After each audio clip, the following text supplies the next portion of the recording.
अहमद से पुनिंग वारोल theorem निजेंग ताबीरी busing पुनमपु James सैरुजमना तराम लोकचबो लोइना इकोनोना कुरुमजरी ngasi theorem से दमक सिजनजरिब number 9077282001 हारिबा number से हांगदोकचरे लोइना वीडियो कॉल की दमक थमजरिब नंबर 7005707808 हारिबा नंबर सिसु ngasi स्क्रीन असिदा लेजरी नुक्तिगी फोंगलिबा पाउसे सिंगी हेडलाइंस नहान बदा पिजरी लोइना मपुमोइबा पाउ पुष्परानी लाइस्रमदगी मियामना ngasi संदोकचरिबा थोरम असिगी ममांगदा ताबिख्रे लोइना संदोकचरिबा थोरम असे 90.0 वाहोंग रेडियो मणिपुर इनौनुना साफोंगलिबा सिगुम्बा रेडियो चैनल सिदा लांथोकचबा थोरमनी आइसकॉम the 129 SKTV 1070 Elite TV GTPL cable Diamond TV Facebook अमदी यूट्यूब मणिपुर ऑनलाइन रेडियो हारिबा प्लेटफॉर्म निपान सिदा मियामगी तौगल तौजरी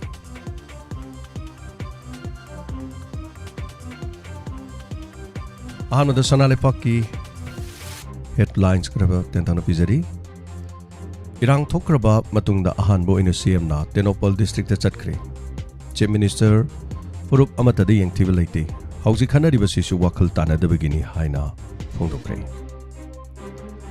लमदेंगी प्लांट अमोट अकाई होंदोकपगी सेल हेना लौरकपना चैथिंग लमदेंगदा पुगदबा फता हाउदी कैथेलदा हैदोकनारकपदगी हक्सेलदा सिंगनरकले सासिनबा ILP पायरंबा पीबद चेनबा अमा पुलिसना फारे हरी थाउ सिंथोकनबा EOI पायरंबा गारी सिंह IOCL ना सीजन बीदबदगी तादुन लेरे हरी जनवरी 23 सोरेपाना टोटल शटडाउन लाउथोक्रे बबिना हॉस्पिटल दा मना कुसिनक्रे हरी लोइना कंगलाई पांगना स्टेट हुड देगी थौरम पांगथोकफम थोकते हाइना प्रिपांगना फोंदोरपले MOE ऑफिस सोलोनसिन बा कंडेम तवे हाइना महिरो लुप मंगाना फोंदोरगली कोनात संगमालाक्तुना काइसिगी अरोइबा मथौ मंगमदा सरुक याखरे ngamkhaide NSN ngapigani NSN IM na amadi KNAV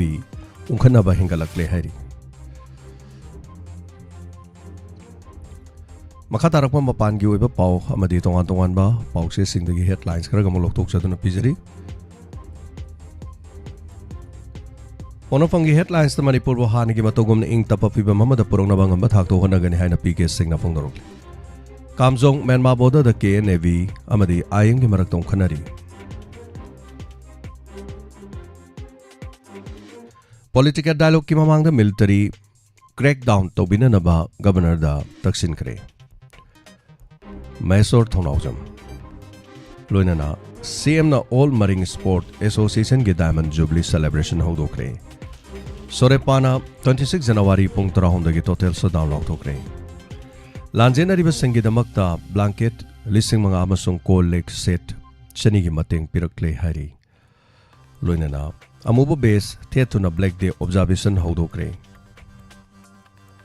नारोल की थौदांगदसु मणिपुर की इरांग असिन अवांग नोपोक्तसु इकाई फिरुक खुमना लेहाइना किरिन रिजुजना फोंदोरक्ले हंजिन MOA की ऑफिस सोलोनसिन दुना थिंगबा थंबा कंडेम तो हेर महिरो लुक मंगा की वाफम से यावरे कोके इलीगल इमिग्रेंट सिंह मसा खंगदोकनबा आर्मी ने थबक ताइखटपा हौख्रे हैरी अनोबा लाइनिंग के अलागलबसु इपाइपुन चलंबा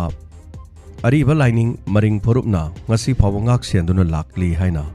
मेनाई मरिंगना फोंदोकपा वारोल यावरे इबुदौ फुनाल निंगथौ तेलाइबाबु लेबाक की मपी मपा ओइबा सिंगना थौनी जरबदी हौजिक थोकलेबा इरांग असि लोइसिनबा ngamgani थाजै मेनाई मरिंगना फोंदोकपा वारोल यावरे हुयलन पाउसी एसिगी हेडलाइंस तगी RPI की थमकीबा वाफम डिमांड तरुक मेमोरेंडम पिसन क्राइबा वाफम यावरी महेश्वर तोनाउजम कल्चर की युमफम ओरिबा JN मणिपुर डांस एकेडमी लो की मीटिंग डायरेक्टर की मथक पुलिस ने केस अमा रजिस्टर तौदुना लौखटक्रे कंप्लेनेंट सिंग मथक डायरेक्टर ने केस अमा रजिस्टर तौख्रे हैरी लोइना पुया मैथा किबा कुमोन थोरोंगी मांगोइना महिरोइ सिंगना मुबु बेस्टेट पाउख्रे मणिपुर ओलंपिक एसोसिएशन की ऑफिस शो लॉन्चिंग दुना हंजिन थिंग थंबा यानिंग दे महिरोइ लुप मंगा लोइना मनिंग कोमलबी इमौ नुपीगा नुमित 15 खक्तंगारिबा इशुगा पुरगा थवाई हिंगनबगिदमक्ता लांजिलक्किबने हाइना गंगाना फोंदोक्रे Thanga Thongrada Kulngak Mahat Payaro Masung Pabayaro Habawakan Mipam Satakri. Minister gi quarter kapsin bada amashokle hari. Numidang pong tararom tarakpa duay da babu parada lay education minister T.S. Basant Kumar gi quarter da mahak ki worker masel ningay sangdanar ko digi nomay kapsin bada. Wahing kuman mayay lekay digi Lysram Erojit chahi nifu nomay na fano na shokle hari. Mapan gi oiba pawda Donald Trump Amerika gi nifu tarit suba president when wasak lokre naksilak laba suba world war thohaloy haiba gi thajaba maleng miyam da pikre. Donald Trump na TV show amagi masak naiba miho ema oirakhraba matungda political gi lamda khongda rakhi. Ningsing bayai Donald Trump hanagi mahaki punsigi hanba khongthang asi TV channel gi anchor ma oibadagi haurukhibani. Loinana anirak oina suba oina USA gi president loinana hojina nifuga tare suba president oina wasak lokre. Thata taranga manga rom satharaki bagaza gi lan loiraduna lanjen naruraba miyamna harau tayam hanarak labasu mayum makai amata leiramdabada kaawbu ngamlaroidaba awaba oina khre. France amadi Russia gi marakta chawna unkanarakli. Pakistan masagi citizen sing da bomb top kapsenduna landakre hairi. Masiga loinana loijare nuktigi phone liba pawse singdagi lokthok saba maruiba pawkra. Makha tarak ko se khoi gi number call to biu thorom asida sarug ya biu phongdok biu dom dom su adongi pungningi waro thorom asida. Masigi Facebook live to link sen birak liba pom namak taram nok chari loinana. YouTube live streaming da library ba mioi sohunga yang khai mathoi taram nok chari. Hello. Hello sir. Mingalai phonga hai biu. Nubu Chiang Mai. Mingna kari kaubi bano. Yumli mong kanta. Osa kanta kari wafam hai bining ba call to birakpa kari puning da phau birakpa puning gi warol kari tham biningi. Puning warol sai hangkam hoi thaje do hangkam tin taba de ye. Hangam tin tai ba.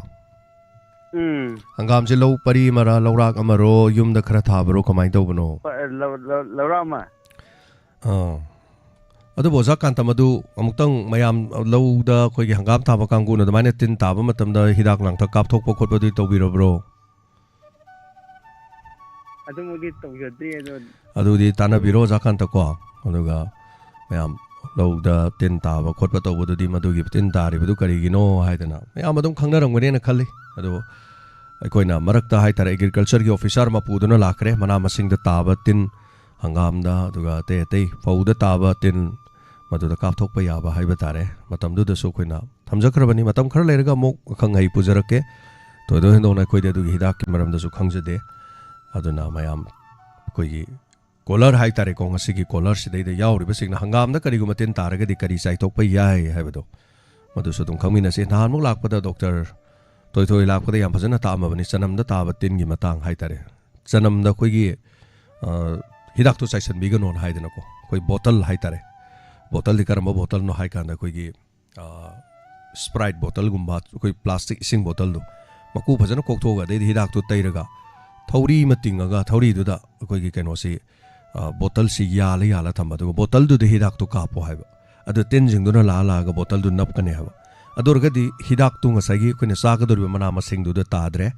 adu ga tin du su nap loi si jare adu main tau dana ga ta amba yam lai bani thaga chari thank you so much kanda thorom saruga birak ko mathangi caller da kudong saba pijari.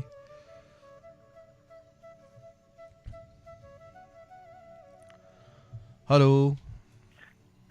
Jajem, saya kompas dalam lekai de sham him to mabatin de. Taram noksari ozatoma. Askai si kon se am toy taw bani ngal hantak di taw ni no jajem sanga an ni da ka non le pado ai gi nataba ataba ko gi nataba ko gi nukti gi pungni ni waron da ngang jeni baka gudu ngango pang da pumana wana khang wa do adu gi dang kal laga ne aina nuai tab si ko adum da haja ge taw bani da hoi da adu hauzik pu thabak chat piri bro karai degi no to bire sibo hauzik sai sing sa bagi nga mayam potha bagi langa leiri okay Saising. Hayangay di bukni waron do lepi kano. Mamdi migi kon nukti ki tokjaba kangu ki chance bibiyo bakra. Ozagi wahi me yauri manungda haitare ne. Thagachari oza sarogya birakpa. Odaga thorom da mapung phan ba isi call to biri me amna mapung phan ni. Odubo koina su am tatan haijaba do nukti ki amna call to basingna kitang lepiu haidi mai bel orsu. Mayam sum nukti ki toksan bada mayamna taba nungai tawa yawi na haisi. Hello, Mingamadi. From IBC. Hello, sir. Good afternoon. I Bilama, sir. But the Tungabu. Bilagi phone si ngasi number mo uibamal.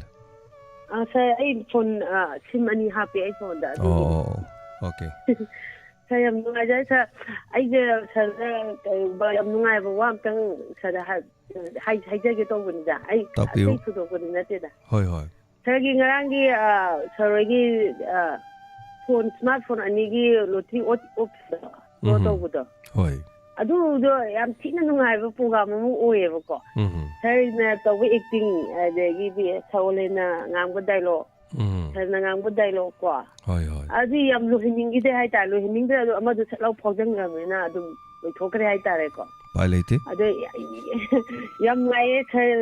phao ka to acting ka do angon phao 이사도 파우도 하라고기 누가이버기도 아주 이거 펑이고. 얌 누가이서 아주 서울행기 다이록세 러포록싱기 다이록도 얌 짠네버고 뭐나 또고. 많은 프로그램 때때도 좀 떠웨버 많고. 아도 얌 누가이제 따부 얌 누가이제 아도 아이디 다이먼티 제 한나 타겟들이 하이타레 아도 나랑 매담 거기 그 솔로발라 네 같게 마기 바데기 로이나나 토기 도도 아이 위스티피 호드레 거사 아이 이무무는기 당 프로블em ama leibadagi ai janta phone ji kya puniwa ju kya tongre hai tare ko udumana tore cham ngai je hanna thagachari na hai je tawuni sa ado bila kenodi creatinine wang bodu khara name grabo kamai to grage sir adu tha mamam lega test tawdam ne ko tha phajale du test tawu chatri tawdo ni sinongi ni da adu ga mai gi adu gi mulai ngai ji da ai na tangi do tha ha ga dra mai mami na ma han mami na ma u da bane ko u da ba ani ama je mu lanjalak pa hai ta reti na sopani na adu gi mu sing ta te pi ba hida se ahum lak ka pe ko ado hoji budi ye thang bu je kitang nungai re ado una thang budi dum u de do lezer do ni ra mu ka pe ko mai manung da singbi po khai ra ga I tho le re po khala ko adu de mu adu lo yam berani ni hari se ko sen gi jo tare paus adu sa ai di pura kanu wa khalam den lei re hai tare kai gi na ga sa da na ba di dum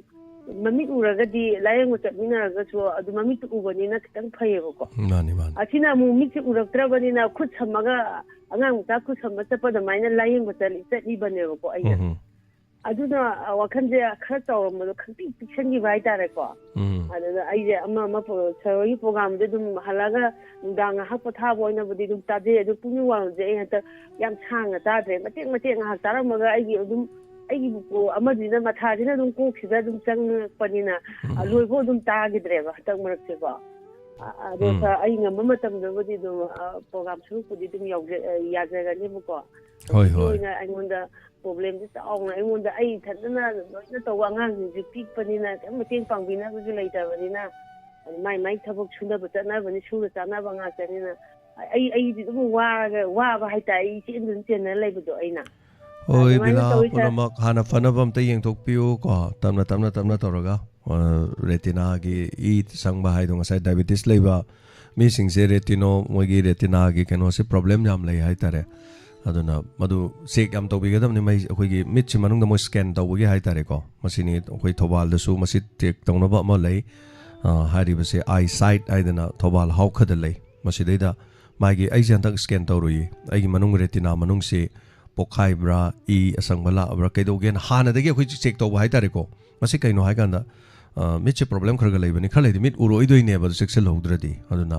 chana hai dem nungai te adu masi khoi check tor ga singli se sidai da khoi retina gi kaino si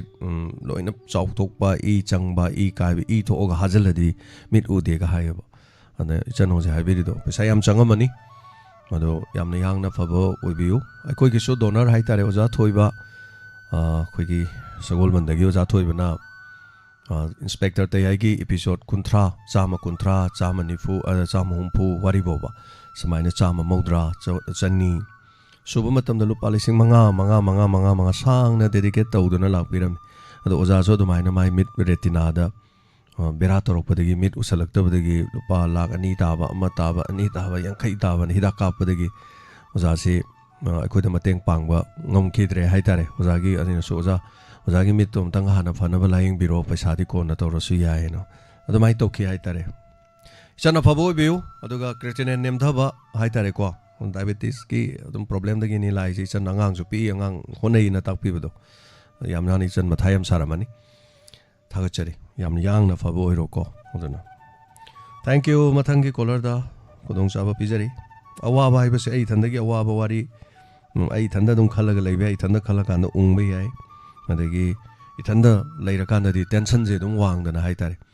ꯆꯥꯔꯣꯏꯗꯕ ꯆꯤꯟꯖꯥꯛ ꯆꯥꯈꯠꯂꯛꯄ ꯌꯥꯏ ꯇꯧꯔꯣꯏꯗꯕ ꯊꯕꯛ ꯇꯧꯈꯠꯂꯛꯄ ꯌꯥꯏ ꯑꯗꯒꯤ ꯇꯧꯒꯗꯕ ꯊꯕꯛ ꯇꯧꯔꯛꯇꯕꯁꯨ ꯌꯥꯏ ꯑꯁꯣꯏ ꯑꯔꯥꯟ ꯃꯌꯥꯝ ꯌꯥꯎꯔꯛꯄ ꯌꯥꯏꯕ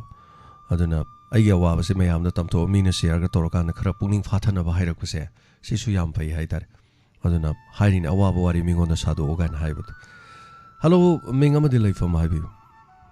ꯁꯥꯔ ꯑꯩ ꯈꯣꯡꯖꯣꯝ ꯇꯦꯛꯆꯝꯗꯒꯤ ꯁꯤꯡꯊꯥꯡ ꯅꯥꯎꯆꯥ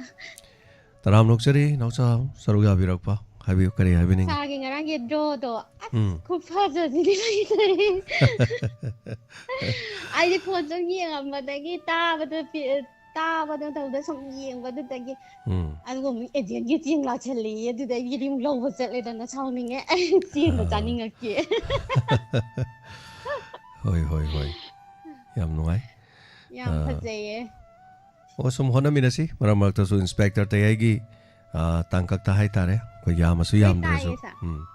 ꯏꯟꯁꯄꯦꯛꯇꯔ ꯏꯟꯁꯄꯦꯛꯇꯔ ꯇꯌꯥꯏꯒꯤ ꯇꯌꯥꯏꯒꯤ ꯏꯁꯩ ꯃꯇꯦꯛ ꯁꯛꯄꯗꯨꯁꯨ ꯌꯥꯝꯅ ꯅꯥꯟꯅ ꯌꯥꯝ ꯐꯖꯩ ꯑꯩꯗꯤ ꯉꯥꯎꯔꯦ ꯊꯥꯒꯠꯆꯩ ꯍꯣꯏ ꯏꯟꯁꯄꯦꯛꯇꯔ ꯇꯌꯥꯏꯒꯤ ꯇꯥꯡꯀꯛꯇ ꯑꯩꯈꯣꯏꯒꯤ ꯍꯧꯖꯤꯛ 1,350 ꯁꯨꯔꯛꯀꯗꯧꯔꯦ 350 ꯁꯨꯔꯛꯄꯗꯁꯨ ꯑꯩꯈꯣꯏ ꯄ꯭ꯔꯥꯏꯖ ꯃꯆꯥ ꯑꯃ ꯊꯝꯖꯒꯦ ꯐꯣꯟꯃꯛ ꯊꯝꯕ ꯉꯝꯗ꯭ꯔꯁꯨꯀꯣ ꯑꯗꯨꯅ ꯑꯩꯈꯣꯏꯅ ꯋꯥꯍꯪ ꯈꯔ ꯗꯛ ꯗꯛ ꯍꯪꯖꯕꯗ ꯄꯥꯎꯈꯨꯝꯗꯣ ꯄꯤꯔꯛꯄ ꯃꯤ ꯈꯔ ꯇꯛ ꯇꯛ ꯈꯟꯒꯠꯆꯔꯒ ꯗ꯭ꯔꯣ ꯍꯦꯛꯇ ꯇꯧꯔ ꯂꯣꯏꯔꯦꯗ ꯗ꯭ꯔꯣ ꯃꯆꯥ ꯑꯃ ꯌꯥꯝ ꯌꯥꯝꯗ꯭ꯔꯁꯨꯀꯣ ꯃꯤ 5 ꯑꯃ 10 ꯑꯃ ꯄꯥꯎꯈꯨꯝ ꯄꯤꯕꯤꯔꯛꯄ ꯑꯗꯨꯒ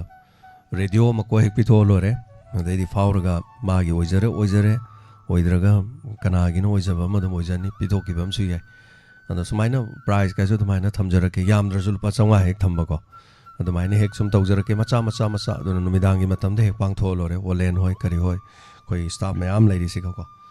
ꯊꯥꯒꯠꯆꯔꯤ ꯅꯥꯎꯆꯥ ꯑꯇꯩ ꯀꯔꯤ ꯍꯥꯏꯕꯤꯅꯤꯡꯕ ꯂꯩꯕꯤꯔꯤ ꯑꯗꯒꯤ ꯑꯩ ꯏꯆꯥꯅꯨꯄꯥꯅ ꯆꯥꯛ ꯆꯥꯃꯤꯟꯅꯕꯗ ꯃꯃꯥ ꯗꯥꯏꯃꯟ ꯇꯤꯚꯤꯅ ꯈ꯭ꯋꯥꯏꯗꯒꯤ ꯃꯥꯡꯖꯤꯟ ꯊꯥꯅ ꯆꯠꯂꯤ ꯍꯥꯏꯕ ꯅꯪꯗꯤ ꯀꯥꯏ ꯇꯥꯔꯤꯕꯅ ꯍꯥꯏꯕ ꯑꯩꯅ ꯑꯗꯣ ꯑꯩ ꯄꯥꯎ ꯇꯥꯔꯤꯅꯤ ꯄꯥꯎꯗ ꯇꯥꯔꯤꯅꯤ ꯄꯥꯎꯗ ꯌꯧꯔꯛꯄꯅꯤ ꯃꯃꯥ ꯍꯣꯏ ꯍꯣꯏ ꯑꯗꯨꯃꯥꯏꯅ ꯑꯉꯥꯡꯁꯤꯡꯅ ꯍꯥꯏꯌꯦ ꯅꯨꯡꯁꯤꯗꯅ ꯍꯥꯏꯕꯤꯔꯤꯅꯤ ꯍꯣꯏ ꯍꯣꯏ ꯊꯥꯒꯠꯆꯔꯤ ꯏꯆꯟ ꯈꯣꯏ ꯇꯥꯕꯤꯌꯨ ꯌꯥꯝ ꯅꯨꯡꯉꯥꯏꯅ ꯌꯨꯝꯗ ꯊꯕꯛ ꯏꯪꯈꯥꯡ ꯇꯧꯗꯅꯀꯣ ꯄꯨꯛꯅꯤꯡ ꯋꯥꯈꯜ ꯅꯨꯡꯉꯥꯏꯕꯗꯨꯅꯤ ꯍꯥꯏꯇꯥꯔꯦ ꯑꯗꯨꯅ ꯇꯥꯕꯤꯌꯨ ꯊꯥꯒꯠꯆꯩ ꯑꯩꯈꯣꯏ ꯁꯥꯔꯒꯤ ꯈꯣꯡꯖꯣꯝ ꯃꯇꯦꯡ ꯄꯥꯡꯅꯔꯛꯏꯁꯤꯡꯗꯣ ꯁꯥꯔ ꯑꯗꯣ ꯑꯩꯈꯣꯏꯁꯨ ꯄꯥꯡꯅꯤꯡꯉꯦꯕ ꯍꯟꯗꯛꯇꯤ ꯇꯦꯛꯁꯤꯟꯂꯣꯝꯗ ꯏꯁꯤꯡ ꯂꯣꯏ ꯆꯥꯎꯈꯤꯕꯅꯤꯅ ꯋꯥꯕ ꯑꯗꯨꯗꯨꯅ ꯑꯩꯈꯣꯏ ꯐꯣꯟꯗ ꯑꯣꯏꯅ ꯁꯤꯌꯥꯔ ꯑꯣꯏꯅ ꯇꯧꯖꯔꯒꯦ ꯂꯥꯏꯠꯀ ꯀꯩꯁꯨ ꯀꯥꯏꯗꯦ ꯑꯗꯨꯝ ꯌꯦꯡꯕꯤꯕ ꯀꯣ ꯑꯗꯣ ꯂꯥꯏꯛ ꯑꯃ ꯍꯣꯏ ꯅꯝꯕꯤꯌꯨ ꯑꯗꯒꯤ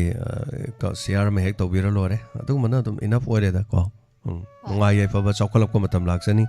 ꯑꯩꯈꯣꯏꯅ ꯆꯥꯎꯈꯠꯂꯛꯄꯗ ꯋꯥꯔꯤꯅꯤ ꯁꯦꯜ ꯑꯣꯏꯅ ꯄꯤꯕ ꯅꯠꯇ꯭ꯔꯁꯨ ꯐꯗꯤꯒꯣꯝ ꯃꯀꯥ ꯑꯃ ꯍꯥꯏꯇꯥꯔꯦ ꯑꯩꯈꯣꯏꯗꯒꯤꯁꯨ ꯍꯦꯛ ꯂꯧꯕ ꯑꯩꯈꯣꯏꯅꯁꯨ ꯍꯦꯛ ꯂꯧꯕ ꯍꯪꯅꯔ ꯆꯥꯃꯤꯟꯅꯕ ꯍꯥꯏꯗꯨꯅꯤꯀꯣ ꯑꯗꯨꯅꯤ ꯑꯗꯨꯃꯥꯏꯅ ꯇꯧꯔꯒ ꯍꯤꯡꯃꯤꯟꯅꯔ ꯂꯣꯏꯔꯦ ꯑꯗꯒꯤ ꯑꯩꯈꯣꯏꯅ ꯁꯥꯔꯀꯣ ꯍꯥꯏ ꯁ꯭ꯀꯨꯜ ꯂꯥꯏꯐꯇ ꯇꯧꯔꯤꯉꯩꯗꯗꯤ ꯇꯕ꯭ꯂꯥ ꯑꯃꯒ ꯍꯥꯔꯃꯣꯅꯤꯌꯝ ꯑꯗꯨꯝ ꯁꯛꯅꯔꯝꯗ꯭ꯔꯦ ꯏꯁꯩꯒꯥꯁꯦ ꯑꯁ ꯁꯥꯔ ꯃꯥꯅꯤ ꯑꯣꯏꯕ ꯃꯥꯅꯤ ꯑꯗꯨ ꯃꯇꯝꯗ ꯊꯣꯛꯂꯛꯑꯗꯤ ꯑꯩꯈꯣꯏ ꯖꯥꯠꯁꯦ ꯁꯩꯕꯅꯤ ꯍꯥꯏ ꯁ꯭ꯀꯨꯜꯒꯤ ꯀꯥꯏꯗꯧꯁꯦ ꯃꯇꯝꯗ ꯍꯥꯏ ꯁ꯭ꯀꯨꯜꯒꯤ ꯃꯇꯝꯗ ꯍꯥꯔꯃꯣꯅꯤꯌꯝ ꯑꯃꯒ ꯇꯕ꯭ꯂꯥ ꯑꯃꯒ ꯒꯤꯇꯥꯔ ꯑꯃꯒ ꯂꯣꯏꯔꯦ ꯑꯗꯣ ꯁ꯭ꯀꯨꯜꯗ ꯎꯀꯥꯟꯗ ꯑꯔꯣꯏꯕ ꯁꯔꯨꯛꯇ ꯍꯥꯏꯇꯥꯔꯦ ꯖꯦꯝꯁ ꯍꯣꯔꯦꯟ ꯏꯁꯩ ꯁꯛꯅꯤ ꯍꯥꯏꯔꯗꯤ ꯑꯩꯈꯣꯏ ꯁ꯭ꯀꯨꯜꯗ ꯃꯃꯥ ꯑꯗꯒꯤ ꯃꯄꯥ ꯂꯩ ꯃꯌꯥꯝ ꯍꯥꯏꯇꯥꯔꯦ ꯏꯃꯥ ꯏꯕꯦꯜꯁꯤꯡ ꯃꯌꯥꯝ ꯑꯃ ꯁ꯭ꯀꯨꯜꯗ ꯖꯧ ꯑꯣꯝꯁꯤꯜꯂꯛꯑꯦ ꯑꯗ ꯑꯩꯈꯣꯏ ꯑꯣꯖꯥꯁꯤꯡꯅ ꯂꯥꯎꯊꯣꯛꯏꯅꯦ ꯀꯩꯅꯣ ꯉꯁꯥꯏꯒꯤ ꯁ꯭ꯀꯨꯜꯒꯤ ꯐꯪꯁꯟ ꯇꯧꯕꯗꯤ ꯃꯤꯁꯤ ꯌꯥꯝꯗꯦ ꯏꯁꯩ ꯍꯧꯔꯝꯗꯥꯏꯁꯤꯗꯗꯤ ꯃꯤ ꯄꯤꯛ ꯊꯜꯂꯦꯅꯤ ꯁ꯭ꯀꯨꯜꯒꯤ ꯀꯥꯁꯦ ꯄꯨꯡꯊꯟ ꯊꯟꯖꯥꯅꯤꯀꯣ ꯍꯣꯜꯒꯥꯏꯁꯦꯀꯣ ꯑꯗꯨ ꯃ꯭ꯌꯨꯖꯤꯛ ꯑꯝꯇ ꯌꯥꯎꯄꯣꯟꯇꯦꯕ ꯃꯇꯝꯗꯨꯗ ꯑꯗꯨꯝ ꯑꯗꯨ ꯁꯛꯏꯅꯤ ꯐꯖꯩ ꯃꯌꯥꯝꯅ ꯑꯩꯈꯣꯏꯅ ꯏꯁꯩ ꯁꯛꯂꯛꯄꯗ ꯅꯨꯡꯁꯤꯕꯤꯔꯅꯤ ꯏꯀꯣ ꯒꯥꯏꯗꯣ ꯌꯥꯎ ꯄꯣꯟꯇꯦꯕ ꯑꯁ ꯑꯉꯛꯄꯅꯤꯗ ꯑꯗ ꯏꯀꯣꯒ ꯌꯥꯎꯔꯨꯔꯗꯤ ꯂꯣꯏꯔꯦ ꯀꯣ ꯌꯥꯝ ꯅꯨꯡꯉꯥꯏꯖꯩ ꯁꯝ ꯊꯦꯡꯛ ꯌꯨ ꯁꯣ ꯃꯆ ꯊꯥꯒꯠꯆꯔꯤ ꯌꯥꯝꯅ ꯉꯜꯂꯤꯉꯩ ꯃꯇꯝꯗ ꯃꯥꯙꯕꯤꯅ ꯐꯤꯂꯝ ꯊꯣꯛꯂꯛꯈꯤꯕꯗꯣ ꯑꯩꯅ ꯀꯩꯅꯣꯗ ꯀ꯭ꯂꯥꯁ 9 ꯍꯥꯏꯇꯥꯔꯦ ꯃꯥꯙꯕꯤ ꯊꯣꯛꯂꯛꯄꯗꯩ ꯀ꯭ꯂꯥꯁ 9 ꯀꯥꯔꯦ ꯃꯥꯙꯕꯤꯒꯤ ꯏꯁꯩꯗ ꯎꯗꯤꯠ ꯅꯥꯔꯥꯌꯟꯅ ꯁꯛꯄꯗꯨ ꯀꯔꯤ ꯈꯜꯂꯤ ꯅꯤꯡꯉꯣꯟ ꯄꯨꯛꯅꯤꯡꯗꯣ ꯑꯩ ꯁꯛꯑꯦꯕ ꯍꯥꯔꯃꯣꯅꯤꯌꯝꯒ ꯒꯤꯇꯥꯔ ꯑꯃꯒ ꯇꯕ꯭ꯂꯥꯒ ꯇꯧꯔꯒ ꯏꯁꯩꯗꯨꯗ ꯁ꯭ꯀꯨꯜꯒꯤ ꯑꯁ ꯃꯌꯥꯝꯗꯣ ꯌꯦꯡꯅꯔꯤꯅꯦ ꯑꯁ ꯈꯨꯕꯥꯛ ꯈꯨꯅꯔꯤꯅꯦ ꯑꯃꯨꯛꯀ ꯁꯛꯑꯣꯅ ꯏꯁꯩꯗꯨꯁꯨ ꯌꯥꯝ ꯁꯛꯄꯁꯨ ꯅꯠꯇꯕꯀꯣ ꯌꯥꯝ ꯅꯨꯡꯁꯤꯖꯥꯅꯤ ꯃꯇꯝꯗꯣ ꯑꯗꯨꯅ ꯊꯥꯒꯠꯆꯔꯤ ꯍꯥꯟꯅ ꯊꯦꯡꯛ ꯌꯨ ꯊꯥꯒꯠꯆꯔꯤ ꯀꯣꯏꯆꯜ ꯃꯊꯪꯒꯤ ꯀꯣꯂꯔꯗ ꯈꯨꯗꯣꯡꯆꯥꯕ ꯄꯤꯖꯔꯤ ꯁꯤꯡꯍꯖꯤꯠ ꯃꯉꯥꯡ ꯊꯥꯒꯠꯆꯔꯤ ꯁꯥꯔ ꯉꯁꯤꯗꯤ ꯁꯥꯔꯁꯤ ꯃꯌꯥꯝꯕ ꯌꯥꯝ ꯃꯥꯜꯂꯦ ꯊꯦꯡꯛ ꯌꯨ ꯁꯣ ꯃꯆ ꯁꯤꯡꯍꯖꯤꯠ ꯀꯣꯃꯦꯟ ꯄꯤꯕꯤꯔꯛꯄ ꯍꯥꯏꯕ ꯇꯥꯔꯦ ꯍꯜꯂꯣ ꯑꯣꯖꯥ ꯔꯥꯖꯦꯟ ꯇꯔꯥꯝ ꯅꯣꯛꯆꯔꯤ ꯋꯥꯡꯖꯤꯡ ꯍꯥꯏꯅꯤꯡꯕ ꯋꯥꯍꯩ ꯑꯅꯤꯇ ꯍꯥꯏꯔꯛꯀꯦ ꯍꯥꯏꯕꯤꯌꯨ ꯉꯔꯥꯡꯒꯤ ꯁꯥꯟꯅꯕ ꯌꯥꯝ ꯅꯨꯡꯉꯥꯏ ꯉꯔꯥꯡꯒꯤꯗꯣ ꯑꯗꯨꯒ ꯑꯩꯒꯤ ꯅꯨꯄꯤꯒ ꯑꯩ ꯀꯨꯕꯣꯛꯀ ꯍꯥꯞꯄꯅꯦ ꯂꯧꯈꯠꯂꯛꯇꯕ ꯍꯥꯏꯇꯥꯔꯦ ꯂꯧꯈꯠꯂꯛꯇꯕ ꯐꯥꯎꯗ꯭ꯔꯁꯨ ꯂꯧꯈꯠꯍꯟꯅꯤꯡꯕꯒꯤ ꯋꯥꯅꯤꯗ ꯌꯦꯁ ꯃꯤꯡꯒ ꯂꯥꯎꯊꯣꯔꯛꯄꯗꯨꯒꯤ ꯅꯨꯡꯉꯥꯏꯕꯗꯣ ꯉꯁꯥꯏ ꯑꯩꯈꯣꯏ ꯐꯥꯎꯗ꯭ꯔꯁꯨ ꯂꯧꯈꯠꯍꯟꯅꯤꯡꯕ ꯑꯃ ꯂꯩꯗꯅꯀꯣ ꯍꯣꯏ ꯌꯥꯎꯈ꯭ꯔꯦ ꯀꯌꯥ ꯍꯥꯏꯕꯗꯣ ꯋꯥꯈꯜꯗ ꯅꯨꯡꯉꯥꯏꯖꯕ ꯍꯥꯏꯇꯥꯔꯦ ꯑꯗꯨꯕꯨ ꯂꯧꯈꯠꯂꯛꯈꯤꯗ꯭ꯔꯦ ꯌꯥꯔꯦ ꯐꯔꯦ ꯃꯥꯏ ꯄꯥꯛꯈꯤꯗ꯭ರೆ ꯍꯥꯏꯇꯥꯔꯦꯀꯣ ꯑꯗꯨꯒ ꯑꯅꯤꯁꯨꯕꯗ ꯑꯉꯥꯡꯁꯤꯡꯒꯤ ꯑꯣꯏꯕ ꯑꯗꯒꯤ ꯃꯃꯥꯒꯤ ꯑꯣꯏꯕ ꯑꯍꯟꯒꯤ ꯑꯣꯏꯕ ꯋꯥꯅꯤꯈꯛ ꯍꯥꯏꯖꯔꯛꯀꯦꯀꯣ ꯅꯣꯂꯦꯖ ꯑꯃꯅꯤꯀꯣ ꯑꯩꯈꯣꯏ ꯂꯩꯀꯥꯏꯗ ꯁꯥꯏꯀꯜ ꯑꯃ ꯃꯥꯡꯉꯦꯕ ꯀꯃꯥꯏꯅ ꯃꯥꯡꯒꯦꯗ ꯑꯉꯥꯡꯁꯤꯡꯅ ꯁꯥꯏꯀꯜꯁꯦ ꯊꯧꯔ ꯆꯠꯈꯤꯕ ꯍꯥꯏꯇꯥꯔꯦ ꯑꯗꯨꯒ ꯂꯝꯕꯤꯗꯒꯤ ꯅꯤꯄꯥ ꯑꯃꯅ ꯁꯥꯏꯀꯜꯁꯦ ꯊꯧꯔ ꯆꯠꯃꯤꯟꯅꯈꯤꯕ ꯍꯥꯏꯇꯥꯔꯦ ꯈꯪꯅꯕ ꯁꯥꯔ ꯑꯗ ꯑꯩ ꯑꯗꯨꯅꯤ ꯑꯗꯥꯅꯤ ꯍꯥꯏꯔ ꯊꯧꯈꯤꯕ ꯍꯥꯏꯇꯥꯔꯦ ꯑꯗꯨꯒ ꯁꯥꯏꯀꯜꯁꯦ ꯑꯗꯨꯝ ꯑꯉꯥꯡꯁꯤꯡꯅ ꯗꯨꯀꯥꯟ ꯌꯧꯔꯀꯥꯟꯗ ꯃꯥꯅ ꯂꯨꯄꯥ 20-30-50 ꯄꯤꯔꯒ ꯅꯪ ꯑꯁꯤꯗꯩ ꯑꯆꯥꯄꯣꯠ ꯂꯩꯔꯣ ꯁꯥꯏꯀꯜꯁꯦ ꯄꯨꯔ ꯆꯠꯈꯤꯕ ꯍꯥꯏꯇꯥꯔꯦ ꯌꯥꯝ ꯂꯥꯏꯅ ꯁꯥꯏꯀꯜ ꯈꯨꯍꯧꯗꯣ ꯌꯥꯝ ꯂꯥꯏꯅ ꯍꯨꯔꯥꯟꯕꯩ ꯉꯁꯥꯏ ꯑꯩꯅ ꯍꯥꯏꯖꯅꯤꯡꯉꯤꯗꯤ ꯍꯨꯔꯥꯟꯕꯩ ꯇꯦꯛꯅꯤꯛꯇꯤ ꯌꯥꯝ ꯂꯥꯏꯅ ꯍꯨꯔꯥꯜꯂꯛꯑꯦꯕ ꯍꯧꯖꯤꯛ ꯑꯗꯨꯅ ꯑꯩꯅ ꯄꯥꯝꯖꯕꯗ ꯉꯁꯥꯏꯒꯤ ꯃꯃꯥ ꯃꯄꯥ ꯑꯗꯒꯤ ꯂꯩꯔꯤꯕ ꯑꯍꯟꯁꯤꯡꯅ ꯑꯉꯥꯡꯗ ꯁꯥꯏꯀꯜ ꯁꯤꯟꯅꯔꯒ ꯁꯨꯃꯥꯏꯅ ꯆꯠꯂꯨ ꯍꯥꯏꯕꯗꯤ ꯅꯣꯂꯦꯖ ꯑꯃꯨꯛ ꯊꯝꯍꯟꯅꯤꯡꯕ ꯍꯥꯏꯇꯥꯔꯦ ꯑꯣꯀꯦ ꯁꯤꯃ ꯑꯗꯨꯒ ꯅꯝꯕꯔ 2ꯗ ꯁꯥꯔ ꯑꯃꯈꯛ ꯍꯥꯏꯖꯅꯤꯡꯉꯤ ꯃꯁꯤ ꯂꯩꯕꯥꯛꯀꯤ ꯋꯥ ꯅꯠꯇꯦꯀꯣ ꯁꯤꯗꯤ ꯁꯥꯔꯒ ꯑꯩꯒꯤ ꯄ꯭ꯔꯣꯕ꯭ꯂꯦꯝ ꯑꯃꯈꯛ ꯁꯥꯔꯒꯤ ꯄ꯭ꯔꯣꯕ꯭ꯂꯦꯝ ꯑꯃ ꯑꯩ ꯄ꯭ꯔꯣꯕ꯭ꯂꯦꯝ ꯑꯃꯈꯛ ꯍꯥꯏꯖꯔꯛꯀꯦꯀꯣ ꯁꯥꯔ ꯁꯤ ꯁꯥꯔꯒ ꯑꯩꯒꯗ ꯗꯤꯄꯦꯟ ꯑꯃꯈꯛ ꯇꯧꯖꯕꯅꯤꯀꯣ ꯂꯩꯕꯥꯛꯇ ꯅꯠꯆꯗꯦꯀꯣ ꯁꯥꯔꯁꯤꯗꯤꯀꯣ ꯁꯥꯔ ꯑꯩꯅ ꯋꯥꯡꯖꯤꯡ ꯇꯦꯟꯊꯥꯒꯤ ꯋꯥ ꯉꯥꯡꯕ ꯑꯗꯨꯝ ꯈꯨꯕꯥꯛ ꯈꯨꯕꯤꯕ ꯍꯥꯏꯇꯥꯔꯦ ꯑꯗꯩ ꯁꯥꯔꯅ ꯑꯃꯨꯛ ꯈꯣꯡꯖꯣꯝꯒꯤ ꯋꯥ ꯉꯥꯡꯕ ꯈꯨꯕꯥꯛ ꯈꯨꯕꯤꯕ ꯑꯩꯅ ꯍꯥꯏꯖꯩ ꯁꯥꯔ ꯅꯦꯒꯦꯇꯤꯞꯇ ꯉꯥꯡꯕꯤꯕ ꯐꯨꯔꯛꯄꯗ ꯌꯦꯡꯁꯤꯅ ꯑꯩꯅ ꯈꯟꯖꯩ ꯅꯦꯒꯦꯇꯤꯞꯇ ꯉꯥꯡꯍꯟꯁꯦꯕꯀꯣ ꯑꯗꯨ ꯐꯨꯔꯛꯄꯗ ꯌꯦꯡꯁꯤꯅ ꯑꯩ ꯁꯥꯔꯁꯤ ꯈꯛꯇꯪ ꯍꯥꯏꯖꯩꯕ ꯌꯥꯝ ꯉꯥꯡꯖꯔꯣꯏꯀꯣ ꯁꯥꯔ ꯅꯦꯒꯦꯇꯤꯞꯇ ꯉꯥꯡꯍꯟꯕ ꯁꯥꯔ ꯑꯩꯅ ꯋꯥꯡꯖꯤꯡꯒꯤ ꯋꯥ ꯉꯥꯡꯕꯗ ꯑꯗꯨꯝ ꯈꯨꯕꯥꯛ ꯐꯨꯔꯛꯀꯅꯤ ꯁꯥꯔꯅ ꯋꯥꯡꯖꯤꯡꯗ ꯋꯥ ꯉꯥꯡꯕꯤꯌꯨ ꯁꯥꯔ ꯗꯥꯏꯃꯟꯒꯤ ꯃꯤ ꯅꯠꯇꯦꯀꯣ ꯁꯥꯔ ꯑꯩꯅ ꯍꯥꯏꯖꯔꯤꯕꯗꯤ ꯁꯥꯔꯅ ꯗꯥꯏꯃꯟ ꯅꯠꯇꯕ ꯈꯣꯡꯖꯣꯝ ꯃꯤ ꯑꯃꯅꯦꯕ ꯑꯩꯅ ꯋꯥꯡꯖꯤꯡ ꯃꯤ ꯑꯃꯅꯦꯕ ꯁꯥꯔꯅ ꯋꯥꯡꯖꯤꯡꯗ ꯋꯥ ꯉꯥꯡꯕꯤꯕ ꯑꯩꯅ ꯈꯣꯡꯖꯣꯝ ꯋꯥ ꯉꯥꯡꯕ ꯈꯨꯕꯥꯛ ꯐꯨꯔꯛꯑꯣꯏꯗ ꯑꯗ ꯈꯨꯕꯥꯛꯁꯦ ꯈꯨꯍꯟꯕꯒꯤ ꯃꯔꯝꯁꯤ ꯑꯃꯁꯨ ꯂꯩ ꯈꯨꯍꯟꯗꯕꯒꯤ ꯃꯔꯝꯁꯨ ꯂꯩ ꯑꯗ ꯁꯥꯔ ꯈꯨꯕꯥꯛ ꯈꯨꯍꯟꯕꯒꯤ ꯈꯨꯔꯝꯗꯕꯒꯤꯁꯦ ꯍꯦꯛꯇ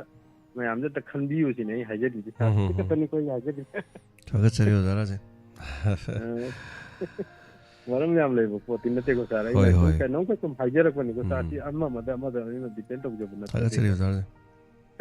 ꯑꯅꯤꯗꯨ ꯈꯛꯇꯪ ꯁꯥꯔ ꯑꯉꯥꯡꯒꯤ ꯒꯥꯔꯤ ꯃꯥꯡꯕ ꯑꯃꯒ ꯁꯥꯏꯀꯜ ꯃꯥꯡꯕ ꯑꯃꯒꯗꯩ ꯍꯧꯖꯤꯛ ꯍꯥꯏꯖꯔꯤꯕ ꯂꯣꯟꯗꯣ ꯑꯣꯀꯦ ꯑꯗꯨ ꯈꯛꯇꯅꯤ ꯁꯥꯔ ꯊꯦꯡꯛ ꯌꯨ ꯊꯝꯖꯔꯦ ꯁꯥꯔ ꯊꯥꯒꯠꯆꯔꯤ ꯑꯣꯖꯥ ꯔꯥꯖꯦꯟ ꯁꯔꯨꯛ ꯌꯥꯕꯤꯔꯛꯄꯀꯣ ꯅꯥꯎꯔꯦꯝ ꯃꯅꯤꯕꯂꯥ ꯇꯥꯃꯣ ꯌꯨꯇ꯭ꯌꯨꯕꯇ ꯁꯥꯎꯟ ꯈꯖꯤꯛꯇ ꯍꯥꯞꯄꯤꯌꯣꯅ ꯍꯥꯏꯔꯦ ꯑꯣꯀꯦ ꯌꯨꯇ꯭ꯌꯨꯕꯀꯤ ꯁꯥꯎꯟ ꯂꯦꯚꯦꯜꯁꯤ ꯍꯧꯖꯤꯛꯐꯥꯎꯒꯤꯗꯤ ꯆꯞꯇꯤ ꯆꯥꯏ ꯑꯗꯨꯕꯨ ꯈꯤꯇꯪ ꯍꯥꯞꯆꯔꯦ ꯁꯤꯗꯒꯤ ꯑꯃꯨꯛ ꯌꯥꯝ ꯍꯦꯜꯂꯗꯤ ꯔꯦꯗꯤꯑꯣꯗ ꯑꯃꯨꯛ ꯆꯦꯠ ꯑꯃꯨꯛ ꯂꯥꯎꯕ ꯃꯈꯣꯟꯁꯦ ꯈꯣꯟꯖꯦꯜꯁꯦ ꯍꯥꯏꯇꯥꯔꯦ ꯑꯗꯨꯅ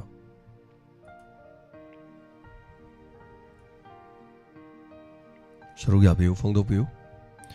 ꯏꯆꯦ ꯄꯨꯅꯕꯇꯤ ꯂꯥꯛꯄꯤꯔꯝꯃꯤ ꯆꯦꯁꯦ ꯑꯩꯈꯣꯏ ꯌꯣꯡꯆꯥꯛ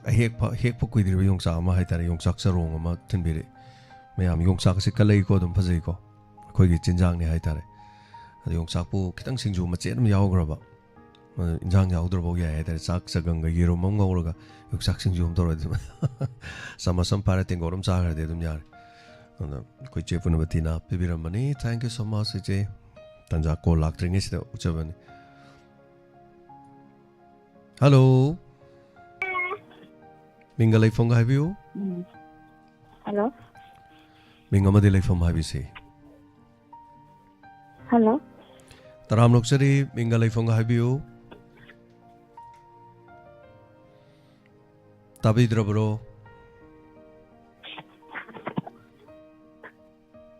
Hello.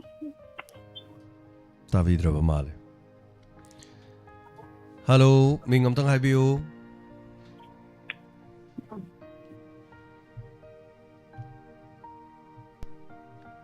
Tanadre call se mohana to biro moro biya deko call du tanadre banina tari besinga taba me amna sunu ngai roi hai tare call mohana to biro tanja fanga gati hello mingam de from habisi Sarai khongjong me la ka degi shobam chanchan chanchan taram noksari saruga birakpa kari habeninge chanchan taram saruga birakpa nyangi lotri gi program yam nungai bu ko ine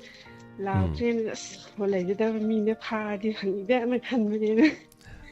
amando hawlo pagan ikoi koi da pha yo da haraw ingon da pha wa ma ne oi somna tangi mi tarani thoi kholo kholo ga phawdokre aduna ada sa kenu miss ani gi phonim program gi kenu je phoi chu pang phang da ba kan sum phangam da ba chumme call Wait, se try to raise it. Don't Hadi Kongom the Yum Parak drink the Yum the Ling, they told Raveneva. adoi phangak tri ne ba And they hoist.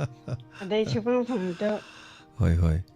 adu sumai tok se khara leraga khoi program ama hodore handak chahi gi ko whatsapp ta video ma thabirakado wa haitare whatsapp ta video tharak buse kamaina tharak to no hai kan whatsapp se gi mamang da phone je khoi gi kanano mana yum gi mi mo or se ko ade hana smaina thamase record tawraga haitare record tawraga ai ming sikawi aduga ai ngasi gi thorom se dai sei matang ta jage sei du di Dinesh na sakpa adagi di adu film du gi aduga si sei si ta jage adu sei si ta bining bana koi marup adu ada koi ima pabung adu hairaba ko ai leifam na sidagi ni sei si soidana thabiro o na smaina haiba adugi video do khoi da thabira ka do ba aduga khoi number am pijar khine ba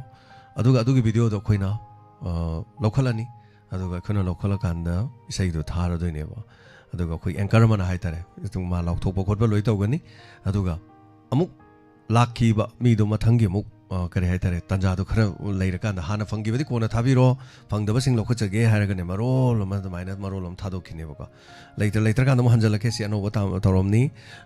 adu dadi soidana fangane na khalle adu adongi kari gumba phone leijadra ba whatsapp later gadi laikai ge madi leini dana ichan ma gi leramni chem gi leramani ma gi du degi ngak tong wairaga namaga dum thabirak pe kem ta kai de ko si so ano program ni hantaki ano ba hojara doini mayam sem sale biro chan habiu makha te kari kari habi ning balai Tao dem the Saruya Jaggy can be sponge pang de to get Yana pang. hoi stage karam dai da thak thang nik podo hoi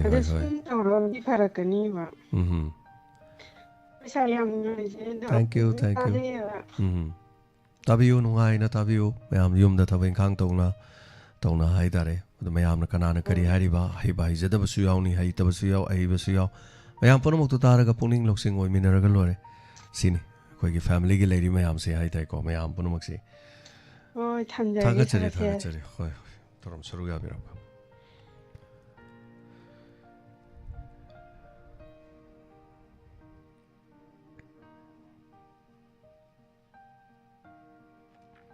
Yongsak yamna fazei na ta pire ta khelembam luang leima chanu thank you so much iche do no su uraga harau jaram ni hai tare habirak pagi damak thagachari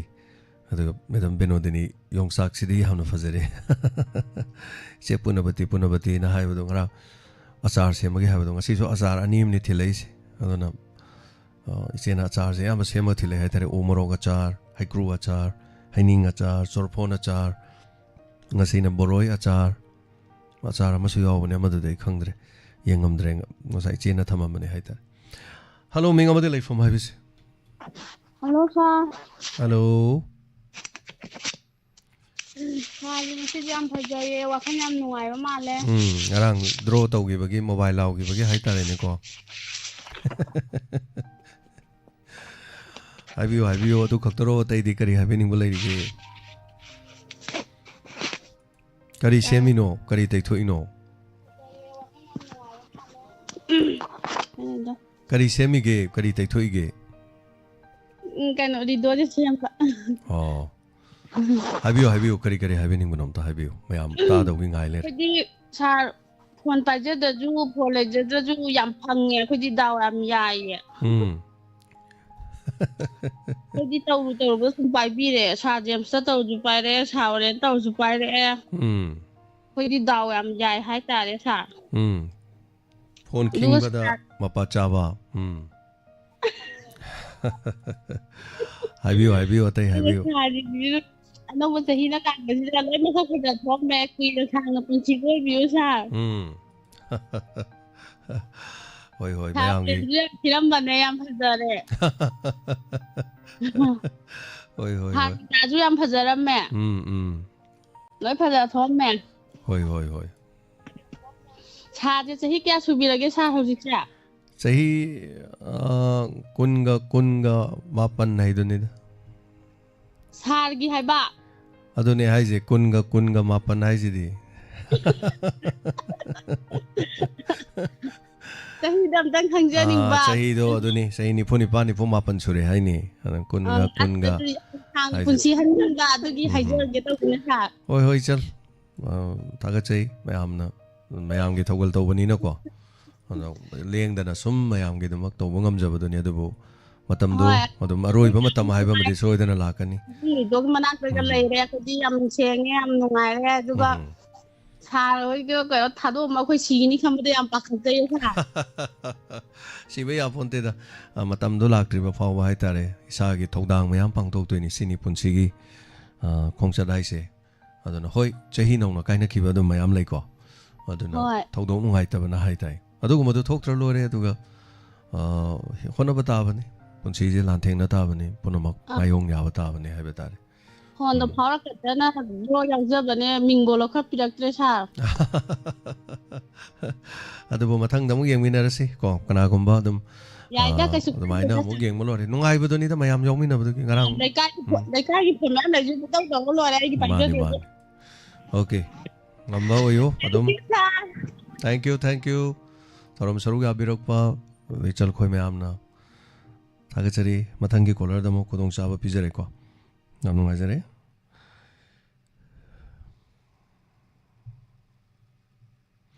call to you mathang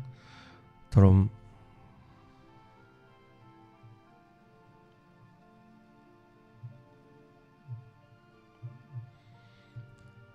hello mingalai fonga habisi saitongi kena chaubi ma kena chaubi ai bodi khangjai thorom da mayam saru ga bada call to rese phajana nungai ai di keno da ming do thajan bado haijada ba ai di nungalam dai su chap chai makeup thok pada ade ngarangi angang jingi lotri lawi do dong na phaja kare mayam jina ai sauning na jengan ba noi di jauning dro awa imana ba mi ka sam ta ke sam ningon ma la di jaune de nei maka yam nungai jai ibungo dukai hena nungai ba leitre aduga angang sing jina tawru ba chu jam phare ai hakti thamo ja keno dona khan yam nungai jai asine wa lo hoi ma kana so bi ole la khan ba daga ko sakale hoi ado kya bi phadana sakra kya une jening hu lagle to ai adong nungai jai bungo phare dum bungo matam chupa thagachari ma khoi mayam thagat pi be che chal mayam na hai tare ne ko poningi warol da mayam na bode dum khalang man moy masen thagana lein aduna ni ma aina as ai thagat lanu ai thagat pi ranu ga na hai ado tawjari ba thabak tu gi mahai ni thagalak ta di chai gedra sum tabana di nungai ram se do masini pomen na ban hai tar ngarang gi do nungai masi hai ba ꯊꯕꯛ ꯑꯃ ꯊꯧꯔꯝ ꯑꯃ ꯇꯧꯔꯀꯥꯟꯗ ꯅꯣꯡꯉꯥꯜꯂꯀꯥꯟꯗ ꯑꯩꯈꯣꯏꯅ ꯀꯩꯊꯦꯜꯗ ꯅꯠꯇ꯭ꯔꯒ ꯂꯝꯕꯤꯗ ꯊꯦꯡꯅꯕꯗ ꯉꯔꯥꯡꯗꯤ ꯅꯨꯡꯉꯥꯏꯍꯦ ꯉꯔꯥꯡ ꯄ꯭ꯔꯣꯒ꯭ꯔꯥꯝꯗꯣ ꯅꯨꯡꯉꯥꯏ ꯀꯥꯏꯅ ꯍꯥꯏꯅꯕꯗꯣ ꯑꯗꯨꯒꯨꯝꯕꯅꯦꯅ ꯍꯥꯏꯇꯥꯔꯦ ꯊꯥꯒꯠꯆꯔꯤ ꯏꯃꯥ ꯁꯔꯨꯛ ꯌꯥꯕꯤꯔꯛꯄ ꯑꯗꯨꯒ ꯍꯦꯃꯟꯇ ꯃꯩꯇꯩ ꯊꯥꯒꯠꯆꯔꯤ ꯀꯔꯤ ꯃꯊꯦꯜ ꯆꯥꯕꯤꯒꯦꯅ ꯍꯪꯕꯤꯔꯦ ꯍꯦꯃꯟꯇ ꯃꯩꯇꯩ ꯑꯗꯣ ꯍꯪꯕꯤꯔꯕꯅꯤꯅ ꯌꯣꯡꯆꯥꯛ ꯏꯔꯣꯜꯂꯦ ꯑꯗꯨꯒ ꯍꯪꯒꯥꯝ ꯉꯧꯕ ꯑꯃꯁꯨ ꯌꯥꯎꯏ ꯌꯣꯡꯆꯥꯛ ꯁꯤꯡꯖꯨꯕꯁꯨ ꯑꯃꯨꯛꯁꯨ ꯌꯥꯎꯏ ꯑꯗꯨꯒ ꯏꯆꯦ ꯄꯨꯟꯅꯕꯗꯤꯅ ꯍꯪꯒꯥꯝ ꯉꯧꯕꯗꯣ ꯎ ꯃꯣꯔꯣꯛ ꯈꯔ ꯌꯥꯝ ꯍꯥꯞꯆꯜꯂꯦ ꯃꯥꯕꯨꯗꯤ ꯃꯣꯔꯣꯛ ꯁꯥꯕ ꯄꯥꯝꯕꯖꯥꯠꯅꯤ ꯑꯃꯨꯔꯛꯇꯪ ꯆꯥꯕ ꯁꯥꯗꯤ ꯁꯥꯏ ꯑꯗꯨꯝ ꯍꯥꯎꯏ ꯑꯗꯨꯃꯥꯏꯅ ꯍꯥꯏꯇꯥꯔꯦꯅꯦ ꯆꯝ ꯆꯝꯅ ꯆꯥꯖꯩ ꯊꯥꯒꯠꯆꯔꯤ ꯍꯪꯕꯤꯔꯛꯄ ꯍꯥꯏꯕꯤꯔꯛꯄ ꯑꯗꯨ ꯃꯌꯥꯝ ꯄꯨꯝꯅꯃꯛ ꯇꯤꯟꯕꯤꯔꯤꯕ ꯌꯥꯎꯕꯤꯔꯤꯕ ꯇꯥꯔꯤꯕ ꯃꯌꯥꯝꯁꯤ ꯃꯌꯥꯝ ꯀꯔꯤ ꯌꯦꯟꯖꯥꯡ ꯆꯥꯕꯤꯒꯦꯅ ꯑꯩꯅ ꯍꯪꯉꯨꯔꯗꯤ ꯀꯃꯥꯏ ꯈꯨꯝꯃꯛꯀꯅꯤ ꯑꯗꯨꯕꯨ ꯊꯥꯒꯠꯆꯔꯤꯀꯣ ꯍꯜꯂꯣ ꯃꯤꯡ ꯑꯃꯗꯤ ꯂꯩꯐꯝ ꯍꯥꯏꯕꯤꯁꯤ Halo sir, Lilog dagi Abdul Hakim sir, Lilog da Turil Hambi dam dagi. Taram Nokchari Abdul Hakim. Sir da kainam ta hai jage ta. Habiyo habiyo. Ai khoi ki sir lila gumba dagi sum sir khoi na sana ki bo adu du picture wai na video wai na utpa ya ta adok pa. Madu uhanning ba Diamond TV ai na hai ramina. Picture da sum uhanning ja ba hai ta. Diamond TV se TV da di uyi. Hari se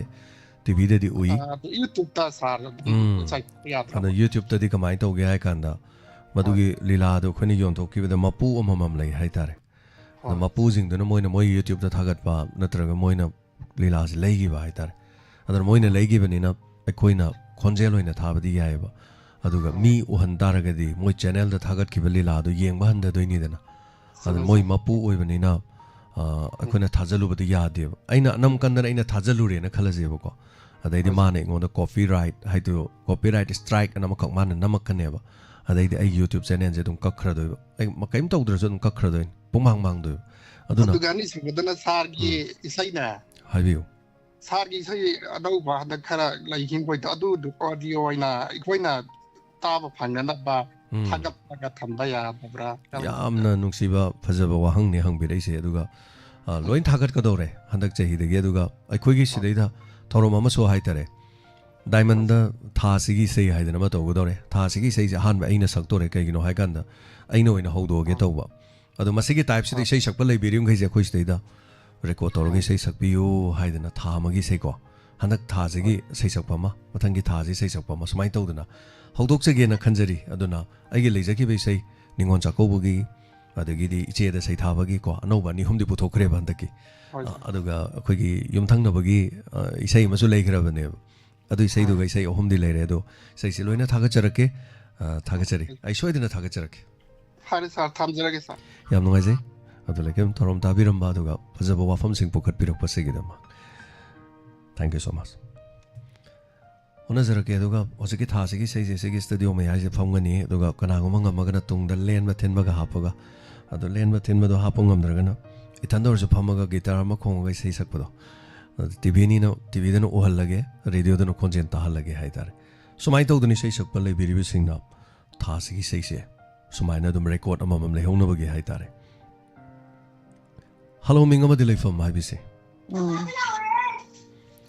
hello साइटोन दगी नी बुंगो साइटोन दगी तराम नोक्चरी तापियो Ming मत खंगजगे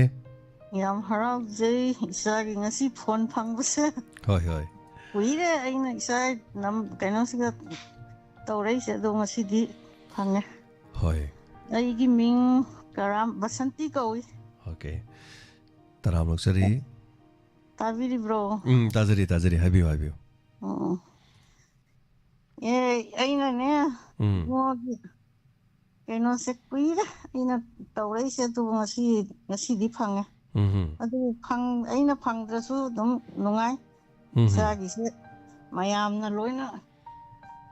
taningna isaga pau phangna ningna mayamna tawira ido da surawi aina phangdrasu isagi program tabne na nungai da hoi hoi adu sound je kari no ngo phadna tadrisa phone oibagi somorongani som akoi mek sengna dum tajai mana haidi do koi do mek sengna tajai dum haibiu aina isa program se lak ye na khalam ni adubu lak amtang sa unaraga isu donor se jaw gan khanjaba adubu ꯑꯩꯁꯦ ꯐꯔꯛ ꯇꯥꯗꯣꯔꯦ ꯂꯥꯛꯄ ꯉꯝꯃꯣꯏꯗꯣꯔꯦ ꯍꯣꯏ ꯍꯣꯏ ꯃꯇꯥꯡ ꯆꯥꯕꯗ ꯌꯦꯡꯉ ꯂꯣꯏꯔꯦ ꯏꯃꯥ ꯍꯥꯏꯕꯤꯌꯨ ꯍꯥꯏꯕꯤꯌꯨ ꯏꯃꯥ ꯄꯦꯅꯥꯆꯧꯕꯤꯅꯗꯤ ꯆꯠꯁꯤ ꯍꯥꯏꯅ ꯑꯩꯈꯣꯏ ꯑꯅꯤꯁꯦ ꯍꯧꯅꯕꯅꯦꯕ ꯑꯗꯣ ꯑꯩꯁꯦ ꯑꯩꯗꯤ ꯑꯩ ꯏꯄꯥꯝꯁꯦ ꯑꯁꯥꯝꯗꯅꯦ ꯑꯣ ꯑꯗꯨꯅ ꯑꯩꯁꯦ ꯏꯄꯥꯝꯗ ꯆꯠꯄꯩ ꯄ꯭ꯔꯣꯒ꯭ꯔꯥꯝ ꯑꯃ ꯂꯩꯔꯕ ꯑꯁꯥꯝꯒꯤ ꯀꯔꯤ ꯂꯝ ꯑꯣꯏꯕꯤꯕꯅꯣ ꯑꯁꯥꯝ ꯍꯣꯖꯥꯏꯒꯤꯅꯤ ꯍꯣꯖꯥꯏ ꯑꯣꯀꯦ ꯑꯗꯣ ꯍꯣꯖꯥꯏꯒꯤ ꯅꯦꯇꯥ ꯍꯤꯖꯝ ꯏꯔꯥꯕꯣꯠꯀꯤ ꯃꯨꯔꯇꯤ ꯂꯩꯕꯗꯣ ꯍꯣꯏ ꯍꯣꯏ ꯑꯗꯨꯋꯥꯏꯗ ꯑꯗꯨꯋꯥꯏꯗꯔꯥ ꯑꯗꯨꯗꯒꯤ ꯑꯩꯈꯣꯏꯒꯤ ꯂꯝꯁꯤꯅ ꯑꯃꯨꯛ ꯖꯨꯒꯤꯖꯥꯟ ꯀꯧꯏ ꯍꯣꯖꯥꯏꯗꯒꯤ ꯀꯤꯂꯣꯃꯤꯇꯔ 2-3 ꯆꯠꯄ ꯇꯥꯕ ꯍꯣꯖꯥꯏꯗꯗꯤ ꯃꯩꯇꯩ ꯌꯥꯝ ꯂꯩꯌꯦ ꯂꯩ ꯑꯩꯈꯣꯏ ꯍꯣꯖꯥꯏꯗꯒ ꯂꯤꯂꯥ ꯁꯥꯟꯅꯕ ꯆꯠꯂꯨꯏꯌꯦ ꯅꯍꯥꯟꯋꯥꯏꯒ ꯑꯗꯣ ꯍꯧꯖꯤꯛꯀꯤ ꯑꯩꯅ ꯍꯤꯖꯝ ꯏꯔꯥꯕꯣꯠ ꯂꯩꯕ ꯃꯐꯝꯒ ꯍꯥꯏꯗꯣ ꯑꯗꯥꯏꯒꯥꯏꯗꯣ ꯆꯠꯆꯔꯨꯏ ꯑꯍꯤꯡ ꯂꯦꯛꯆꯔꯝꯃꯦ ꯑꯩꯈꯣꯏꯒꯤ ꯀꯩꯅꯣꯒꯤ ꯃꯌꯥꯝ ꯂꯣꯟꯁ ꯑꯃ ꯂꯩꯕꯗꯣ ꯃꯤ ꯂꯥꯛꯑꯒ ꯂꯦꯛꯐꯝ ꯂꯩꯕꯗꯣ ꯑꯗꯣ ꯄꯔꯦꯡ ꯑꯗꯨꯗꯒ ꯂꯩꯔꯝꯃꯦ ꯅꯨꯃꯤꯠ ꯅꯣꯡꯃ ꯅꯤꯅꯤꯒ ꯂꯩꯔꯝꯃꯦ ꯍꯣꯖꯥꯏꯗꯤ ꯑꯩꯈꯣꯏꯅ ꯑꯉꯥꯡ ꯑꯣꯏꯔꯤꯉꯩꯗꯒꯤ ꯑꯩꯈꯣꯏ ꯃꯅꯤꯄꯨꯔꯒꯤ ꯂꯤꯂꯥ ꯗꯔꯃꯥ ꯌꯥꯝ ꯂꯥꯛꯑꯦ ꯍꯧꯖꯤꯛꯇꯤ ꯂꯥꯛꯄ ꯂꯥꯛꯇ꯭ꯔꯦ ꯍꯣꯏ ꯍꯣꯏ ꯍꯥꯟꯅ ꯑꯩꯈꯣꯏꯅ ꯑꯉꯥꯡ ꯑꯣꯏꯔꯤꯉꯩꯗꯗꯤ ꯃꯅꯤꯄꯨꯔꯒꯤ ꯂꯤꯂꯥ ꯁꯨꯃꯥꯡ ꯂꯤꯂꯥ ꯑꯗꯒꯤꯗꯤ ꯗꯔꯃꯥ ꯖꯣꯏ ꯗꯔꯃꯥ ꯀꯥꯏꯅ ꯇꯧꯕꯗꯣ ꯍꯣꯏ ꯍꯣꯏ ꯌꯥꯝ ꯂꯥꯛꯑꯦ ꯑꯩꯈꯣꯏ ꯌꯥꯝ ꯌꯦꯡꯉꯛꯑꯦ ꯑꯗꯨꯅꯤ ꯑꯩꯅ ꯏꯃꯥ ꯄꯦꯅꯥꯆꯧꯕꯤꯅ ꯑꯩꯕꯨ ꯑꯩꯈꯣꯏ ꯑꯅꯤ ꯍꯧꯅꯔꯤꯃꯤ ꯆꯠꯁꯤ ꯍꯥꯏꯅ ꯑꯩꯅ ꯑꯃꯨꯛꯇꯪ ꯆꯠꯂꯒ ꯏꯆꯥꯒ ꯑꯃꯨꯛꯇꯪ ꯁꯛ ꯃꯥꯏ ꯈꯪꯅꯔꯒ ꯑꯩ ꯗꯣꯅꯔꯁꯦ ꯌꯥꯎꯒꯦꯅ ꯑꯗꯨꯕꯨ ꯌꯥꯎꯅꯤ ꯏꯆꯥ ꯗꯣꯅꯔꯁꯦ ꯑꯩꯅꯅꯦ ꯑꯃꯨꯛꯇꯪ ꯎꯅꯔꯒ ꯌꯥꯎꯒꯦ ꯍꯥꯏꯅ ꯈꯟꯕꯗ ꯑꯩꯁꯦ ꯍꯟꯗꯛꯁꯦ ꯑꯃꯨꯛ ꯂꯥꯛ ꯉꯝꯃꯣꯏꯗꯣꯔꯦ ꯇꯧꯏꯁꯦ ꯍꯣꯏ ꯏꯃꯥ ꯃꯇꯥꯡ ꯆꯥꯕꯗ ꯏꯃꯥꯒꯤ ꯈꯨꯗꯣꯡꯆꯥꯕ ꯃꯇꯝꯗ ꯂꯥꯛꯄꯤꯌꯨ ꯏꯃꯥ ꯀꯣ ꯊꯥꯒꯠꯆꯔꯤ ꯏꯃꯥ ꯇꯧꯔꯝ ꯁꯔꯨꯛ ꯌꯥꯕꯤꯔꯛꯄ ꯁꯥꯏꯇꯣꯟꯗꯒꯤ ꯏꯃꯥꯒꯤ ꯄꯨꯛꯅꯤꯡꯒꯤ ꯋꯥꯔꯣꯜꯗ ꯁꯔꯨꯛ ꯌꯥꯕꯤꯔꯛꯇꯅ ꯏꯃꯥꯅ ꯐꯣꯡꯗꯣꯛꯄꯤꯔꯤꯕ ꯑꯁꯤꯒꯤꯗꯃꯛ ꯊꯥꯒꯠꯆꯔꯤ ꯏꯃꯥ ꯑꯗꯨꯗꯤ ꯃꯊꯪꯒꯤ ꯀꯣꯂꯔꯗ ꯑꯃꯨꯛ ꯈꯨꯗꯣꯡꯆꯥꯕ ꯄꯤꯖꯒꯦ ꯀꯅꯥꯅ ꯀꯔꯤ ꯍꯥꯏꯔꯦꯕ ꯑꯃꯨꯛ ꯇꯥꯃꯤꯟꯅꯁꯤꯀꯣ ꯏꯃꯥ ꯅꯥꯗ ꯌꯦꯛꯇꯕ ꯑꯣꯏꯕꯤꯌꯨ ꯏꯃꯥ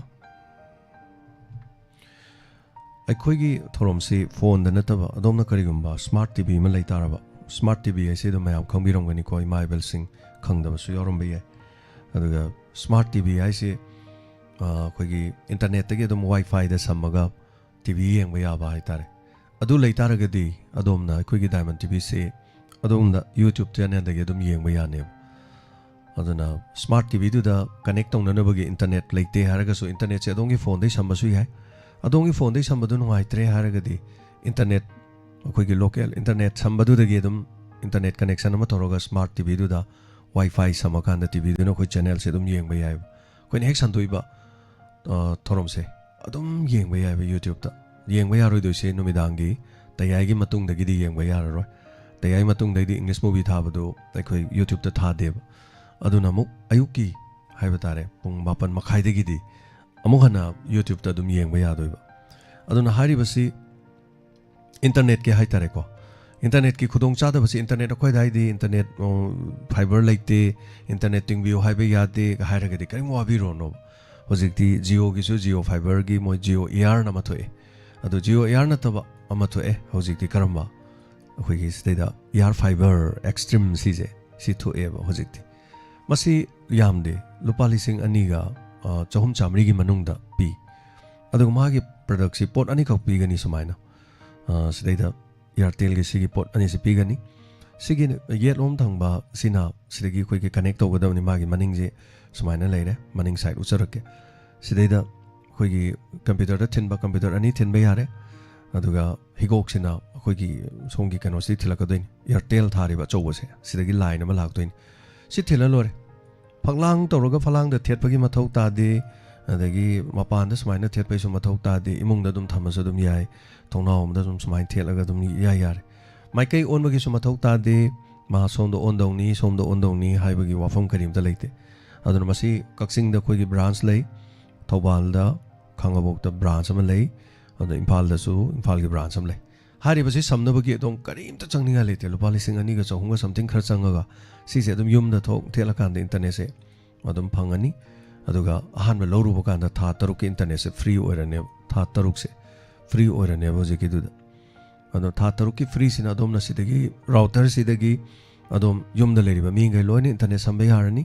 my password ma pirakani aduga sigi password to TV da samakanda TV da khoi channel se without inter karim to yaudana pan malaitana dum yeng yarane aduna pambi ba leiradi thobal aduga kakjing leirga so ai masigi ad ama semjage tawi kari gino in semdoi jai kanda internet fangda basing do internet fangba mafam da nungaina tanana baki aduna thagachari hello minga model from habisi no tha taram lokchari minga laifong ga habiu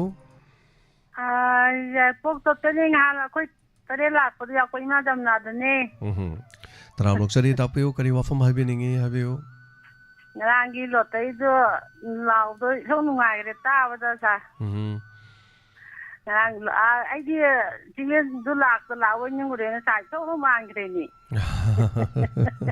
hoi hoi ai no ko ko sunjan laga ari ole no ma la foi ma ne sa nungai re sa do so chum ba ma ji yeng ning bane do lo tai daw ya da ma ne phau de hoi hoi yam nungai sa to bem ja cha gi ka ji khanau ju ka mai to lo khang ja ga amma male samali amma thare ni thare mali amma dai ma yam nungai ja sa agachari mayamgi thogan tawjage na tholam ni na mayam pe na ba khaji khaji tawjarin haiba hitabako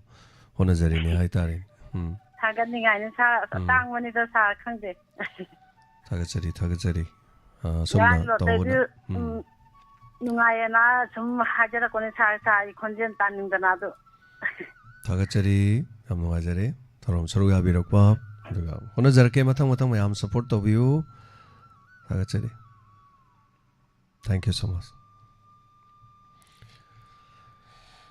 matangi caller damo khodong chaba pijari saruga biu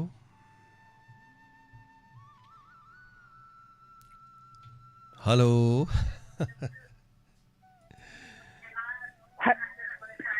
ima paikachare hello ima pokhau ima me mataram nukchari oi bunga ima ni ne ima pokhai ma me mani ne hoi ima yu pongning da lai ja wa heta isa da tamjara ke na ai isa ni na tawjara ni ne habiu ma kari habening ba ne samai tawe landi da khongi singa jamta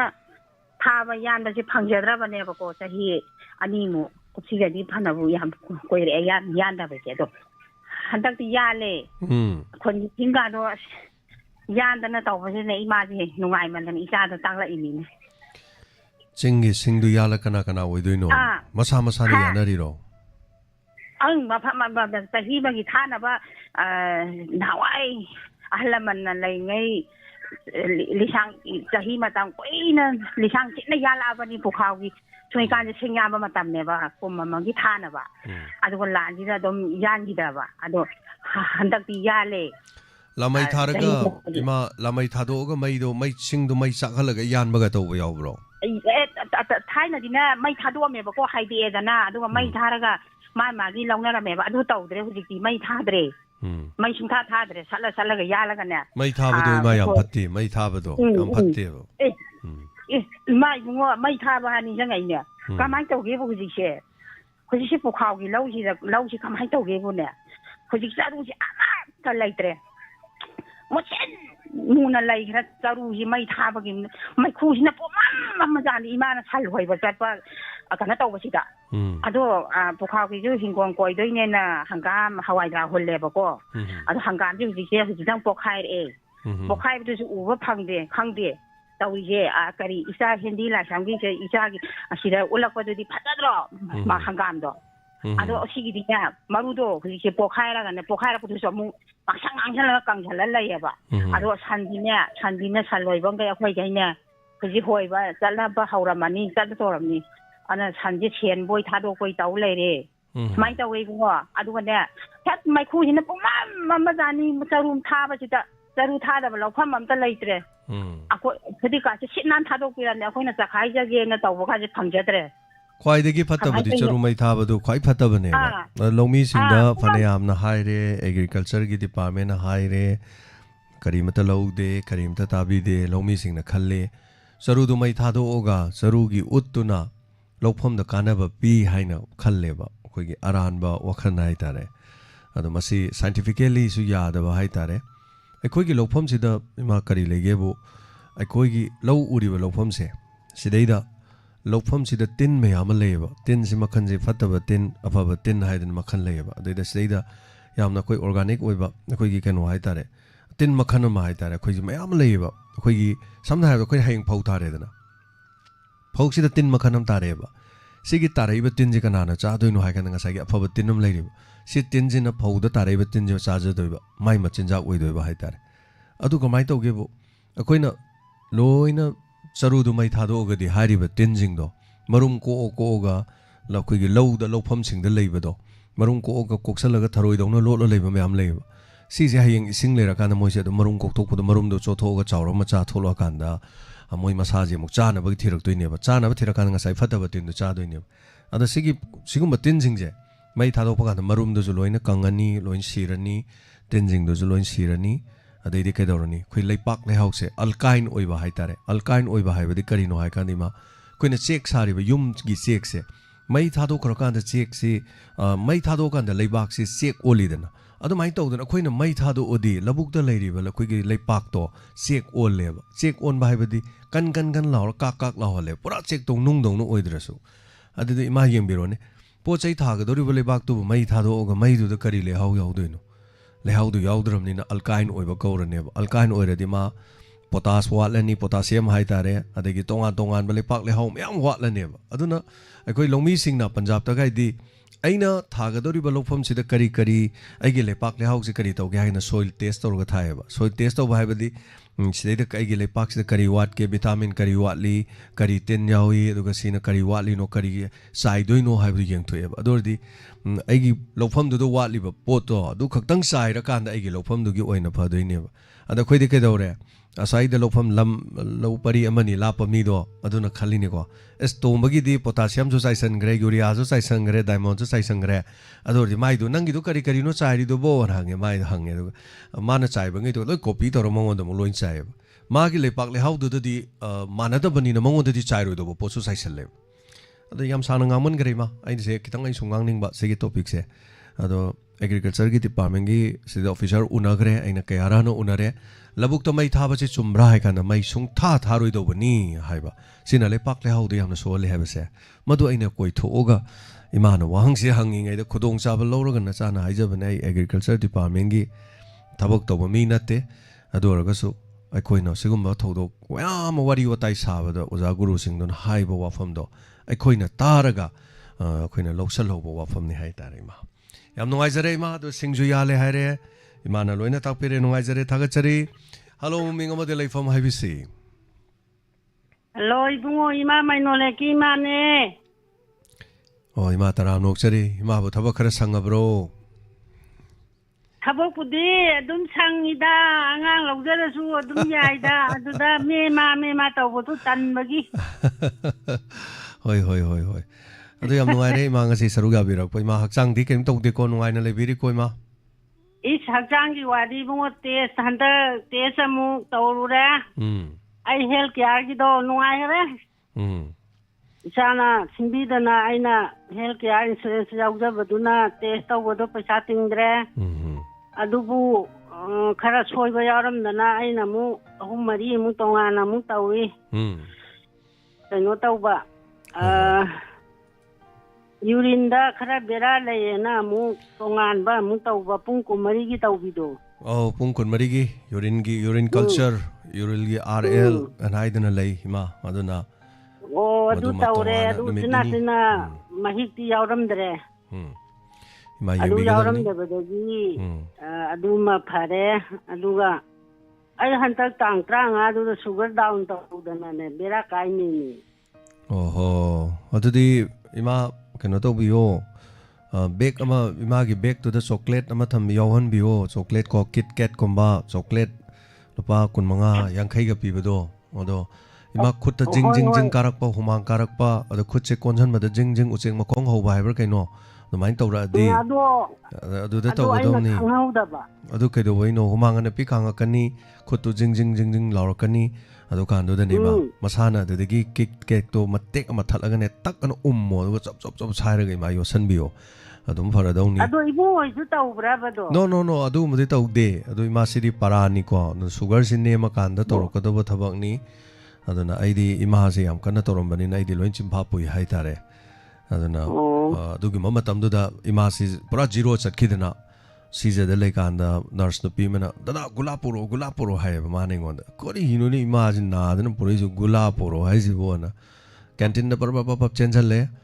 ꯒꯨꯂꯥ ꯑꯆꯧꯕꯗꯣ ꯑꯗꯨ ꯂꯧꯔꯦ ꯑꯗꯨꯒ ꯒꯨꯂꯥꯗ ꯃꯍꯤ ꯈꯔ ꯌꯥꯎꯔꯛꯑꯣꯅ ꯒꯨꯂꯥ ꯑꯃ ꯊꯛꯑꯅ ꯆꯥꯃꯁ ꯇꯧꯔꯒ ꯏꯟꯁꯤꯜꯂꯦ spoon ꯇꯧꯔꯒ ꯑꯗꯨ ꯃꯍꯤꯗꯨ ꯈꯤꯇꯪ ꯄꯤꯊꯛꯑꯦ ꯉꯥꯏꯍꯥꯛ ꯂꯩꯔꯀꯥꯟꯗ ꯐꯩꯌꯦꯕꯀꯣ ꯑꯗꯨꯅ ꯁꯤꯁꯤ ꯑꯗꯨꯗꯒꯤ ꯑꯗꯨꯝ ꯑꯩꯈꯣꯏꯅ ꯑꯗꯨꯝ ꯆꯦꯛꯁꯤꯜꯂꯦ ꯍꯥꯏꯇꯥꯔꯦ ꯑꯗꯨꯅ ꯏꯃꯥ ꯄꯨꯔꯒ ꯑꯩꯅ ꯆꯠꯂꯗꯤ ꯒꯥꯔꯤꯗ ꯆꯣꯀ꯭ꯂꯦꯠ ꯄꯨꯔ ꯆꯠꯂꯦꯕ ꯑꯗꯨꯅ ꯁꯤꯅꯤ ꯌꯥꯝ ꯕꯦꯔꯥ ꯂꯩꯁꯦꯀꯣ ꯏꯃꯥ ꯑꯗꯨꯅ ꯍꯧꯔꯛꯄ ꯃꯇꯝꯗ ꯑꯗꯨꯅꯦ ꯏꯆꯥꯅꯨꯄꯤꯅ ꯏꯃꯥ ꯅꯪ ꯃꯔꯛꯇ ꯆꯥꯕ ꯊꯛꯄꯗꯨ ꯆꯥꯡ ꯈꯔ ꯅꯥꯏꯌꯣꯅ ꯍꯩ ꯆꯥꯕ ꯑꯗꯒꯤ ꯀꯩꯀꯩ ꯈꯔ ꯆꯥꯁꯤꯟ ꯊꯛꯆꯟꯕꯗꯣ ꯅꯪꯗꯤ ꯁꯨꯡꯆꯥ ꯆꯥꯗ꯭ꯔꯦ ꯑꯗꯨ ꯆꯥꯡ ꯅꯥꯏꯅ ꯈꯔ ꯆꯥꯔꯣꯗꯅ ꯆꯥꯛ ꯆꯥꯕꯁꯨ ꯃꯇꯝ ꯅꯥꯏꯅ ꯆꯥꯑꯣꯅ ꯆꯥꯔꯤꯌꯦ ꯑꯗꯒꯤ ꯈꯔꯕꯨꯗꯤ ꯑꯗꯒꯤ ꯑꯩꯅ ꯀꯥꯞꯄꯤꯕ ꯏꯟꯁꯨꯂꯤꯟꯁꯤꯒ ꯆꯥꯔꯤꯕ ꯆꯥꯛꯁꯤꯒꯁꯨ ꯈꯦꯠꯅꯔꯦꯅ ꯏꯟꯁꯨꯂꯤꯟꯗꯣ ꯍꯟꯊꯧꯑꯣꯅ ꯍꯟꯊꯔꯦ ꯑꯗꯒꯤꯗꯤ ꯈꯔꯕꯨꯗꯤ ꯅꯨꯡꯉꯥꯏꯔꯦ ꯑꯁ ꯀꯣꯛꯀꯥꯁꯤ ꯄꯨ ꯉꯝꯕꯖꯥꯠ ꯅꯠꯇꯦ ꯏꯃꯥ ꯆꯦꯛ ꯆꯠꯊꯣꯛꯑꯣ ꯆꯦꯛ ꯆꯠꯇꯕ ꯀꯌꯥꯝ ꯀꯨꯏꯔꯒꯦ ꯆꯠꯂꯦ ꯆꯦꯛ ꯌꯥꯝ ꯇꯣꯏꯅ ꯆꯠꯂꯤꯅꯤꯅꯦ ꯑꯗꯨ ꯆꯦꯛ ꯆꯠꯂꯗꯤ ꯗꯣꯛꯇꯔꯒ ꯇꯥꯟꯅꯧꯑꯣ ꯑꯗꯨꯒ ꯏꯟꯁꯨꯂꯤꯟꯗꯣ ꯗꯣꯁ ꯍꯟꯊꯕ ꯈꯣꯠꯄꯗꯣ ꯑꯗꯨꯝ ꯇꯧꯑꯣ ꯑꯗꯨꯒ ꯅꯨꯡꯉꯥꯏꯔꯛꯇꯦ ꯍꯥꯏꯔꯗꯤ ꯏꯃꯥ ꯑꯗꯨꯃꯥꯏꯅ ꯇꯧ ꯇꯥꯕꯅꯤ ꯑꯗꯨꯅ ꯆꯦꯛ ꯑꯃꯨꯛ ꯆꯠꯂꯒ ꯑꯩꯒꯤꯁꯤ ꯁꯨꯃꯥꯏꯅ ꯇꯧꯏ ꯑꯗꯨꯅ ꯁꯨꯃꯥꯏꯅ ꯁꯨꯒꯔ ꯗꯥꯎꯟ ꯇꯧꯔꯦ ꯈꯣꯠꯂꯦ ꯑꯗꯨꯅ ꯁꯤꯒꯨꯝꯕ ꯀꯔꯤ ꯇꯧꯒꯦꯅ ꯍꯥꯏꯕꯗꯣ ꯒꯨꯂꯤꯗꯁꯨ ꯒꯨꯂꯤ ꯊꯥꯔꯁꯨ ꯒꯨꯂꯤꯗ ꯍꯟꯊꯒꯗꯧꯕ ꯑꯗꯒꯤ ꯏꯟꯁꯨꯂꯤꯟꯒꯤ ꯀꯥꯞꯄꯒꯁꯨ ꯗꯣꯁꯇꯣ ꯀꯌꯥ ꯀꯥꯞꯄꯤꯅꯣ ꯃꯁꯤꯡ ꯄꯣꯏꯟ ꯀꯌꯥ ꯍꯟꯗꯧꯒꯦ ꯍꯥꯏꯕꯗꯨ ꯇꯥꯟꯅꯗꯧꯕ ꯍꯣꯏ ꯏꯃꯥ ꯊꯥꯒꯠꯆꯔꯤ ꯏꯃꯥ ꯊꯧꯔꯝ ꯁꯔꯨꯛ ꯌꯥꯕꯤꯔꯛꯄ ꯄꯨꯛꯅꯤꯡꯒꯤ ꯋꯥꯔꯣꯜꯗ ꯁꯤꯅꯤ ꯑꯅꯥ ꯑꯌꯦꯛ ꯃꯌꯥꯝ ꯍꯥꯏꯇꯥꯔꯦ ꯏꯃꯥꯒ ꯑꯩꯒ ꯁꯥꯟꯅꯔꯤ ꯋꯥꯔꯤꯁꯤꯗꯒꯤ ꯑꯗꯨꯝ ꯈꯪꯗꯕꯁꯤꯡꯅꯁꯨ ꯑꯗꯨꯝ ꯁꯤꯅꯤꯗ ꯋꯥꯔꯤ ꯍꯥꯏꯁꯦ ꯄꯨꯛꯅꯤꯡꯒꯤ ꯋꯥꯔꯣꯜ ꯍꯥꯏꯁꯦ ꯁꯤꯅꯤ ꯑꯩꯈꯣꯏꯅ ꯈꯪꯉꯦ ꯍꯩꯔꯦ ꯍꯥꯏꯕꯒꯤ ꯅꯠꯇꯦ ꯑꯦꯛꯁꯄꯤꯔꯤꯌꯦꯟꯁ ꯍꯥꯏꯇꯥꯔꯦ ꯑꯦꯛꯁꯄꯤꯔꯤꯌꯦꯟꯁ ꯀꯔꯤꯅꯣ ꯍꯥꯏ ꯀꯥꯟꯗ ꯑꯩꯈꯣꯏꯒꯤ ꯊꯦꯡꯅꯕꯗ ꯉꯥꯏꯔꯤꯕ ꯑꯦꯛꯁꯄꯤꯔꯤꯌꯦꯟꯁꯁꯤꯡ ꯑꯗꯣ ꯑꯗꯨꯝ ꯁꯤꯌꯔ ꯇꯧꯅꯔꯤꯅꯤ ꯍꯥꯏꯇꯥꯔꯦ ꯑꯣꯖꯥ ꯕꯤꯔꯃꯩꯁꯅꯥꯝ ꯊꯥꯒꯠꯆꯔꯤ ꯒꯥꯔꯗꯦꯅꯤꯡ ꯇꯧꯕ ꯄꯨꯛꯅꯤꯡ ꯋꯥꯈꯜ ꯅꯨꯡꯉꯥꯏꯍꯜꯂꯤ ꯗꯤꯄ꯭ꯔꯦꯁꯟ ꯑꯦꯟꯖꯥꯏꯇꯤꯗꯒꯤ ꯂꯥꯞꯅ ꯂꯩꯍꯜꯂꯤ ꯏꯁꯩ ꯍꯥꯏꯕꯁꯤꯅ ꯌꯨꯅꯤꯚꯔꯁꯦꯜ ꯂꯦꯡꯒ꯭ꯋꯦꯖꯅꯦꯅ ꯇꯥꯛꯄꯤꯔꯤ ꯍꯜꯂꯣ ꯇꯔꯥꯝ ꯅꯣꯛꯆꯔꯤ ꯁꯥꯔꯕꯨ ꯑꯍꯥꯟꯕꯗ ꯈꯨꯔꯨꯝꯖꯔꯤ ꯁꯥꯔ ꯃꯇꯝ ꯀꯨꯏꯔꯦ ꯋꯥꯔꯤ ꯁꯥꯟꯅꯗꯕ ꯁꯥꯔ ꯍꯣꯏ ꯌꯥꯝ ꯅꯨꯡꯉꯥꯏꯖꯩ ꯁꯔꯨꯛ ꯌꯥꯕꯤꯔꯛꯄ ꯍꯦꯝꯕ ꯁꯥꯔ ꯄ꯭ꯔꯣꯒ꯭ꯔꯥꯝꯕꯨꯗꯤ ꯃꯔꯛ ꯃꯔꯛꯇ ꯁꯥꯔ ꯑꯗꯨꯝ ꯀꯩꯅꯣ ꯇꯧꯖꯩ ꯑꯩꯁꯦ ꯍꯟꯗꯛ ꯊꯥ 2-3 ꯁꯥꯔ ꯁꯨꯝ ꯐꯦꯃꯤꯂꯤꯒꯤ ꯑꯅꯥ ꯑꯌꯦꯛ ꯈꯔ ꯌꯥꯎꯕ ꯒꯨꯍꯥꯇꯤ ꯑꯗꯨꯝ ꯂꯩꯖꯧꯔꯦ ꯀꯨꯏꯅ ꯀꯃꯥꯏꯅ ꯇꯧꯕꯅꯣ ꯏꯆꯥ ꯅꯨꯄꯥꯒꯤ ꯀꯩꯀꯩ ꯇꯧꯕ꯭ꯔꯣ ꯀꯃꯥꯏꯅ ꯇꯧꯕꯅꯣ ꯏꯆꯥ ꯅꯨꯄꯥꯒꯤꯗꯤ ꯁꯥꯔ ꯑꯃꯨꯛ ꯐꯈꯔꯦ ꯏꯆꯦꯒꯤ ꯅꯥꯕ ꯄ꯭ꯔꯣꯕ꯭ꯂꯦꯝ ꯈꯔ ꯂꯨꯕ ꯑꯃ ꯍꯧꯖꯤꯛꯄꯨꯗꯤ ꯀꯩꯅꯣ ꯇꯧꯔꯦ ꯒꯨꯍꯥꯇꯤ ꯆꯠꯂꯀꯥꯟꯗ ꯂꯧꯊꯣꯛꯎꯔꯦ ꯀꯅꯥꯒꯤꯅꯣ ꯑꯩꯒꯤ ꯏꯆꯦꯒꯤ ꯑꯣꯀꯦ ꯑꯩꯈꯣꯏꯒꯤ ꯁꯥꯏꯅꯁꯇ ꯁꯥꯔ ꯍꯦꯟꯖꯟꯕꯗꯤ ꯕꯦꯔꯥ ꯀꯥꯔꯛꯈꯤꯕ ꯍꯥꯏꯇꯥꯔꯦ ꯍꯤꯗꯥꯛ ꯒꯨꯂꯤ ꯍꯥꯟꯅ ꯆꯥꯗꯕ꯭ꯔꯥ ꯍꯥꯟꯅ ꯂꯥꯏꯌꯦꯡꯗꯕ ꯁꯥꯏꯅꯁ ꯑꯣꯏꯕ꯭ꯔꯣ ꯂꯥꯏꯌꯦꯡꯅ ꯇꯧꯕ ꯁꯥꯏꯅꯁꯔꯣ ꯍꯥꯟꯅ ꯂꯥꯏꯌꯦꯡꯅ ꯇꯧꯕꯅꯦ ꯁꯥꯔ ꯍꯥꯟꯅ ꯔꯤꯝꯁꯇ ꯑꯃꯨꯛ ꯑꯣꯄꯔꯦꯁꯟ ꯇꯧꯈ꯭ꯔꯕꯅꯦ ꯍꯣꯏ ꯑꯗꯨ ꯑꯃꯨꯛ ꯍꯧꯔꯛꯑꯀꯥꯟꯗ ꯁꯔꯨ ꯆꯥꯁꯤꯜꯂꯝꯕ ꯍꯥꯏꯇꯥꯔꯦ ꯕꯦꯔꯥꯅꯤꯅꯦ ꯃꯁꯤ ꯊꯕꯛꯁꯤꯁꯨ ꯁꯥꯏꯅꯁ ꯂꯩꯕ ꯑꯁꯤ ꯃꯤ ꯈꯨꯗꯤꯡꯃꯛꯇ ꯁꯥꯏꯅꯁꯁꯤ ꯂꯩꯅꯩ ꯈꯪꯗꯅ ꯇꯨꯃꯤꯟꯅ ꯑꯗꯨꯝ ꯂꯣꯠꯁꯜꯂ ꯂꯩꯕꯁꯨ ꯌꯥꯎꯏ ꯌꯦꯡꯕꯁꯨ ꯌꯥꯎꯏ ꯌꯦꯡꯗꯕꯁꯨ ꯌꯥꯎꯏ ꯂꯨꯝꯅ ꯂꯧꯅꯗꯦ ꯍꯥꯏꯇꯥꯔꯦ ꯑꯗꯣ ꯀꯣꯟꯅ ꯍꯦꯟꯖꯜꯂꯀꯥꯟꯗꯗꯤ ꯑꯋꯥꯕ ꯑꯣꯏꯔꯝꯃꯤꯁꯤꯅꯦ ꯍꯥꯏꯇꯥꯔꯦꯅꯦꯀோ ꯑꯩꯈꯣꯏꯗꯤ ꯌꯦꯡꯅ ꯁꯨꯝ ꯇꯧꯔꯛꯈꯤꯕ ꯍꯥꯏꯇꯥꯔꯦ ꯑꯗꯨꯒ ꯌꯥꯝꯅ ꯐꯠꯇꯕ ꯑꯃ ꯑꯣꯏꯔꯝꯕ ꯖꯒꯥꯗ ꯑꯩꯈꯣꯏꯒꯤ ꯃꯇꯝ ꯈꯔ ꯁꯨꯝ ꯍꯥꯏꯇꯥꯔꯦ ꯑꯩꯒꯤ ꯁꯨꯝ ꯏꯁꯥꯁꯦ ꯋꯥꯈꯜꯁꯦ ꯅꯨꯡꯉꯥꯏꯕꯝ ꯈꯪꯗꯕ ꯍꯥꯏꯇꯥꯔꯦ ꯑꯩ ꯏꯇꯣꯟꯗꯁꯨ ꯑꯣꯏꯕꯅꯤ ꯑꯍꯜ ꯑꯃ ꯂꯩꯕꯁꯨ ꯅꯠꯇꯕꯅꯤꯅ ꯑꯗꯨꯅ ꯁꯨꯝ ꯑꯩꯈꯣꯏꯒꯤ ꯃꯤ ꯄꯨꯟꯕ ꯈꯣꯠꯄ ꯂꯥꯡꯕ ꯈꯣꯠꯄ ꯌꯥꯎꯅꯤꯡꯗꯕꯒꯤ ꯃꯁꯥꯅ ꯑꯗꯨꯝ ꯏꯟꯊꯣꯔꯛꯄꯅꯤꯅꯦ ꯃꯌꯥꯝꯗꯩ ꯄꯨꯅꯤꯡꯉꯛꯇꯕꯅꯤꯅꯦ ꯋꯥꯈꯜ ꯅꯨꯡꯉꯥꯏꯇ꯭ꯔꯀꯥꯟꯗ ꯏꯃꯥꯟꯅꯕꯅ ꯍꯧꯏ ꯂꯥꯛꯑꯣ ꯆꯠꯁꯤ ꯂꯥꯛꯑꯣ ꯑꯗꯒꯤ ꯀꯣꯏꯔꯨꯁꯤ ꯆꯥꯔꯨꯁꯤ ꯍꯣꯔꯦꯟ ꯑꯩꯈꯣꯏ ꯄꯥꯔꯇꯤ ꯇꯧꯁꯤ ꯄꯥꯔꯇꯤꯗꯤ ꯌꯨ ꯊꯛꯄ ꯈꯣꯠꯄꯩ ꯅꯠꯇꯕꯀꯣ ꯉꯥ ꯆꯥꯛ ꯆꯥꯔꯁꯨ ꯁꯥ ꯉꯥ ꯊꯣꯡꯉꯁꯨ ꯏꯃꯥꯟꯅꯕꯁꯤ ꯃꯔꯨꯞ ꯃꯄꯥꯡ ꯃꯌꯥꯝ ꯑꯃ ꯇꯤꯟꯅꯔꯛꯄ ꯂꯩ ꯍꯧꯔꯛꯄꯁꯤꯡ ꯌꯥꯎꯗ꯭ꯔꯤꯅꯤ ꯑꯗꯒꯤ ꯃꯤꯒ ꯄꯨꯅꯤꯡꯉꯛꯇꯦ ꯅꯥꯀꯟꯗ ꯏꯁꯩ ꯄꯥꯝꯈ꯭ꯔꯕ ꯃ꯭ꯌꯨꯖꯤꯛꯀꯤ ꯃꯤ ꯑꯩꯁꯤꯅ ꯏꯁꯩ ꯇꯥꯅꯤꯡꯉꯛꯇ꯭ꯔꯤꯕꯅꯤ ꯀꯩꯅꯣ ꯑꯗꯣ ꯃꯤꯅ ꯏꯁꯩ ꯇꯥꯅꯤꯡꯉꯛꯇ꯭ꯔꯕ ꯃꯤ ꯂꯥꯡꯕ ꯌꯥꯎꯅꯤꯡꯉꯛꯇ꯭ꯔꯕ ꯀꯣꯏꯕ ꯆꯠꯅꯤꯡꯉꯛꯇ꯭ꯔꯕ ꯍꯥꯏꯕꯁꯦ ꯌꯥꯝꯅ ꯂꯨꯏ ꯍꯥꯏꯇꯥꯔꯦ ꯃꯗꯨ ꯃꯥ ꯏꯃꯨꯡꯒꯤ ꯑꯆꯧꯕ ꯕꯔꯗꯟ ꯃꯉꯣꯟꯗ ꯃꯊꯥ ꯁꯥꯔꯝꯃꯗꯧꯅꯤ ꯍꯥꯏꯇꯥꯔꯦ ꯇꯥꯛꯄꯤꯌꯨ ꯏꯌꯥꯝꯕ ꯑꯗꯨꯅ ꯃꯊꯥ ꯑꯩ ꯁꯨꯝ ꯋꯥꯈꯜ ꯅꯍꯥꯟꯒꯤ ꯃꯤꯁꯅꯤꯅ ꯂꯥꯛꯑꯗꯤ ꯃꯦꯁꯦꯖ ꯊꯥꯒꯦ ꯃꯤꯁ ꯑꯩ ꯌꯥꯎꯔꯛꯑꯗꯕꯅꯤ ꯑꯩꯁꯦ ꯁꯨꯃꯥꯏꯅ ꯇꯧꯈ꯭ꯔꯦ ꯌꯥꯎꯕ ꯉꯝꯗ꯭ꯔꯦ ꯑꯗꯨꯝ ꯑꯩ ꯁꯥꯔꯅ ꯁꯨꯝ ꯋꯥꯆꯞꯇ ꯀꯩꯗ ꯃꯌꯥꯝ ꯑꯩꯈꯣꯏꯒꯤ ꯊꯥꯒꯤ ꯁꯦꯡꯒꯥꯏꯒꯤ ꯀꯩꯀꯩ ꯍꯥꯞꯄ ꯂꯣꯏ ꯊꯦꯡꯅꯖꯩ ꯑꯗꯨꯝ ꯍꯥꯏꯔꯛꯄ ꯃꯌꯥꯝꯗꯣ ꯃꯌꯥꯝꯒꯤ ꯒ꯭ꯔꯨꯞ ꯋꯥꯟꯗ ꯀꯩ ꯍꯥꯏꯕ ꯈꯣꯠꯄ ꯑꯩꯒꯤꯁꯨ ꯈꯔ ꯑꯗꯨꯝ ꯄꯦꯟꯗꯤꯡ ꯂꯩ ꯂꯥꯛꯑꯒ ꯄꯨꯂꯞ ꯄꯤꯖꯔꯒꯦ ꯇꯧꯕꯅꯦ ꯂꯩꯁꯅꯨ ꯌꯥꯅꯤ ꯀꯩꯝꯇ ꯀꯥꯏꯗꯦ ꯑꯦꯛꯇꯤꯚ ꯑꯣꯏꯅ ꯊꯣꯛꯄꯤꯔꯛꯄ ꯑꯗꯨꯅ ꯑꯩꯁꯦ ꯁꯨꯝ ꯋꯥꯈꯜꯁꯦ ꯁꯨm ꯈꯔ ꯗꯥꯎꯟ ꯆꯠꯂꯨꯕ ꯍꯥꯏꯇꯥꯔꯦ ꯑꯍꯜ ꯂꯃꯟ ꯂꯩꯔ ꯁꯤꯟꯗꯣꯛ ꯁꯤꯟꯖꯤꯟ ꯍꯥꯏꯕ ꯑꯣꯏꯗꯤ ꯏꯆꯤꯟ ꯏꯅꯥꯎ ꯃꯌꯥꯝ ꯂꯩꯔꯗꯤ ꯐꯕ ꯍꯥꯏꯗꯤ ꯏꯇꯣꯟꯗ ꯑꯣꯏꯔꯀꯥꯟꯗ ꯑꯩꯉꯣꯟꯗ ꯑꯋꯥꯕ ꯏꯆꯥ ꯅꯨꯄꯥꯒꯤ ꯍꯦꯛ ꯐꯕꯒ ꯏꯆꯦꯒꯤ ꯑꯃꯨꯛ ꯇꯧꯁꯤꯜꯂꯛꯄꯗꯨꯗ ꯋꯥꯈꯜꯁꯦ ꯁꯨꯝ ꯅꯨꯡꯉꯥꯏꯕ ꯈꯪꯗ ꯈꯔ ꯂꯥꯞꯊꯣꯛꯎꯕꯅꯦ ꯃꯌꯥꯝꯗꯒꯤ ꯁꯨꯝ ꯑꯗꯨꯕꯨ ꯍꯧꯖꯤꯛꯇꯤ ꯀꯩꯅꯣ ꯇꯥꯔꯦ ꯐꯔꯦ ꯍꯥꯏꯇꯥꯔꯦ ꯁꯥꯔ ꯏꯁꯣꯔꯅ ꯆꯥꯟꯕꯤ ꯃꯊꯪ ꯑꯃꯨꯛ ꯍꯧꯔꯛꯇꯕ ꯑꯣꯏꯔꯁꯅꯣꯅ ꯑꯩ ꯑꯗꯨꯝ ꯈꯟꯖꯔꯒ ꯃꯥꯅ ꯏꯁꯣꯔꯗ ꯈꯣꯏꯔꯝꯖꯔꯒ ꯂꯩꯖꯔꯤ ꯁꯥꯔ ꯊꯦꯡꯛ ꯌꯨ ꯑꯗꯨꯒ ꯁꯥꯔ ꯑꯩ ꯋꯥꯐꯝ ꯑꯃꯇ ꯍꯥꯏꯖꯍꯧꯒꯦ ꯑꯦꯛꯖꯥꯝꯁꯦ ꯂꯧꯔꯒ ꯐꯣꯟ ꯇꯧꯔꯛꯄꯒꯤ ꯑꯩꯈꯣꯏꯒꯤ AMUꯗꯤꯅ ꯂꯤꯂꯣꯡ ꯊꯣꯡꯕꯒꯤ ꯑꯩꯈꯣꯏꯒꯤ ꯂꯝꯕꯤ ꯃꯄꯥꯟꯗ ꯁꯥꯔ ꯑꯩꯈꯣꯏꯒꯤ ꯁ꯭ꯇ꯭ꯔꯤꯠ ꯚꯦꯟꯗꯔ ꯃꯌꯥꯝ ꯐꯝꯃꯝꯃꯦꯕ ꯁꯥꯔ ꯐꯥꯁ ꯐꯨꯗ ꯃꯆꯥ ꯂꯣꯏ ꯇꯛꯈꯥꯏꯈ꯭ꯔꯦꯅꯦ ꯍꯧꯖꯤꯛꯁꯦ ꯒꯣꯔꯃꯦꯟꯅ ꯑꯩꯅ ꯅꯍꯥꯟ ꯑꯩꯅ ꯒꯨꯋꯥꯍꯥꯇꯤꯗ ꯍꯜꯂꯛꯑꯀꯥꯟꯗ ꯂꯣꯏ ꯇꯛꯈꯥꯏ ꯂꯩꯔꯝꯃꯦꯕ ꯁꯥꯔ ꯑꯗꯨ ꯑꯩꯅ ꯑꯃꯨꯛ ꯍꯥꯏꯖꯅꯤꯡꯉꯦꯅ ꯉꯔꯥꯡ ꯅꯍꯥꯟꯗꯒꯤ ꯑꯃꯨꯛ ꯁꯥꯔ ꯅꯥꯀꯜ ꯑꯁꯣꯝ ꯅꯥꯀꯜ ꯁꯥꯏꯠ ꯃꯅꯤꯡꯂꯣꯝ ꯊꯪꯕ ꯁꯥꯏꯠ ꯐꯝꯕ ꯍꯧꯅꯍꯧꯔꯦꯕ MU ꯔꯣꯝꯒꯤ ꯁꯥꯏꯠꯇ ꯁꯥꯔ ꯑꯃꯨꯛ ꯍꯥꯏꯗꯤ ꯉꯁꯤ MU ꯔꯣꯝꯒꯤ ꯅꯥꯀꯜꯂꯣꯝꯗ ꯑꯃꯨꯛ ꯃꯁꯤ ꯁꯥꯔ ꯁꯨꯝ ꯆꯞ ꯃꯥꯟꯅꯅꯦꯕ ꯁꯥꯔ ꯍꯥꯏꯗꯤ ꯉꯁꯤ ꯑꯅꯤ ꯐꯝꯃꯝꯕꯅꯤꯅ ꯅꯣꯡꯉꯥꯜꯂꯒ ꯑꯃꯨꯛ 3 4 5 ꯁꯨꯝ ꯃꯔꯤ ꯂꯣꯡꯈꯤꯅꯦꯕ ꯁꯥꯔ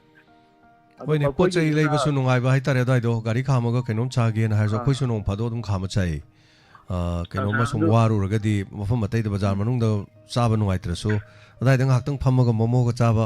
ꯑꯇꯩ ꯆꯥꯕ ꯌꯥꯎꯋꯦ ꯍꯥꯏꯇꯥꯔꯦ ꯑꯗꯨ ꯃꯐꯝꯕꯨꯗꯤ ꯆꯥꯗꯕ ꯑꯩꯅ ꯑꯃꯨꯛ ꯍꯥꯏꯖꯅꯤꯡꯉꯦ ꯁꯥꯔ ꯒꯣꯔꯃꯦꯟꯅ ꯑꯩꯈꯣꯏꯒꯤ ꯈꯨꯗꯛꯇ ꯃꯣꯏꯁꯦ ꯀꯩꯅꯣ ꯑꯣꯏꯅ ꯇꯧꯈ꯭ꯔꯦ ꯍꯥꯏꯇꯥꯔꯦ ꯑꯗꯨ ꯃꯁꯤꯒꯤ ꯄꯣꯠꯁꯦ ꯑꯩꯅ ꯆꯠꯂꯝꯗꯥꯏꯗ ꯈꯨꯗꯛꯇ ꯁꯥꯕꯒ ꯌꯥꯎꯅꯍꯧꯋꯦ ꯃꯇꯝꯗ ꯃꯁꯤ ꯁꯥꯅꯕ ꯍꯣꯠꯅꯕꯗ ꯐꯝꯅꯕ ꯃꯄꯣꯠ ꯂꯥꯡꯈꯠꯅꯕ ꯍꯣꯠꯅꯕꯗ ꯃꯤꯉꯣꯟꯗꯒꯤ ꯄꯩꯁꯥ ꯗꯦꯂꯤ ꯀꯂꯦꯛꯁꯟ ꯂꯧꯁꯜꯂꯨꯕ ꯁꯦꯟꯗꯣꯏ ꯀꯥꯕ ꯂꯧꯔꯨꯕ ꯈꯣꯠꯂꯨꯕ ꯃꯌꯥꯝ ꯍꯧꯖꯤꯛꯁꯦ ꯕꯔꯗꯟ ꯄꯨꯕ ꯎꯔꯦꯕ ꯁꯨꯝ ꯑꯩꯈꯣꯏ ꯂꯩꯀꯥꯏ ꯈꯨꯠꯁꯥꯏꯗ ꯑꯗꯨꯅ ꯒꯣꯔꯃꯦꯟꯅ ꯃꯁꯤ ꯃꯈꯣꯏꯒꯤꯁꯨ ꯍꯥꯏꯇꯥꯔꯦ ꯁꯨꯝ ꯀꯔꯕꯥꯔ ꯑꯃ ꯍꯤꯡꯅꯕ ꯑꯃ ꯇꯧꯔꯕꯅ ꯔꯤꯂꯤꯐ ꯀꯦꯝꯞꯇꯒꯤ ꯂꯩꯔꯒ ꯐꯝꯖꯕꯁꯨ ꯃꯌꯥꯝ ꯌꯥꯎꯋꯤ ꯁꯥꯔ ꯑꯗꯨꯒ ꯍꯥꯏꯔꯤꯕ ꯖꯒꯥꯁꯦ ꯑꯩꯈꯣꯏꯒꯤ ꯇ꯭ꯔꯥꯐꯤꯛ ꯖꯥꯝ ꯊꯣꯛꯇꯅ ꯌꯥꯝ ꯄꯤꯛꯄ ꯖꯒꯥꯗꯤ ꯑꯣꯏꯗꯦꯕ ꯑꯩꯈꯣꯏꯒꯤ ꯃ꯭ꯌꯨꯅꯤꯁꯤꯄꯥꯂꯤꯇꯤꯅꯕꯨ ꯑꯣꯏꯔꯣ ꯑꯗꯒꯤ ꯕꯖꯥꯔ ꯕꯣꯔꯗ ꯑꯃꯒꯤ ꯃꯈꯥꯗꯕꯨ ꯑꯣꯏꯔꯣ ꯅꯥꯀꯟꯗ ꯁꯥꯔ ꯌꯥꯝ ꯁꯥꯡꯉꯤꯕ ꯖꯒꯥꯅꯦꯕ ꯑꯗꯨ ꯗꯨꯀꯥꯟ ꯃꯆꯥ ꯑꯃꯃꯝꯇꯪ ꯁꯥꯕꯒꯤ ꯈꯨꯗꯣꯡꯆꯥꯕ ꯄꯤꯕꯤꯔꯒꯗꯤ ꯑꯩꯈꯣꯏ ꯀꯔꯕꯥꯔ ꯇꯧꯔꯤꯕ ꯏꯆꯤꯜ ꯏꯅꯥꯎꯁꯤꯡꯗꯁꯨ ꯍꯦꯟꯅ ꯐꯕ ꯆꯥꯕ ꯊꯛꯄ ꯂꯥꯛꯄ ꯏꯆꯤꯜ ꯏꯅꯥꯎꯁꯤꯡꯗꯁꯨ ꯍꯦꯟꯅ ꯂꯨꯕ ꯅꯥꯟꯕ ꯖꯒꯥ ꯑꯃ ꯑꯣꯏꯅꯦꯅ ꯑꯩ ꯍꯥꯏꯖꯒꯦ ꯇꯧꯕꯅꯤ ꯍꯣꯏ ꯑꯗꯨꯒ ꯍꯦꯝꯕ ꯅꯥꯀꯟ ꯑꯁꯣꯝ ꯅꯥꯀꯟꯗꯁꯨ ꯁ꯭ꯇ꯭ꯔꯤꯠ ꯃꯩ ꯊꯥꯟꯕ ꯃꯥꯜꯂꯦꯀꯣ ꯇꯨꯔꯦꯟꯒꯤ ꯋꯥꯡꯃꯔꯣꯝꯗ ꯑꯗꯨ ꯁꯥꯔ ꯃꯩ ꯑꯩꯅ ꯁꯦꯝꯖꯕꯅꯦ ꯁꯥꯔ ꯑꯗꯨ ꯀꯌꯥꯝ ꯁꯥꯡꯅ ꯇꯧꯗꯣꯏꯅꯣ ꯑꯗꯣ ꯂꯤꯂꯣꯡ ꯊꯣꯡ ꯑꯁꯣꯝ ꯁꯥꯏꯠꯇꯨꯐꯥꯎ ꯊꯨꯡꯅꯕ ꯇꯧꯗꯣꯏꯔꯣ ꯀꯩꯅꯣ ꯇꯧꯗꯣꯏꯅꯦ ꯍꯧꯖꯤꯛꯀꯤꯗꯤ ꯁꯥꯔ ꯃꯤꯇꯔ 4ꯅꯦꯕ ꯑꯗꯨꯒ ꯁꯦꯀꯦꯟ ꯐꯦꯁꯇ ꯂꯤꯂꯣꯡ ꯊꯣꯡ ꯌꯧꯗꯣꯏꯅꯦ ꯁꯥꯔ ꯑꯣꯀꯦ ꯌꯥꯝ ꯐꯖꯗꯧ ꯃꯥꯜꯂꯦ ꯅꯍꯥꯟ ꯃꯩ ꯌꯥꯝ ꯉꯥꯜꯍꯧꯋꯦ ꯂꯤꯂꯣꯡ ꯊꯣꯡ ꯌꯧꯗꯣꯏꯅꯦ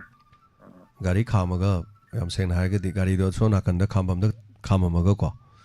ꯊꯣꯡꯗꯣ ꯂꯥꯟꯊꯣꯛꯑꯒ ꯂꯤꯂꯣꯡ ꯊꯣꯡꯗꯗꯩꯅ ꯑꯗꯨ ꯑꯅꯤꯔꯛ ꯆꯠꯂꯗꯤ ꯑꯗꯨꯝ ꯋꯥꯀꯤꯡ ꯆꯠꯄꯒ ꯆꯞ ꯃꯥꯟꯅꯗꯧ ꯃꯥꯜꯂꯦ ꯍꯥꯏꯇꯥꯔꯦ ꯅꯥꯀꯣꯡꯗ ꯏꯁꯩ ꯑꯃꯒ ꯇꯥꯔꯒ ꯍꯟꯒꯠ ꯍꯟꯗꯥ ꯈꯣꯡꯅ ꯆꯠꯄ ꯃꯥꯁꯤ ꯗꯦꯠ 5ꯇ ꯁꯪꯒꯥꯗꯣꯏꯅꯤ ꯁꯥꯔ ꯑꯗꯨꯒ ꯒꯥꯔꯤ ꯊꯧꯍꯟꯗꯕ ꯍꯥꯏꯇꯥꯔꯦ ꯀꯣ ꯇꯨꯡꯗꯒꯤ ꯒꯥꯔꯤꯅ ꯊꯣꯝꯃꯔꯣꯏꯗꯅ ꯒꯥꯔꯤ ꯃꯆꯥꯅꯁꯨ ꯊꯣꯝꯃꯔꯣꯏ ꯍꯥꯏꯔꯤꯕ ꯑꯗꯨ ꯃꯐꯝꯗꯨꯗ ꯒꯥꯔꯤ ꯑꯝꯇ ꯊꯧꯍꯟꯗꯕ ꯑꯗꯨꯒ ꯈꯣꯡꯅ ꯁꯨꯝ ꯍꯟꯒꯠ ꯍꯟꯗꯥ ꯆꯠꯄ ꯌꯥꯝ ꯅꯨꯡꯉꯥꯏꯗꯧ ꯃꯥꯜꯂꯦ ꯑꯩ ꯁꯨꯝ ꯈꯜꯂꯤꯅꯤꯀꯣ ꯑꯗꯨꯒꯤ ꯃꯃꯥꯡꯗꯅꯦ ꯁꯥꯔ ꯑꯩꯈꯣꯏꯒꯤ ꯒꯥꯔꯤ ꯑꯅꯤ ꯊꯩꯅꯕ ꯌꯥꯕ ꯐꯨꯠ 35ꯃꯨꯛ ꯄꯥꯛꯄ ꯂꯝꯕꯤ ꯑꯃꯁꯨ ꯂꯩ ꯑꯃꯁꯨ ꯑꯃꯨꯛ ꯂꯩꯌꯦꯕ ꯑꯗꯨ ꯂꯝꯕꯤꯗꯨ ꯑꯗꯨꯝ ꯂꯩꯗꯣꯏꯅꯦ ꯁꯥꯔ ꯌꯥꯝ ꯐꯖꯩ ꯍꯦꯝꯕ ꯑꯗꯨꯋꯥꯏꯗꯣ ꯑꯣꯐꯤꯁ ꯑꯃꯒ ꯊꯝ ꯌꯥꯔꯗꯤ ꯀꯥ ꯕꯔꯥ ꯑꯃꯒ ꯂꯩꯔ ꯑꯣꯐꯤꯁ ꯑꯃꯒ ꯂꯩꯔꯗꯤ ꯅꯨꯡꯉꯥꯏꯗꯧ ꯃꯥꯜꯂꯦ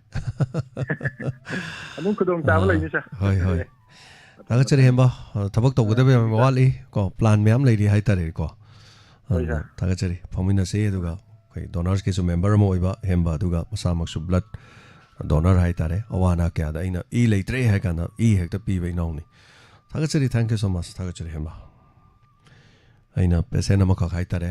ꯑꯁꯣꯛꯄ ꯄꯦꯁꯦꯟ ꯑꯃꯒꯤ ꯐꯪꯗꯗꯅ ꯑꯩꯒ ꯀꯔꯤꯝ ꯊꯣꯛꯅꯕ ꯃꯤ ꯅꯠꯇꯦ ꯑꯩꯒ ꯊꯣꯛꯅꯗ꯭ꯔꯁꯨ ꯑꯩꯒ ꯊꯣꯛꯅꯗꯕ ꯃꯤ ꯑꯗꯨꯒꯤ ꯗꯔꯀꯥꯔ ꯂꯩꯔꯀꯥꯟꯗ ꯍꯦꯝꯕꯗ ꯍꯥꯏꯔꯀꯥꯟꯗ ꯍꯦꯝꯕꯅ ꯄꯤꯕꯤꯔꯛꯈꯤ ꯍꯥꯏꯇꯥꯔꯦ ꯑꯗꯨꯅ ꯍꯜꯂꯣ ꯒꯨꯗ ꯑꯐꯇꯔꯅꯨꯟ ꯁꯥꯔ ꯑꯍꯥꯟꯕꯃꯛꯇꯗ ꯁꯥꯔꯕꯨ ꯏꯀꯥꯏ ꯈꯨꯝꯅꯕ ꯎꯠꯆꯕꯒ ꯂꯣꯏꯅꯅ ꯏꯈꯣꯡ ꯃꯟꯅ ꯈꯨꯔꯨꯝꯖꯔꯤ ꯁꯥꯔ ꯈꯨꯔꯨꯝꯖꯔꯤ ꯁꯥꯔ ꯀꯣꯜ ꯇꯧꯖꯔꯛꯏꯕ ꯊꯧꯕꯥꯜ ꯅꯤꯉꯣꯝꯕꯝ ꯈꯥ ꯂꯩꯔꯛꯇꯒꯤ ꯏꯕꯣꯝꯆꯥꯅꯤ ꯁꯥꯔ ꯉꯔꯥꯡꯗꯤ ꯑꯩꯈꯣꯏꯒꯤ ꯂꯣꯇꯔꯤ ꯂꯥꯎꯕꯗꯣ ꯌꯥꯝ ꯅꯨꯡꯉꯥꯏꯖꯈ꯭ꯔꯦ ꯑꯩꯈꯣꯏ ꯁꯔꯨꯛ ꯈꯥꯟꯅ ꯅꯣꯛꯄꯒꯤ ꯃꯑꯣꯡ ꯃꯇꯧꯒ ꯃꯥ ꯌꯥꯝ ꯃꯥꯜꯂꯦ ꯑꯗꯒꯤ ꯑꯩꯈꯣꯏꯒꯤ ꯀꯩꯔꯥꯎ ꯔꯥꯖꯟꯒꯤ ꯕꯣꯛꯁꯔꯤꯗꯨꯁꯨ ꯌꯥꯝ ꯃꯥꯜꯂꯤ ꯑꯗꯨꯒ ꯉꯔꯥꯡ ꯑꯍꯜ ꯑꯣꯏꯔꯕ ꯑꯃꯗ ꯐꯥꯎꯈꯤꯕ ꯑꯃꯗꯤ ꯔꯤꯂꯤꯐ ꯀꯦꯝꯗ ꯋꯥꯅ ꯂꯦꯟꯗꯨꯅ ꯂꯩꯖꯔꯛꯂꯕ ꯅꯨꯄꯤ ꯃꯆꯥ ꯕꯤꯗ꯭ꯌꯥꯔꯥꯅꯤ ꯀꯧꯕ ꯑꯃꯗ ꯐꯥꯎꯈꯤꯕꯗꯣ ꯌꯥꯝꯅ ꯋꯥꯈꯜ ꯅꯨꯡꯉꯥꯏꯖꯩ ꯑꯩꯉꯣꯟꯗ ꯇꯁꯦꯡꯅ ꯍꯥꯏꯔꯒ ꯑꯇꯩꯗ ꯐꯥꯎꯗ꯭ꯔꯒꯁꯨ ꯑꯃꯗ ꯐꯥꯎꯗ꯭ꯔꯒꯁꯨ ꯐꯣꯟ ꯄꯥꯏꯖꯕ ꯄꯥꯏꯒꯦꯔꯥ ꯄꯥꯏꯔꯣꯏꯗ꯭ꯔꯥ ꯑꯃꯗ ꯐꯥꯎꯕꯁꯨ ꯔꯤꯂꯤꯐ ꯀꯦꯝꯗ ꯂꯩꯕ ꯅꯨꯄꯤ ꯃꯆꯥ ꯑꯃ ꯐꯥꯎꯕꯗ ꯊꯃꯣꯏꯗ ꯑꯗꯨꯛꯀꯤ ꯃꯇꯤꯛ ꯌꯥꯝꯅ ꯀꯞꯅꯤꯡꯕꯒ ꯐꯥꯎꯕꯖꯥꯠꯅꯤꯗ ꯍꯥꯏꯕꯗꯤ ꯔꯤꯂꯤꯐ ꯀꯦꯝꯗ ꯌꯥꯝ ꯋꯥꯅ ꯂꯩꯖꯔꯤꯅꯦꯕ ꯐꯥꯎꯔꯤꯕꯗꯣ ꯂꯥꯏ ꯂꯩꯇꯦꯗꯤ ꯍꯥꯏ ꯌꯥꯔꯣꯏ ꯂꯥꯏ ꯂꯩꯕꯖꯥꯠꯅꯤ ꯁꯥꯔ ꯔꯤꯂꯤꯐ ꯀꯦꯝꯗ ꯋꯥꯅ ꯂꯩꯖꯔꯒ ꯔꯤꯂꯤꯐ ꯀꯦꯝꯗ ꯂꯩꯖꯕ ꯅꯨꯄꯤ ꯃꯆꯥꯗ ꯐꯥꯎꯕꯗꯣ ꯑꯗꯨꯛꯀꯤ ꯃꯇꯤꯛ ꯍꯥꯏꯅꯤꯡꯉꯥꯏ ꯂꯩꯇꯅ ꯅꯨꯡꯉꯥꯏꯖꯩ ꯁꯥꯔ ꯑꯗꯨꯒ ꯁꯥꯔ ꯑꯃꯅ ꯑꯩꯈꯣꯏꯒꯤ ꯉꯔꯥꯡꯒꯤ ꯇꯣꯝꯕꯣꯏꯒꯤ ꯃꯇꯥꯡꯗ ꯄꯨꯡ 9:30ꯒꯤꯗ ꯁꯥꯟꯅꯈꯤꯕ ꯑꯩꯈꯣꯏꯒꯤ ꯃꯇꯦꯛ ꯈꯔ ꯏꯁꯄꯦꯛꯇꯦꯇꯔꯒꯤꯗꯣ ꯇꯥꯕꯗ ꯑꯗꯨꯛꯀꯤ ꯃꯇꯤꯛ ꯅꯨꯡꯉꯥꯏ ꯃꯔꯝꯗꯤ ꯀꯩꯒꯤꯅꯣ ꯍꯥꯏꯕꯗ ꯃꯅꯤꯄꯨꯔꯗ ꯍꯧꯖꯤꯛ ꯆꯠꯅꯔꯤꯕ ꯁꯤꯆꯨꯋꯦꯁꯟꯁꯤꯗ ꯇꯣꯝꯕꯣꯏꯒꯨꯝꯕ ꯃꯌꯥꯝ ꯑꯃ ꯊꯣꯛꯂꯛꯏ ꯃꯌꯥꯝ ꯑꯃ ꯂꯩꯔꯝꯒꯅꯤ ꯑꯗꯨꯒꯤ ꯃꯇꯥꯡꯗꯁꯨ ꯑꯩꯈꯣꯏ ꯁꯥꯔꯅ ꯌꯥꯝ ꯐꯖꯕ ꯃꯔꯤꯛ ꯆꯨꯝꯕ ꯑꯩꯈꯣꯏꯒꯤ ꯄꯨꯛꯅꯤꯡ ꯋꯥꯈꯜ ꯂꯧꯁꯤꯡ ꯑꯣꯏꯅꯕ ꯁꯟꯗꯣꯛꯄꯤꯕꯅꯤ ꯑꯗꯨꯒ ꯍꯧꯖꯤꯛꯀꯥꯟꯒꯤ ꯃꯤꯑꯣꯏꯁꯤꯡꯁꯤꯅ ꯑꯃꯒ ꯑꯃꯒ ꯅꯨꯡꯁꯤꯅꯕꯒꯤ ꯆꯥꯡꯁꯤ ꯊꯛꯁꯤ ꯈꯥꯁꯤꯁꯤ ꯌꯥꯝ ꯋꯥꯠꯁꯤꯜꯂꯛꯄꯒꯨꯝ ꯇꯧꯕ ꯑꯗꯨꯒ ꯑꯩꯈꯣꯏꯒꯤ ꯂꯤꯂꯥꯗ ꯗ꯭ꯔꯃꯥꯗ ꯎꯠꯂꯤꯕꯁꯤꯡꯁꯤ ꯑꯩꯈꯣꯏꯒꯤ ꯎꯠꯂꯤꯕꯁꯤꯡꯗꯣ ꯂꯧꯁꯟꯅꯕ ꯑꯗꯒꯤ ꯄꯨꯛꯅꯤꯡ ꯋꯥꯈꯜ ꯂꯧꯁꯤꯡ ꯑꯣꯏꯅꯕ ꯉꯥꯛꯇꯅꯦꯕ ꯑꯩꯈꯣꯏꯒꯤ ꯁꯦꯀ꯭ꯔꯦꯇꯔꯤꯌꯥꯗꯒ ꯎꯠꯂꯤꯕ ꯁꯟꯇꯣꯏꯕꯁꯤꯡꯁꯤ ꯑꯗꯨꯒꯤ ꯑꯔꯊ ꯁꯤꯝꯄꯤꯊꯤꯗꯣ ꯈꯪꯅꯕꯒꯤꯗꯃꯛꯇ ꯄꯨꯊꯣꯔꯛꯏꯕꯅꯦ ꯑꯩꯈꯣꯏꯒꯤ ꯑꯣꯖꯥ ꯖꯦꯝꯁꯅ ꯑꯗꯨꯒ ꯍꯧꯖꯤꯛꯀꯤ ꯀꯩꯅꯣꯁꯤꯡꯗꯨꯅ ꯚꯤꯗꯤꯑꯣꯒꯤ ꯅꯥꯇꯛꯇꯣ ꯅꯠꯇ꯭ꯔꯒ ꯁꯥꯟꯅꯔꯤꯕ ꯂꯤꯂꯥꯗꯣ ꯌꯦꯡꯉꯒ ꯊꯣꯛꯂꯛꯂꯨꯔꯒ ꯅꯣꯡꯉꯥꯜꯂ ꯍꯦꯛꯇ ꯀꯥꯎꯕ ꯅꯠꯇ꯭ꯔꯒ ꯄꯨꯡꯈꯥꯏꯃꯨꯛ ꯅꯠꯇ꯭ꯔꯒ ꯃꯤꯅꯤꯠ 10 ꯂꯩꯔ ꯍꯦꯛꯇ ꯀꯥꯎꯕ ꯍꯦꯛꯇ ꯅꯨꯡꯁꯤꯅꯗꯕ ꯃꯁꯥ ꯃꯁꯥꯒꯤꯗ ꯈꯟꯕ ꯑꯗꯨꯒꯤ ꯁꯤꯒꯨꯝꯕ ꯆꯠꯅꯕꯤ ꯑꯃ ꯑꯩ ꯅꯨꯡꯉꯥꯏꯔ ꯂꯣꯏꯔꯦ ꯑꯩ ꯄꯩꯁꯥ ꯄꯥꯏꯕ ꯌꯥꯗꯦ ꯍꯥꯏꯕꯒꯤ ꯐꯤꯕꯝꯗ ꯂꯩꯅꯕ ꯑꯃ ꯌꯥꯝ ꯀꯟꯅ ꯇꯧꯅ ꯈꯜꯂꯛꯏ ꯑꯗꯨꯅ ꯑꯩꯅ ꯑꯗꯨꯝ ꯉꯁꯤ ꯔꯣꯌꯦꯜ ꯐꯦꯃꯤꯂꯤ ꯑꯣꯏꯅ ꯂꯩꯔꯦꯔ ꯍꯌꯦꯡꯋꯥꯏꯕꯨ ꯑꯗꯨꯝ ꯔꯣꯌꯦꯜ ꯐꯦꯃꯤꯂꯤ ꯑꯣꯏꯅ ꯂꯩꯒꯦ ꯁꯨꯔꯣꯟ ꯆꯥꯔꯣꯟꯕ ꯖꯦꯅꯦꯔꯦꯁꯟ ꯐ꯭ꯌꯨꯆꯔꯕꯨ ꯑꯗꯨꯝ ꯑꯣꯏꯒꯦ ꯍꯥꯏꯕꯒꯤ ꯐꯤꯕꯝꯗ ꯃꯁꯥꯒꯤꯗ ꯈꯟꯕꯒꯤ ꯐꯤꯕꯝ ꯇꯧꯕ ꯀꯠꯊꯣꯛꯄꯒꯤ ꯆꯥꯡꯁꯦ ꯅꯠꯇ꯭ꯔꯒ ꯁꯦꯀ꯭ꯔꯤꯐꯥꯏꯁꯁꯦ ꯍꯦꯜꯄꯤꯡꯁꯦ ꯃꯤꯉꯣꯟꯗ ꯑꯗꯨꯛꯀꯤ ꯃꯇꯤꯛ ꯍꯟꯊꯔꯛꯄ ꯑꯗꯨꯒ ꯊꯛꯁꯤ ꯈꯥꯁꯤ ꯌꯥꯝ ꯋꯥꯠꯂꯛꯄ ꯑꯗꯒꯤ ꯇ꯭ꯔꯦꯗꯤꯁꯅꯦꯜ ꯏꯁꯥꯒꯤ ꯂꯩꯖꯔꯤꯕ ꯗ꯭ꯔꯦꯁ ꯑꯗꯒꯤ ꯐꯖꯔꯕ ꯕꯦꯕꯥꯔ ꯂꯝꯆꯠ ꯃꯃꯥꯡꯉꯩꯒꯤ ꯃꯍꯧꯁꯥꯒꯤ ꯑꯍꯜ ꯂꯃꯟꯁꯤꯡꯒꯤ ꯆꯠꯅꯔꯝꯃꯤꯕ ꯃꯑꯣꯡ ꯃꯇꯧꯁꯤꯡ ꯑꯗꯨꯛꯀꯤ ꯃꯇꯤꯛ ꯁꯨꯝ ꯅꯣꯡꯃꯒꯤ ꯁꯨꯝ ꯁꯣꯛꯆꯤꯜꯂꯛꯄ ꯑꯗꯨꯅ ꯃꯅꯤꯄꯨꯔꯁꯦ ꯁꯨꯝ ꯂꯩꯈꯥ ꯇꯥꯔꯛꯄꯒꯨꯝꯕ ꯌꯥꯝ ꯑꯋꯥꯕ ꯐꯤꯕꯝ ꯑꯣꯏꯕ ꯑꯗꯨꯒ ꯁꯣꯝꯒꯤ ꯆꯥꯎꯈꯠꯂꯕ ꯂꯩꯕꯥꯛꯇꯗꯤ ꯃꯥꯒꯤ ꯂꯣꯟ ꯅꯠꯇ꯭ꯔꯒ ꯃꯥꯒꯤ ꯗ꯭ꯔꯦꯁ ꯑꯗꯒꯤ ꯐꯤꯖꯦꯠ ꯆꯥꯛꯆꯥ ꯃꯥꯒꯤ ꯆꯠꯅꯔꯝꯕ ꯏꯄꯥ ꯏꯄꯨꯒꯤ ꯍꯥꯛꯇꯛꯇꯣ ꯑꯗꯨꯝ ꯆꯤꯅꯥ ꯑꯣꯏꯔꯣ ꯖꯄꯥꯟ ꯑꯣꯏꯔꯣ ꯑꯗꯨꯝ ꯑꯗꯨꯒꯨꯝꯕꯒꯤ ꯃꯣꯏꯒꯤ ꯀꯩꯅꯣꯗꯣ ꯑꯗꯨꯝ ꯂꯩꯕ ꯑꯩꯈꯣꯏ ꯁꯤꯗꯅ ꯃꯅꯤꯄꯨꯔ ꯑꯃꯗꯅ ꯁꯅꯥ ꯂꯩꯕꯥꯛꯁꯤꯗꯅ ꯅꯣꯡꯃꯒꯤ ꯊꯛꯁꯤ ꯈꯥꯁꯤ ꯋꯥꯠꯂꯛꯄ ꯑꯗꯒꯤ ꯗ꯭ꯔꯒ ꯁꯤꯖꯤꯟꯅꯕꯅ ꯁꯨꯝ ꯍꯦꯟꯒꯠꯂꯛꯄ ꯑꯗꯨꯒ ꯀꯔꯕꯥꯔꯅ ꯃꯈꯜ ꯃꯊꯦꯜꯒꯤ ꯑꯣꯟꯅ ꯇꯩꯅꯕꯔꯣꯝꯗ ꯏꯁꯥꯒꯤ ꯈꯜꯂ ꯂꯣꯏꯔꯦ ꯃꯤ ꯃꯥꯡꯖꯅꯨ ꯑꯩꯗꯤ ꯄꯩꯁꯥ ꯄꯥꯏꯕ ꯌꯥꯗꯦ ꯍꯥꯏꯕꯒꯤ ꯐꯤꯕꯝꯗ ꯂꯐꯣꯏꯗꯒ ꯑꯩꯈꯣꯏꯒꯤ ꯃꯤꯒꯤ ꯆꯥꯅꯕ ꯆꯤꯟꯖꯥꯛꯐꯥꯎꯗ ꯑꯩꯈꯣꯏꯒꯤ ꯀꯦꯃꯤꯀꯦꯜ ꯂꯨꯞꯈꯠꯂꯛꯑꯕꯅꯦꯕ ꯁꯤꯒꯨꯝꯕꯁꯤꯡꯁꯦ ꯈꯜꯂꯨꯔꯒ ꯇꯥꯔꯨꯔꯒ ꯑꯩꯈꯣꯏꯒꯤ ꯍꯧꯖꯤꯛ ꯏꯁꯄꯦꯛꯇꯦꯇꯔꯤꯌꯥꯗ ꯁꯟꯗꯣꯛꯏꯕ ꯃꯌꯥꯝꯁꯦ ꯉꯁꯤꯒꯤ ꯄ꯭ꯔꯖꯥ ꯃꯤꯌꯥꯝꯁꯤꯡꯁꯤꯅ ꯋꯥꯈꯜ ꯂꯧꯁꯤꯡ ꯑꯣꯏꯅ ꯐꯖꯅ ꯀꯥꯎꯕꯤꯗꯅ ꯑꯗꯨꯝ ꯇꯥꯕꯤꯌꯨ ꯑꯗꯨꯅ ꯁꯤ ꯍꯥꯏꯔꯒ ꯑꯩ ꯇꯦꯟꯁꯤꯟꯖꯒꯦ ꯁꯥꯔ ꯊꯥꯒꯠꯆꯔꯤ ꯑꯣꯖꯥ ꯊꯧꯔꯝ ꯁꯔꯨꯛ ꯌꯥꯕꯤꯔꯛꯄ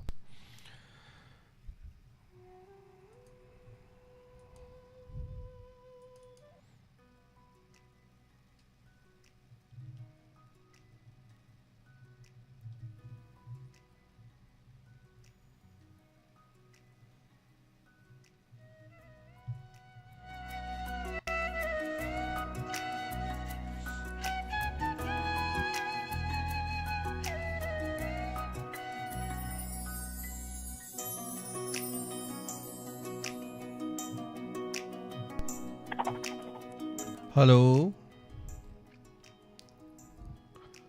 Hello. Hello. Mingalay phone habiyo. Hello. Taram noksari mingalay phone habiyo.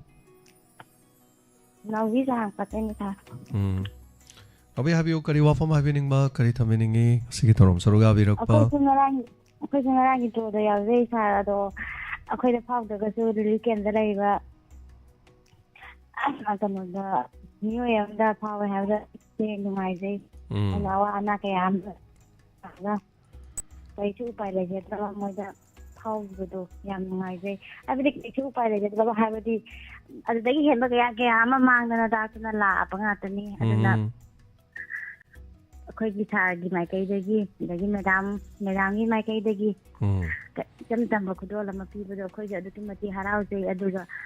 draw the yeng but adugi mati yam nungai khawdo masu thamo yam tena haraujai adagi mayam sandana akhoi gi asigi jilawa habada mayam haw tawna ga ne akhoi gi leiriba akhoi gi ahan leiri puna ꯌꯦꯡꯃꯤꯟꯅꯔꯒ ꯁꯥꯔꯒꯤ ꯗꯥꯏꯂꯣꯛꯇꯣ ꯇꯥꯔꯒ ꯅꯣꯛꯄꯗ ꯑꯗꯨꯛꯀꯤ ꯃꯇꯤꯛ ꯊꯃꯣꯏ ꯌꯥꯝ ꯄꯦꯟꯖꯩ ꯌꯥꯝꯅ ꯍꯔꯥꯎꯋꯦ ꯍꯣꯏ ꯍꯣꯏ ꯌꯥꯝ ꯅꯨꯡꯉꯥꯏꯖꯩ ꯌꯥꯝ ꯅꯨꯡꯉꯥꯏ ꯃꯇꯨꯡꯗꯁꯨ ꯁꯤꯗꯒꯤ ꯍꯦꯟꯅ ꯇꯧꯕ ꯑꯗꯒꯤ ꯃꯌꯥꯝꯅ ꯁꯛꯈꯪꯅꯔꯤꯕꯗꯒꯤ ꯍꯦꯟꯅ ꯃꯥꯏ ꯄꯥꯛꯄ ꯑꯣꯏꯌꯣ ꯁꯥꯔ ꯍꯥꯏꯖꯔꯒ ꯌꯥꯝ ꯊꯥꯒꯠꯅꯤꯡꯉꯦ ꯊꯥꯒꯠꯆꯔꯤ ꯅꯥꯎꯕꯤ ꯌꯥꯝ ꯋꯥꯠꯂꯤ ꯍꯣꯠꯅꯒꯗꯕ ꯇꯧꯒꯗꯕ ꯄꯥꯡꯊꯣꯛꯀꯗꯕ ꯀꯌꯥ ꯃꯔꯨꯝ ꯂꯩꯔꯤ ꯍꯧꯕꯗ ꯉꯥꯏꯔꯤ ꯍꯥꯏꯇꯥꯔꯦ ꯊꯕꯛꯁꯦꯀꯣ ꯁꯥꯒꯤ ꯔꯦꯗꯤꯑꯣꯁꯦ ꯇꯥꯅꯕ ꯍꯣꯠꯅꯕꯗ ꯏꯆꯥ ꯅꯨꯄꯥꯅ ꯑꯩꯒꯤ ꯔꯦꯗꯤꯑꯣꯁꯦ ꯃꯨꯠꯊꯠꯂꯒ ꯀꯥꯆꯤꯟ ꯀꯣꯏꯌꯥꯗ ꯂꯣꯠꯁꯜꯂ ꯊꯝꯕ ꯌꯥꯎꯔꯝꯃꯤ ꯁꯥꯔ ꯔꯦꯗꯤꯑꯣꯗ ꯉꯥꯎꯕꯤꯅꯦꯅ ꯔꯦꯗꯤꯑꯣꯗ ꯉꯥꯎꯕ ꯀꯩꯗꯧꯋꯦꯒꯦ ꯁꯦꯔꯥꯟ ꯇꯨꯔꯥꯟ ꯉꯥꯎꯕꯁꯨ ꯅꯠꯇꯅ ꯔꯦꯗꯤꯑꯣꯗ ꯉꯥꯎꯔꯦꯅ ꯍꯦꯛꯇꯅꯦ ꯁꯨꯃꯥꯡꯁꯤꯗꯅꯦ ꯁꯥꯟꯅꯔꯒꯅꯦ ꯑꯩꯈꯣꯏ ꯃꯃꯥꯗꯤ ꯔꯦꯗꯤꯑꯣꯗ ꯉꯥꯎꯔꯦꯅ ꯀꯣꯏꯆꯦꯟ ꯆꯦꯟꯗꯣꯏꯅꯦ ꯑꯗꯨꯅ ꯐꯠꯇ꯭ꯔꯣ ꯑꯗꯨꯅ ꯆꯨꯝꯅ ꯋꯥꯈꯜ ꯅꯨꯡꯉꯥꯏꯅ ꯂꯩꯔ ꯂꯣꯏꯔꯦ ꯀꯩꯁꯨ ꯑꯃꯥꯡꯕ ꯄꯨꯔꯛꯇꯧꯕ ꯂꯩꯇꯦ ꯋꯥꯈꯜ ꯅꯨꯡꯉꯥꯏꯒꯗꯧꯔꯤꯕꯅꯤ ꯈꯪꯗꯕ ꯃꯌꯥꯝ ꯈꯪꯗꯧꯔꯤꯕꯅꯤ ꯅꯣꯂꯦꯖ ꯇꯥꯟꯒꯗꯧꯔꯤꯅꯦꯕ ꯔꯦꯗꯤꯑꯣꯁꯦ ꯄꯨꯛꯅꯤꯡ ꯋꯥꯈꯜꯗ ꯑꯩꯅ ꯈꯪꯗꯕ ꯃꯌꯥꯝ ꯑꯃ ꯑꯗꯒꯤ ꯑꯩꯅ ꯈꯪꯕ ꯌꯥꯎꯔꯝꯃꯁꯨ ꯃꯤꯅ ꯈꯪꯗꯕ ꯌꯥꯎꯔꯝꯗ ꯑꯩꯅꯁꯨ ꯃꯤꯉꯣꯟꯗ ꯇꯥꯛꯇꯣꯔꯤꯅꯤ ꯍꯥꯏꯇꯥꯔꯦ ꯌꯥꯝ ꯅꯨꯡꯉꯥꯏꯖꯔꯦ ꯅꯥꯎꯕꯤ ꯁꯔꯨꯛ ꯌꯥꯕꯤꯔꯛꯄ ꯑꯗꯨꯒ ꯍꯣꯠꯅꯖꯔꯒꯦ ꯃꯌꯥꯝ ꯃꯊꯪ ꯑꯗꯨꯅ ꯊꯦꯡꯛ ꯌꯨ ꯁꯣ ꯃꯆ ꯊꯧꯔꯝ ꯁꯔꯨꯛ ꯌꯥꯕꯤꯔꯛꯄ ꯉꯔꯥꯡꯁꯨ ꯊꯧꯔꯝ ꯌꯥꯎꯕꯤ ꯍꯥꯏꯕꯤꯔꯛꯄ ꯁꯤꯡꯖꯃꯩꯗꯒꯤ ꯐꯦꯃꯤꯂꯤ ꯂꯥꯛꯄꯤ ꯏꯃꯥ ꯁꯥꯖꯧꯕꯤ ꯁꯤꯡꯖꯃꯩꯗꯒꯤ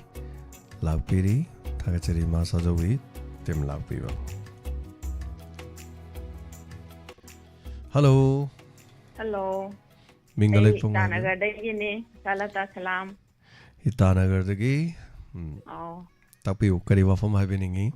ꯁꯨꯝ ꯐꯣꯟꯁꯦ ꯁꯨꯝ ꯑꯗꯨꯝ ꯇꯥꯖꯕ ꯐꯣꯟ ꯇꯧꯕꯗꯤ ꯑꯗꯨꯝ ꯇꯧꯒꯦ ꯈꯟꯕꯗꯤ ꯑꯗꯨꯝ ꯉꯝꯗꯕ ꯍꯥꯏꯇꯥꯔꯦ ꯑꯣꯀꯦ ꯌꯥꯝ ꯅꯨꯡꯉꯥꯏꯖꯩ ꯉꯁꯤꯗꯤ ꯀꯣꯜ ꯇꯧꯕꯤꯔꯛꯄ ꯌꯥꯝ ꯅꯨꯡꯉꯥꯏꯖꯩ ꯑꯩ ꯍꯥꯟꯅ ꯍꯧꯔꯛꯄꯗꯒꯤꯗꯤ ꯑꯗꯨꯝ ꯇꯥꯗꯦ ꯏꯟꯁꯄꯦꯛꯇꯔ ꯇꯌꯥꯏꯁꯦ ꯀꯩꯅꯣꯒꯤ ꯑꯁꯣꯝꯒꯤ ꯍꯥꯟꯅ ꯌꯥꯎꯔꯝꯃꯦ ꯍꯥꯏꯕ ꯑꯗꯨꯒꯤ ꯌꯨꯇ꯭ꯌꯨꯕ ꯆꯦꯅꯦꯜ ꯂꯣꯏ ꯃꯥꯡꯈ꯭ꯔꯦ ꯍꯥꯏ ꯃꯇꯨꯡꯗꯨꯗꯩꯅ ꯑꯩꯅ ꯇꯥꯕ ꯍꯧꯗꯣꯏꯁꯦ ꯇꯨꯝꯕ ꯌꯥꯗꯕ ꯀꯩꯗꯧꯕ ꯁꯣꯝꯗ ꯅꯨꯃꯤꯗꯥꯡꯗ ꯑꯗꯨꯝ ꯇꯨꯝꯕ ꯈꯣꯠꯄ ꯑꯗꯨꯝ ꯇꯥꯕꯗꯩ ꯑꯗꯨꯝ ꯅꯨꯡꯉꯥꯏ ꯍꯧꯖꯤꯛꯇꯤ ꯑꯗꯨꯝ ꯍꯩꯅꯔꯦ ꯍꯣꯏ ꯍꯟꯖꯤꯟꯕ ꯏꯄꯤꯁꯣꯗꯁꯤꯡꯗꯨꯗꯤ ꯑꯗꯨꯝ ꯇꯥꯖꯩ ꯅꯨꯃꯤꯗꯥꯡꯗ ꯑꯗꯨꯝ ꯑꯩ ꯇꯨꯝꯃꯝꯗꯥꯏ ꯑꯗꯨꯝ ꯇꯥꯕꯗꯨꯅ ꯇꯨꯝꯈ꯭ꯔꯒ ꯑꯗꯨꯝ ꯇꯥꯕ ꯔꯤꯄꯤꯠ ꯑꯗꯨꯝ ꯍꯟꯖꯤꯟ ꯑꯗꯨꯝ ꯊꯥꯔꯦ ꯂꯥꯏꯠꯇꯤ ꯀꯌꯥ ꯌꯥꯎꯖꯗꯦ ꯂꯥꯏꯠ ꯀꯔꯦꯟ ꯁꯟꯗꯣꯏꯁꯤꯅ ꯅꯣꯡꯉꯥꯜꯂꯀꯥꯟꯗ ꯇꯥꯕ ꯅꯨꯡꯉꯥꯏꯅ ꯃꯤ ꯌꯦꯠꯇꯕ ꯀꯅꯥꯝ ꯗꯤꯁꯇꯔꯕ ꯇꯧꯗꯀꯥꯟꯗ ꯃꯥꯅꯤ ꯑꯗꯨꯅ ꯈꯔ ꯅꯨꯡꯉꯥꯏꯌꯦꯅ ꯌꯥꯝ ꯅꯨꯡꯉꯥꯏꯖꯩ ꯑꯗꯨꯝ ꯇꯥꯖꯩ ꯑꯗꯒꯤ ꯉꯔꯥꯡꯒꯤ ꯗ꯭ꯔꯣ ꯂꯥꯎꯕꯗ ꯇꯥꯕ ꯌꯥꯝ ꯅꯨꯡꯉꯥꯏ ꯑꯗꯒꯤ ꯃꯔꯨ ꯑꯣꯏꯅ ꯑꯩꯈꯣꯏꯒꯤ ꯔꯤꯂꯤꯐ ꯀꯦꯝꯒꯤ ꯑꯉꯥꯡ ꯍꯥꯏꯇꯥꯔꯦ ꯆꯍꯤ 18ꯗ ꯉꯥꯏꯅꯤꯅ ꯐꯥꯎꯕꯗ ꯌꯥꯝ ꯅꯨꯡꯉꯥꯏ ꯍꯔꯥꯎꯋꯦ ꯅꯨꯡꯁꯤꯕ ꯑꯃꯁꯨ ꯐꯥꯎꯋꯦ ꯃꯐꯝ ꯆꯞ ꯆꯥꯅ ꯍꯦꯛ ꯐꯥꯎꯕ ꯍꯥꯏꯗꯣ ꯃꯐꯝ ꯆꯞ ꯆꯥꯅ ꯐꯥꯎꯋꯦ ꯅꯨꯡꯉꯥꯏ ꯌꯥꯏꯐꯕ ꯅꯠꯇ꯭ꯔꯦ ꯃꯣꯏ ꯔꯤꯂꯤꯐ ꯀꯦꯝꯗꯒꯤ ꯃꯣꯏ ꯊꯥꯔꯛꯏꯁꯦ ꯃꯤ 9ꯃꯨꯛ ꯊꯥꯔꯛꯑꯝꯕꯅꯦ ꯐꯣꯟ ꯂꯩꯇꯕ ꯃꯤ 9ꯃꯨꯛ ꯄꯨꯂꯞ ꯊꯥꯖꯤꯜꯂꯛꯑꯃꯅꯤ ꯃꯐꯝ ꯆꯥꯅ ꯐꯥꯎꯈ꯭ꯔꯦ ꯃꯣꯏꯗꯤ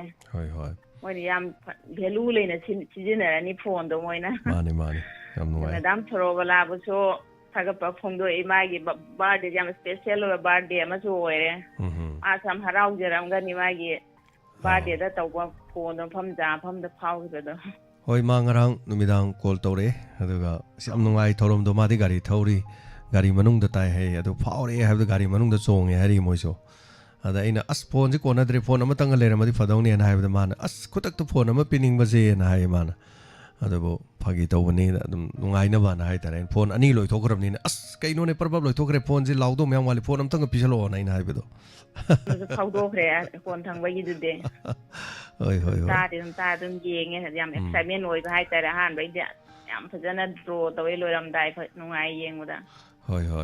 ꯑꯩꯁꯦ ꯃꯦꯗꯒꯤ ꯑꯩꯁꯦ ꯗꯣꯅꯔꯁꯀꯤꯁꯨ ꯌꯥꯎꯖꯕꯅꯦꯕꯀꯣ ꯑꯗꯣ ꯗꯤꯁꯦꯝꯕꯔ ꯐꯛꯀꯤꯗꯤ ꯄꯤꯈ꯭ꯔꯕ ꯑꯗꯣ ꯖꯅꯋꯥꯔꯤꯁꯤꯗꯒꯤ ꯑꯩꯅ ꯆꯍꯤ ꯑꯃꯒꯤ ꯁꯨꯝ ꯄꯤꯊꯣꯛꯑꯒꯦꯅ ꯈꯜꯂꯦ ꯑꯩ 2,000 ꯊꯥꯖꯔꯛꯀꯅꯤ 1,200 ꯈꯥꯏꯗꯣꯛ 900ꯗꯨꯅ 300 ꯑꯃꯅ ꯏꯁꯩ ꯆꯔꯣꯏꯅ ꯇꯦꯇꯨ ꯈꯣꯡꯂꯛꯂꯦꯗ ꯍꯥꯞꯄꯤꯌꯣ ꯑꯗꯨꯒ 500ꯗꯨꯅ ꯗ꯭ꯔꯣꯟ ꯂꯩꯕꯗ ꯍꯣꯏ ꯊꯥꯔꯛꯀꯥꯟꯗ ꯏꯕꯤꯔꯣ ꯑꯗꯨꯒ ꯆꯔꯣꯏꯅ ꯇꯦꯇꯨ ꯈꯣꯡꯂꯛ ꯏꯁꯩꯗꯨ ꯇꯥꯕꯗ ꯌꯥꯝ ꯀꯞꯄꯤꯗ ꯑꯩꯗꯤ ꯑꯗꯨ ꯍꯦꯛ ꯇꯥꯔ ꯑꯗꯨꯝ ꯀꯞꯄ ꯌꯥꯗ꯭ꯔꯥ ꯍꯧꯖꯤꯛꯁꯨ ꯀꯞꯅꯤꯡꯉꯤ ꯏꯁꯥꯁꯦ ꯌꯥꯝ ꯅꯨꯡꯉꯥꯏꯖꯩ ꯃꯦꯗꯥꯝ ꯍꯥꯏꯖꯒꯦꯅ ꯁꯨꯝ ꯐꯣꯟ ꯇꯧꯒꯦ ꯈꯟꯕꯁꯦ ꯑꯗꯨꯝ ꯉꯝꯖꯗꯕ ꯑꯗꯣ ꯃꯔꯨꯞ ꯃꯄꯥꯡꯁꯤꯡ ꯏꯇꯥꯅꯒꯔꯗ ꯂꯩꯕ ꯏꯃꯥꯟꯅꯕꯤ ꯇꯤꯟꯅꯕ ꯈꯣꯠꯄꯁꯤꯡ ꯃꯣꯏꯁꯨ ꯑꯩꯈꯣꯏ ꯆꯦꯅꯦꯜ ꯇꯥꯕ ꯌꯥꯎꯕ꯭ꯔꯣ ꯑꯩ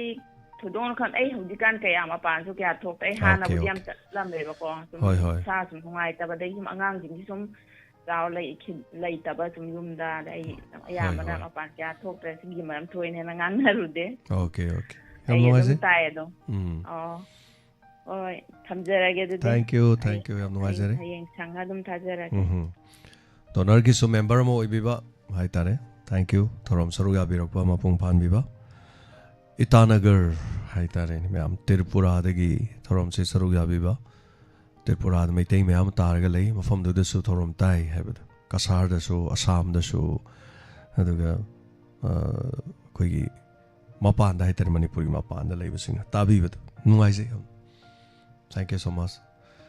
ꯇꯥꯡ 12 ꯅꯠꯇ꯭ꯔꯒ 13 ꯑꯅꯤꯁꯤ ꯃꯅꯨꯡꯗ ꯆꯔꯣꯏꯅ ꯇꯦꯇꯨꯁꯤ ꯅꯝꯕ ꯂꯣꯏꯁꯤꯜꯂꯗꯣꯏꯅꯤ ꯃꯁꯤꯅ ꯔꯤꯂꯤꯐ ꯀꯦꯝꯞꯗ ꯆꯠꯀꯗꯣꯏꯅꯤ ꯗ꯭ꯔꯣꯟ ꯄꯨꯗꯣꯏꯅꯤ ꯗ꯭ꯔꯣꯟꯁꯦ ꯍꯥꯌꯔ ꯇꯧꯗꯣꯏꯅꯤ aduna haitare mayamna adoida lupa chamjani pangbirakpudu thank you so much thagachai mayam relief camp da leiba ngana kadai degi selna kadai de namdoino kesu nate aduna makhoi gi damakta hayeng khoina sumaina relief camp da lengi da sakki be saini adu kawra roido ba punsi da yektunu lehoroga da ba do khoina su hairi se file mo ina haitare thamhauna bagi damakta ina khut thajabani aduna thagachari khogi ozaratan kaksing khono dagi ꯏꯁꯩꯁꯤ ꯑꯣꯏꯅꯕ ꯍꯣꯠꯅꯕꯗ ꯑꯣꯖꯥ ꯔꯇꯟꯒꯤꯁꯨ ꯍꯥꯏꯇꯥꯔꯦ ꯑꯩꯈꯣꯏ ꯍꯌꯦꯡ ꯇꯝꯖꯔꯛꯀꯦ ꯈꯪꯍꯟꯖꯔꯛꯀꯦ video ꯅꯝꯃꯀꯥꯟꯗ hello ꯃꯤꯡ ꯑꯃꯗꯤ ꯂꯩꯐꯝ ꯍꯥꯏꯕꯤꯁꯤ ꯍꯜꯂꯣ ꯍꯜꯂꯣ ꯍꯜꯂꯣ ꯃꯤꯡꯒ ꯂꯩꯐꯝꯒ ꯍꯥꯏꯕꯤꯌꯨ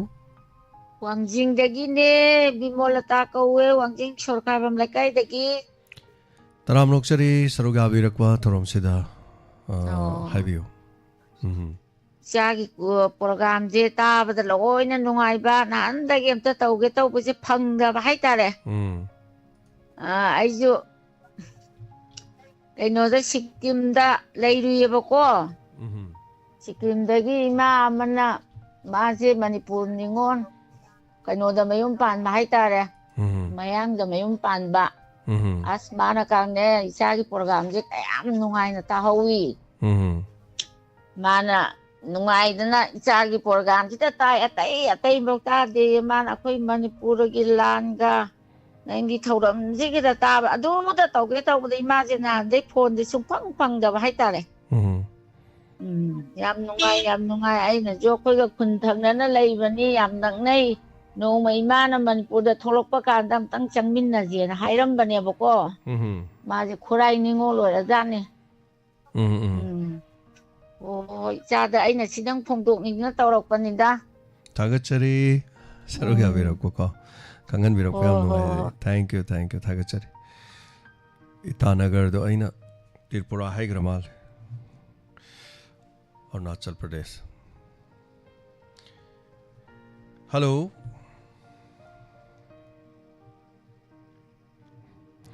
ꯀꯣꯜ ꯇꯠꯈ꯭ꯔꯦ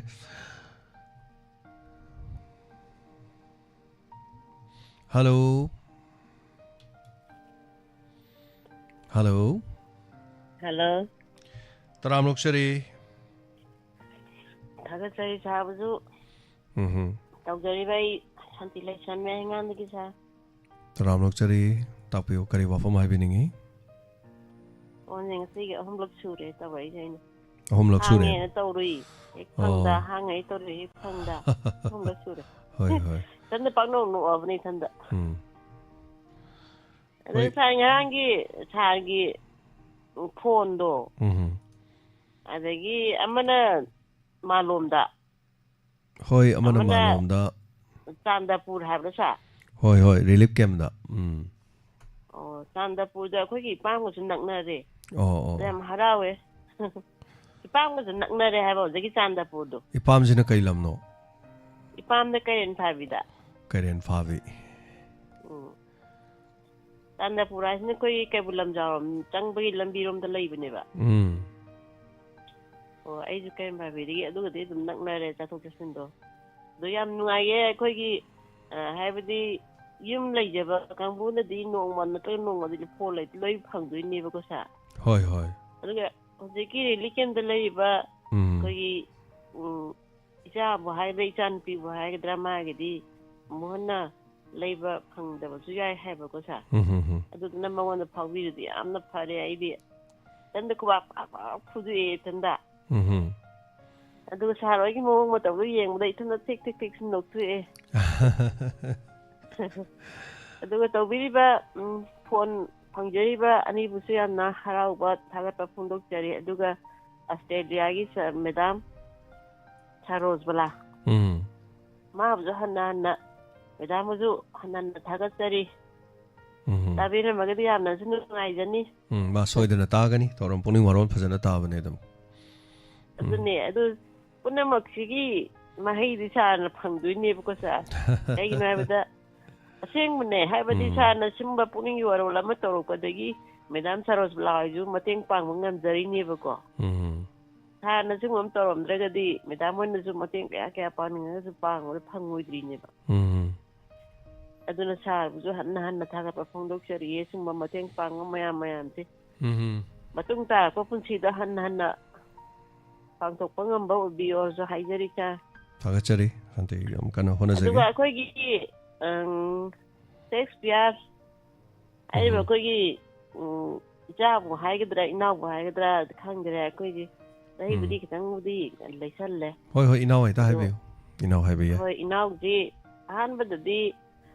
ꯑꯩꯅ ꯁꯨꯝ ꯈꯟꯕꯗ ꯁꯦꯛꯁꯄꯤꯌꯔ ꯍꯥꯏꯕ ꯑꯉꯥꯡꯁꯤꯅ ꯇꯧꯔꯛꯏꯕ ꯐꯣꯟꯁꯨ ꯀꯩꯅꯣ ꯃꯤꯒꯤ ꯈꯣꯏꯗꯧ ꯁꯥꯎꯒꯠꯄ ꯈꯛꯇ ꯉꯥꯡꯉꯦꯅ ꯌꯥꯝ ꯁꯥꯎꯅꯤꯡꯉꯝꯃꯦꯕꯀꯣ ꯁꯥꯔ ꯑꯗꯨꯒ ꯍꯧꯖꯤꯛꯁꯤꯅ ꯀꯩꯗꯧ ꯃꯥꯅ ꯐꯣꯟ ꯇꯧꯔꯛꯄ ꯉꯥꯏꯕꯗ ꯑꯋꯥꯕ ꯑꯃ ꯑꯣꯏꯌꯦꯕ ꯀꯩꯒꯤꯅꯣ ꯍꯥꯏꯕꯗ ꯃꯥꯒꯤ ꯄꯣꯏꯟ ꯃꯌꯥꯝꯗꯣ ꯄꯨꯛꯅꯤꯡ ꯂꯧꯁꯤꯡ ꯌꯥꯝ ꯑꯣꯏꯔꯛꯄ ꯍꯥꯏꯕ ꯇꯥꯏ ꯑꯗꯨꯗꯨꯅ ꯁꯦꯛꯁꯄꯤꯌꯔꯕꯨꯁꯨ ꯍꯟꯅ ꯑꯗꯨꯒꯨꯝꯕ ꯄꯣꯏꯟ ꯃꯌꯥꯝꯁꯦ ꯍꯥꯏꯕꯤꯔꯛꯄꯒꯤꯗꯃꯛ ꯏꯆꯥꯕꯨꯁꯨ ꯊꯥꯒꯠꯄ ꯐꯣꯡꯗꯣꯛꯆꯔꯤ ꯑꯗꯨꯒ ꯁꯥꯔꯒꯤ 2029 ꯁꯨꯔꯛꯄꯒꯤꯁꯨ ꯊꯥꯒꯠꯄ ꯐꯣꯡꯗꯣꯛꯆꯔꯤ ꯁꯥꯔ ꯑꯁꯦꯡꯕ ꯑꯩꯈꯣꯏ ꯁꯥꯔꯒꯤ ꯆꯍꯤꯁꯦ ꯑꯃꯨꯛꯇꯪ ꯍꯪꯒꯦꯅ ꯈꯟꯖꯕ ꯑꯗꯣ ꯍꯪꯕꯗ ꯉꯝꯗꯕ ꯍꯥꯏꯕꯗꯤ ꯃꯤꯒꯤ ꯆꯍꯤꯁꯦ ꯄꯥꯛꯇ ꯍꯪꯕꯁꯦ ꯅꯨꯡꯉꯥꯏꯇꯦꯕ ꯑꯗꯨꯅ ꯉꯁꯤꯗꯤ ꯌꯥꯝ ꯈꯪꯕꯗ ꯇꯥꯕ ꯌꯥꯝ ꯅꯨꯡꯉꯥꯏꯖꯔꯦ ꯁꯥꯔ ꯑꯩꯈꯣꯏꯒꯤꯗꯤ 5-7 ꯑꯗꯨꯃꯥꯏꯅꯗꯤ ꯌꯧꯔꯝꯃꯅꯤ ꯑꯩꯈꯣꯏꯒꯤꯁꯨ ꯌꯥꯝꯕꯗꯤ ꯅꯠꯇ꯭ꯔꯤ ꯑꯗꯨꯅ 2037 ꯍꯥꯏꯗꯧꯕ ꯐꯅꯤ ꯊꯥꯒꯠꯆꯔꯤ ꯌꯥꯝ ꯅꯨꯡꯉꯥꯏꯖꯔꯦ ꯁꯔꯨꯛ ꯌꯥꯕꯤꯔꯛꯄꯀꯣ ꯊꯥꯒꯠꯄ ꯐꯣꯡꯗꯣꯛꯆꯔꯤ ꯁꯥꯔ ꯅꯨꯡꯉꯥꯏꯕ ꯌꯥꯏꯐꯕ ꯄꯨꯟꯁꯤꯕ ꯅꯨꯡꯁꯥꯡꯕ ꯑꯣꯏꯕꯤꯌꯨ ꯍꯥꯏꯖꯔꯤ ꯁꯥꯔ ꯊꯦꯡꯛ ꯌꯨ ꯑꯐꯕ ꯑꯣꯏꯃꯤꯟꯅꯁꯤ ꯊꯥꯒꯠꯆꯔꯤ ꯊꯝꯕꯥꯜ ꯇꯣꯝꯕꯤ ꯂꯥꯏꯁ꯭ꯔꯝ ꯑꯔꯨꯅꯥꯆꯜꯒꯤ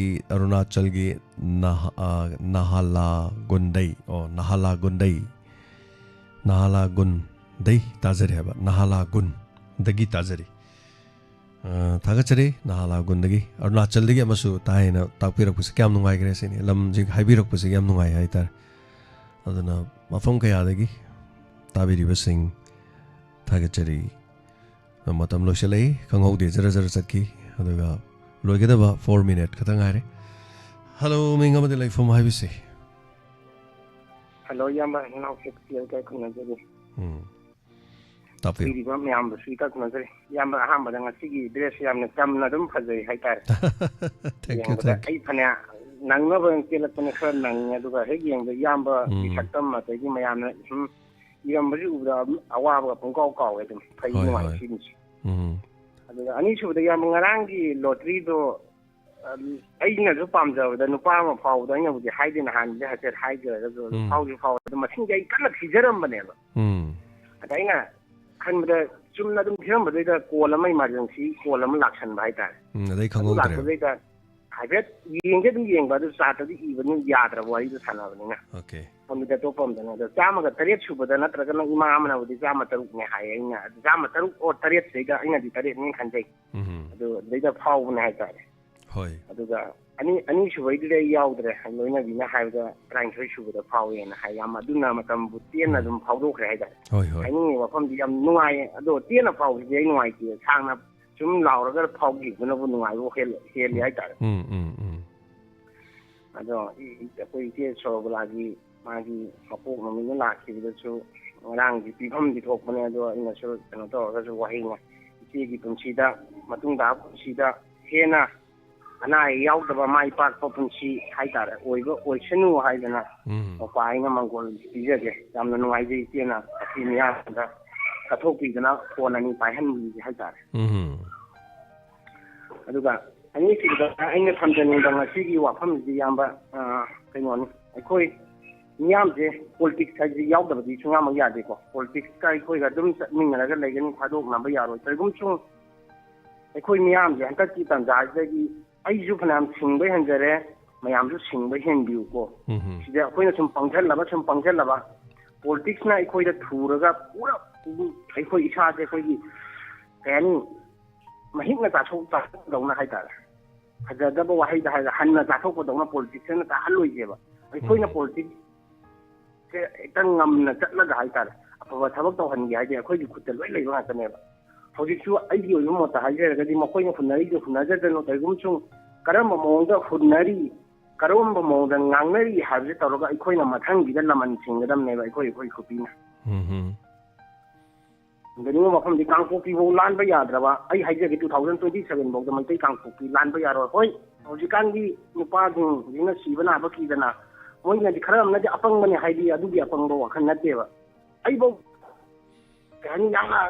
ꯀꯩꯅꯣ ꯇꯧꯕ ꯇ꯭ꯔꯥꯏꯌꯦꯜ ꯑꯃꯈꯛ ꯇꯧꯅꯤꯡꯉꯦꯕ ꯑꯩꯒꯤꯁꯤꯅ ꯈꯨꯇꯧ ꯑꯃꯗꯅꯦ ꯃꯅꯤꯄꯨꯔ ꯒꯣꯔꯃꯦꯟꯇꯒꯤ ꯅꯠꯇ꯭ꯔꯒꯅ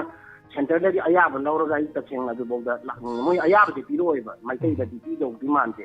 ꯀꯩꯅꯣꯗ ꯊꯣꯛꯏꯕ ꯏꯔꯥꯡꯁꯤꯅ ꯑꯗꯨꯕꯨ ꯀꯌꯥꯝ ꯀꯨꯏꯅ ꯃꯩꯇꯩꯁꯦ ꯀꯥꯡꯄꯣꯛꯄꯤ ꯂꯥꯟꯗꯅ ꯌꯥꯗꯅ ꯊꯤꯡꯕꯤꯗꯣꯏꯅꯣ ꯁꯦꯟꯇ꯭ꯔꯦꯜ ꯒꯣꯔꯃꯦꯟꯅ ꯊꯤꯡꯉꯒ ꯊꯝꯕꯤꯗꯣꯏꯅꯣ ꯁꯦꯟꯇꯔꯅ ꯑꯩꯈꯣꯏꯒꯤ ꯕꯐꯔ ꯖꯣꯟꯒꯤ ꯔꯦꯗ ꯖꯣꯟꯁꯤꯗꯩꯗ ꯍꯦꯟꯖꯟꯕ ꯌꯥꯗꯦꯅ ꯊꯝꯕꯤꯗꯣꯏꯅꯣ ꯍꯥꯏꯁꯦ ꯑꯆꯧꯕ ꯋꯥꯍꯪ ꯑꯃ ꯊꯣꯛꯂꯛꯄ ꯍꯥꯏꯇꯥꯔꯦ ꯑꯗꯨꯅ ꯑꯩꯈꯣꯏ 2027 ꯐꯥꯎꯗꯤ ꯑꯩꯈꯣꯏꯒꯤ ꯆꯠꯅꯤꯡꯉꯦ ꯍꯥꯏꯇꯥꯔꯗꯤ ꯐ꯭ꯂꯥꯏꯠꯇ ꯆꯠꯄ ꯇꯥꯔꯦ ꯁꯤꯒꯤ ꯑꯣꯞꯁꯟꯁꯤ ꯅꯠꯇꯅ ꯆꯠꯄ ꯍꯩꯒꯦ ꯍꯥꯏꯔꯒꯅ ꯃꯌꯥꯡ ꯁꯛꯇꯥꯗ ꯑꯣꯟꯊꯣꯛꯑꯒ ꯑꯩꯈꯣꯏꯒꯤ ꯀꯩ ꯍꯥꯏꯅꯤ ꯀꯣꯏꯒ ꯈꯔ ꯍꯥꯞꯆꯟ ꯑꯗꯩ ꯄꯟꯖꯥꯕꯒꯤ ꯄꯒꯔꯤꯒꯈꯔ ꯎꯞꯁꯟ ꯃꯣꯏꯒꯤꯗ ꯄꯒꯔꯤ ꯍꯥꯏ ꯀꯣꯛꯌꯦꯠꯀꯁꯨ ꯎꯞꯁꯜꯂꯒ ꯆꯠꯀꯗꯕ ꯃꯉꯥꯏ ꯍꯥꯏꯕ ꯑꯗꯨꯁꯨ ꯑꯃꯨꯛ ꯅꯥ ꯍꯨꯠꯄ꯭ꯔꯅ ꯌꯦꯡꯒꯦ ꯍꯥꯏꯔꯛꯀꯅꯤꯗꯣ ꯂꯨꯔꯤꯁꯤ ꯌꯥꯝ ꯂꯨꯈ꯭ꯔꯦ ꯑꯗꯨꯅ ꯑꯩꯈꯣꯏ ꯃꯁꯤꯒꯤ ꯐꯤꯕꯝꯁꯤꯗ ꯍꯥꯏꯔꯒꯗꯤ ꯌꯥꯝ ꯅꯨꯡꯉꯥꯏꯖꯗꯕꯅꯤ ꯍꯥꯏꯇꯥꯔꯦ ꯃꯣꯏꯁꯨ ꯅꯨꯡꯉꯥꯏꯔꯝꯃꯣꯏ ꯉꯁꯤꯒꯤꯗꯤ ꯑꯩꯈꯣꯏ ꯅꯨꯡꯉꯥꯏꯇ꯭ꯔꯤ ꯁꯨꯃꯥꯏꯅ ꯑꯗꯣ ꯍꯦꯟꯅ ꯋꯥꯔꯤꯗꯤ ꯂꯝꯕꯤꯁꯤꯗꯩꯗ ꯆꯠꯍꯜꯂꯒꯗꯤ ꯈꯔ ꯃꯌꯥꯝꯁꯦ ꯀꯩꯅꯣ ꯇꯧꯒꯗꯕꯁꯤ ꯆꯠꯍꯜꯂꯒꯗꯤ ꯅꯍꯥ ꯀꯥꯡꯕꯨ ꯇ꯭ꯔꯥꯏꯌꯦꯜ ꯇꯧꯅꯤꯡꯕ ꯀꯥꯡꯕꯨ ꯑꯗꯨꯝ ꯂꯩꯇꯕ ꯅꯠꯇꯦ ꯉꯔꯥꯡ ꯅꯍꯥꯟꯁꯨ ꯑꯅꯤ ꯑꯃ ꯊꯣꯛꯂꯛꯏꯗꯣ ꯃꯣꯏ ꯀꯩꯁꯨ ꯑꯉꯥꯎꯕ ꯋꯥꯈꯜꯗꯤ ꯅꯠꯇꯦ ꯑꯩꯒꯤ ꯑꯣꯏꯕ ꯃꯣꯠꯇꯗꯤ ꯃꯣꯏ ꯇ꯭ꯔꯥꯏꯌꯦꯜ ꯑꯃꯈꯛ ꯇꯧꯅꯤꯡꯉꯦꯕ ꯃꯩꯇꯩ ꯃꯆꯥꯁꯤꯡꯁꯦ ꯁꯤꯒꯤ ꯋꯥꯐꯝꯁꯤꯡꯁꯤ ꯊꯝꯖꯒꯦ ꯍꯥꯏꯇꯥꯔꯦ ꯊꯥꯒꯠꯆꯔꯤ ꯁꯦꯛꯁꯄꯤꯌꯔ ꯊꯦꯡꯛ ꯌꯨ ꯂꯣꯏꯖꯔꯦ ꯉꯁꯤꯒꯤꯗꯤ ꯃꯇꯥꯡ ꯑꯁꯤꯗ ꯄꯨꯛꯅꯤꯡꯒꯤ ꯋꯥꯔꯣꯜ ꯊꯧꯔꯝ ꯑꯁꯤꯒꯤꯗꯃꯛ ꯂꯧꯈꯠꯆꯔꯤꯕ ꯀꯣꯜꯁꯤꯡ ꯃꯇꯥꯡ ꯑꯁꯤ ꯂꯣꯏꯁꯤꯟꯖꯔꯦ ꯃꯇꯦꯡ ꯄꯥꯡꯕꯤꯔꯛꯄꯗ ꯏꯃꯥ ꯌꯨꯝꯅꯥꯝ ꯑꯣꯡꯕꯤ ꯕꯂꯥ ꯗꯦꯕꯤ ꯑꯊꯣꯛꯄ ꯃꯋꯥꯡ ꯂꯩꯀꯥꯏ ꯊꯥ ꯈꯨꯗꯤꯡꯒꯤ ꯂꯨꯄꯥ 500 ꯁꯨꯝ ꯏꯃꯥꯒꯤ ꯄꯤꯕꯤꯔꯛꯄꯗꯨ ꯏꯃꯥ ꯑꯃꯨꯛꯀꯁꯨ ꯍꯟꯅ ꯂꯥꯎꯊꯣꯛꯆꯔꯤ ꯍꯟꯅ ꯊꯥꯒꯠꯆꯔꯤ ꯅꯍꯥꯟ ꯈꯨꯗꯣꯡꯆꯥꯗꯕꯗꯒꯤ ꯆꯤꯊꯖꯧꯕ ꯍꯥꯏꯒꯗ꯭ꯔꯥ ꯂꯨꯄꯥ 500 ꯄꯤꯕꯤꯔꯛꯈꯤꯕꯗꯨ ꯊꯥꯒꯠꯆꯔꯤ ꯏꯃꯥ ꯑꯇꯣꯞꯄꯝꯗꯒꯤ ꯑꯇꯣꯞꯄ ꯃꯋꯥꯡ ꯂꯩꯀꯥꯏꯗꯒꯤ ꯑꯩꯈꯣꯏ ꯆꯥꯟꯗꯦꯜꯗꯒꯤ ꯏꯃꯥ RL ꯏꯕꯦꯃꯜ ꯆꯥꯟꯗꯦꯜ DC ꯂꯝꯈꯥꯏꯗꯒꯤ ꯏꯃꯥ ꯉꯁꯤ ꯑꯌꯨꯛ ꯂꯥꯛꯄꯤꯔꯝꯃꯤ ꯆꯥꯟꯗꯦꯜꯗ ꯂꯩꯖꯔꯒꯁꯨ ꯆꯥꯟꯗꯦꯜꯒꯤ ꯍꯥꯏꯇꯥꯔꯦ ꯅꯥꯒꯥ ꯀꯥꯡꯂꯨꯞꯇ ꯄꯨꯜꯂꯒꯁꯨ ꯏꯃꯥ ꯑꯩꯈꯣꯏꯒꯤ ꯗꯣꯅꯔꯁ ꯍꯥꯏꯕ ꯇꯥꯔꯦꯀꯣ ꯗꯣꯅꯔꯁ ꯌꯥꯎꯕꯤꯔꯤ ꯗꯥꯏꯃꯟ ꯗꯣꯅꯔꯁꯀꯤ ꯉꯁꯤꯗꯒꯤ ꯃꯤꯡ ꯆꯟꯈ꯭ꯔꯦ ꯏꯃꯥꯁꯦ ꯑꯗꯨꯒ ꯏꯆꯥꯅ ꯗ꯭ꯔꯣꯟ ꯑꯃ ꯂꯩꯅꯤꯅ ꯍꯥꯏꯕꯗꯣ ꯑꯗꯨꯒꯤ ꯂꯨꯄꯥ 1,000 ꯄꯥꯡꯒꯦꯅ ꯄꯥꯡꯕꯤꯔꯝꯃꯦ ꯊꯦꯡꯛ ꯌꯨ ꯁꯣ ꯃꯆ ꯏꯃꯥ ꯄꯨꯟꯅ ꯊꯝꯖꯔꯤ ꯑꯩꯈꯣꯏ ꯁꯣꯏꯗꯅ ꯂꯩꯖꯒꯦ ꯃꯤꯀꯣꯂꯥꯗꯒꯤ ꯏꯃꯥ ꯁꯨꯃꯤꯂꯥ ꯂꯨꯄꯥ 2,000 ꯄꯥꯡꯕꯤꯔꯦ ꯏꯃꯥ ꯊꯥꯒꯠꯆꯔꯤ ꯆꯔꯣꯏꯅ ꯇꯦꯇꯨ ꯈꯣꯡꯂꯛꯂꯦ ꯍꯥꯏꯕ ꯏꯁꯩꯁꯤ ꯅꯝꯕ ꯑꯩꯈꯣꯏ ꯁꯣꯏꯗꯅ ꯆꯠꯆꯒꯅꯤ ꯇꯥꯡ 22 ꯑꯅꯤꯁꯤꯒꯤ ꯑꯗꯣ ꯏꯃꯥꯅ ꯇꯥꯛꯄꯤꯔꯛꯄ ꯃꯇꯨꯡ ꯏꯟꯅ ꯏꯁꯤꯡ ꯊꯛꯄꯤꯌꯨ ꯑꯩꯈꯣꯏꯅ ꯍꯣꯠꯅꯖꯔꯤꯕ ꯇꯧꯖꯔꯤꯕꯁꯤꯗꯅ ꯄꯤꯕꯤꯔꯛꯄ ꯏꯃꯥ ꯃꯔꯝ ꯆꯥꯅ ꯍꯥꯏꯇꯥꯔꯦ ꯏꯃꯥ ꯑꯩꯈꯣꯏꯅ ꯁꯤꯟꯅꯖꯔꯒꯦ ꯇꯃꯣꯕꯤ ꯆꯤꯔꯣꯝꯅ ꯉꯔꯥꯡꯒꯤ ꯂꯣꯇꯔꯤꯒꯤ ꯄ꯭ꯔꯣꯒ꯭ꯔꯥꯝꯗꯣ ꯅꯨꯡꯉꯥꯏꯃꯟꯕꯗꯒꯤ ꯂꯨꯄꯥ 100 ꯀꯥꯞꯆꯒꯦ ꯍꯥꯏꯗꯅ ꯂꯨꯄꯥ 100 ꯇꯃꯣꯕꯤ ꯆꯤꯔꯣꯝꯅ ꯀꯥꯞꯄꯤꯔꯛꯑꯦ ꯃꯦꯗꯥꯝ ꯇꯃꯣꯕꯤ ꯌꯥꯝ ꯌꯥꯝꯃꯤ ꯂꯨꯄꯥ 100ꯁꯦ ꯃꯦꯗꯥꯝꯅ ꯅꯣꯡꯃꯒꯤ ꯂꯨꯄꯥ 100 ꯐꯪꯅꯕ 500 ꯐꯪꯅꯕ ꯊꯕꯛ ꯁꯨꯔꯤ ꯅꯣꯝꯃꯤꯀꯣ ꯑꯗꯨꯅ ꯃꯦꯗꯥꯝ ꯍꯣꯏꯗꯒꯤ ꯄꯤꯊꯣꯔꯛꯄꯁꯦ ꯌꯥꯝ ꯄꯥꯝꯃꯨꯏ ꯍꯥꯏꯇꯥꯔꯦ ꯁꯦꯜꯁꯦ ꯑꯩꯅ ꯌꯥꯝ ꯋꯥꯅ ꯊꯕꯛ ꯁꯨꯏ ꯑꯗꯨ ꯋꯥꯅ ꯍꯥꯏꯕꯗꯤ ꯍꯦꯛꯇ ꯍꯨꯃꯥꯡ ꯇꯥꯒꯦ ꯑꯔꯣꯏꯕꯗ ꯇꯧꯋꯤ ꯍꯥꯏꯕꯩ ꯋꯥ ꯅꯠꯇꯦ ꯍꯤꯡꯅꯕ ꯍꯣꯠꯅꯕꯗ ꯂꯧꯔꯤꯕ ꯊꯧꯗꯥꯡ ꯑꯗꯨ ꯏꯀꯥꯏ ꯈꯨꯝꯅꯖꯔꯤ ꯑꯗꯨꯒ ꯉꯥꯁꯝ ꯁꯨꯃꯤꯇ꯭ꯔꯥ ꯏꯄꯧ ꯅꯨꯃꯤꯠꯀꯤ ꯍꯥꯏꯕ ꯇꯥꯔꯦ ꯉꯔꯥꯡ ꯏꯄꯧ ꯅꯨꯃꯤꯠꯀꯤ ꯑꯩꯈꯣꯏꯅ ꯇꯌꯥꯏꯗ ꯂꯥꯎꯊꯣꯛꯆꯕꯗꯨ ꯃꯦꯗꯥꯝꯒꯤ ꯃꯄꯧ ꯅꯨꯃꯤꯠ ꯂꯥꯛꯄꯗ ꯐꯕ ꯌꯥꯏꯐꯕ ꯍꯦꯟꯅ ꯑꯣꯏꯔꯁꯅꯨ ꯍꯦꯟꯅ ꯆꯥꯎꯈꯠꯄ ꯅꯥꯗ ꯌꯦꯛꯇꯕ ꯑꯣꯏꯕꯤꯔꯣ ꯉꯔꯥꯡ ꯑꯩꯈꯣꯏꯅꯁꯨ ꯂꯥꯎꯊꯣꯛꯆꯈ꯭ꯔꯦ ꯉꯔꯥꯡꯒꯤ ꯏꯟꯁꯄꯦꯛꯇꯔ ꯇꯌꯥꯏꯒꯤ ꯂꯣꯏꯔꯛꯄꯗ ꯍꯥꯏꯕ ꯇꯥꯔꯦ ꯑꯗꯨꯅ ꯃꯦꯗꯥꯝꯕꯨ ꯋꯤꯁ ꯄꯤꯖꯔꯤ ꯑꯃꯨꯛ ꯍꯟꯅꯁꯨ many happy returns of the day ꯉꯥꯁꯝ Sumitra wife of RK Bomesor Singh Keisamthong ꯌꯦꯂꯥꯡꯕꯝ ꯂꯩꯀꯥꯏ ꯐꯕ ꯌꯥꯏꯐꯕ ꯑꯣꯏꯕꯤꯌꯨ ꯂꯨꯄꯥ 500 ꯗꯥꯏꯃꯟ ꯗꯣꯅꯔꯁꯀꯤ ꯄꯥꯡꯊꯣꯛꯀꯗꯕ ꯊꯧꯔꯝ ꯑꯗꯨꯗ ꯍꯥꯞꯄꯤꯌꯨ ꯍꯥꯏꯗꯅ ꯄꯤꯕꯤꯔꯦ ꯁꯤꯟꯖꯔꯦ ꯃꯦꯗꯥꯝ ꯗꯣꯅꯔꯁꯀꯤ ꯃꯦꯝꯕꯔ ꯑꯃꯁꯨ ꯑꯣꯏꯕ ꯊꯥꯒꯠꯆꯔꯤ ꯀꯨꯃꯥꯔꯤ ꯊꯪꯁꯥꯕꯝ ड्रोन लेबगीदमक्तनी हाइदना लुपा लिसिंग अहुम हाइतारे नहान अहानबा अकाउंट हांगबिखरे अदो थागचरी मदुगीदमक्तसु ngarangsu haribasi drone gidamuktasu mateng pangbirake थागचरी हना हना अदुगा ngasigidamuktadi matang asida pungning warong losinjare aduga koida mateng pangbikiba ekhoina lautokpadu wa leiragasu soidenamaki amohana etobiro ekhoida ningsingbiro hanana thagachari ngasigiri matang asida pungning warong losinjabagi ayabadu logjari me apanumaktagi mathangi thoromda mo sarugaminasi section leminasi afaba yaipaba puno iminasi malevana yaifare take care.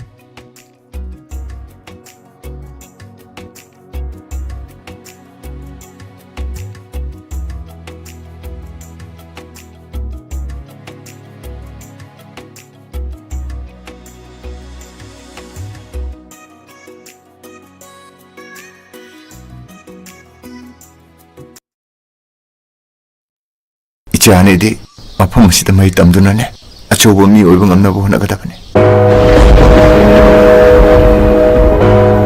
낭니 영가버리는 칼리바 이게 더 멋있는데네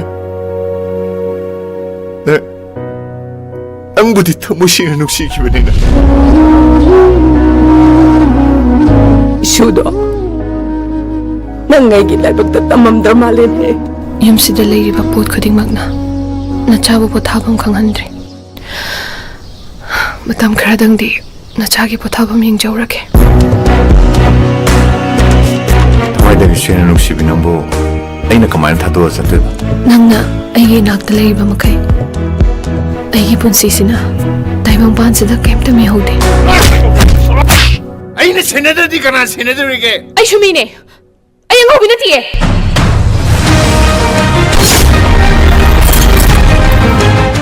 Shawia, Kiasimana Maroina Kangman. Moigu Kilduna swing on the negotiation Toshadana, Engon Engo Pirapalera. Imose, Sagai Sigilani Nangania, Imose, Tatita Winata Yaro Ado Babu, Akodika, the Saxadeba, Zana, Bukanjo Antalete.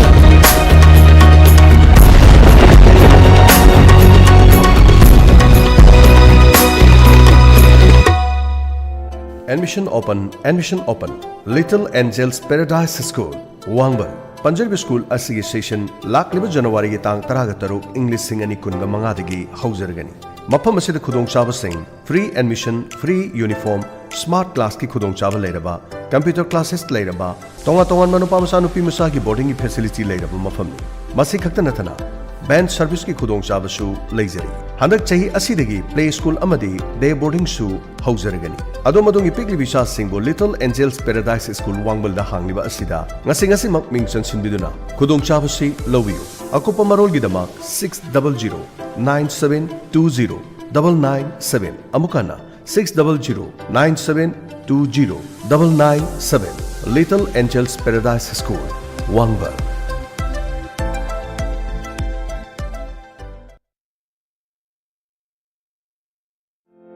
Hangdokchere Ningthem Eye Care and Optical Computerized Eye Testing Mafamna Arongthong Opposite Oil Pump near District Hospital Thawal Ningthem Eye Care and Optical asi Saisakpi Chanchangi Thongangi Hekmachinda Hangduna Leijare Mafam asida tonga khudong chaba kaya marum pijare Mafam asida free eye checkup tobagi amadi frame amadi lens da 30% ta khudong chaba pijari adona season hariba frame adu kariguma tha taruk phawgi manungda tekhrabadi Mafam asida free da sinjagani Ningthem Eye Care and Optical Hariba asigi tonga ba khudong chaba singdi pediatric eye care contact lens service comprehensive eye exam loinana tonga ba treatment sing tawjariba sing adudi eye allergies eye infection eye inflammation eye injuries loinana dry eye hariba sing asi mafam asida layengmagi khudong chaba phangbigan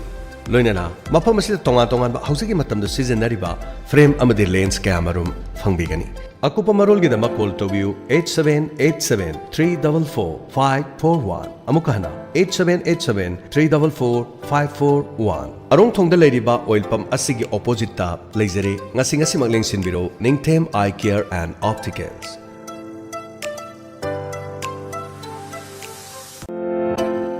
Admission open. Ruda Academy Thobal. Thobal Wangmataba opposite Thobal College, Manipur. Ruda Academy Thobal gi chaliba chahi English singani kungamanga amadi kunga taruki oina. Play group tagi class 9 phawagi admission form thaba hujari. School asi CBSE da affiliate tawraba class nursery dagi 12 phawagi tamba yaraba khudong chaba leiraba mafam amani. School asi da thamjariba khudong chaba singdi. Separate boarding facility for both boys and girls. Class khudimakta smart class ki khudong chaba leijari. Montessori playway method of teaching. Class 6 tagina class 12 phawada NCC ki class leijari. Amadi Art and Music ki class 2 dagina class 12 phawba khudong chaba pizari.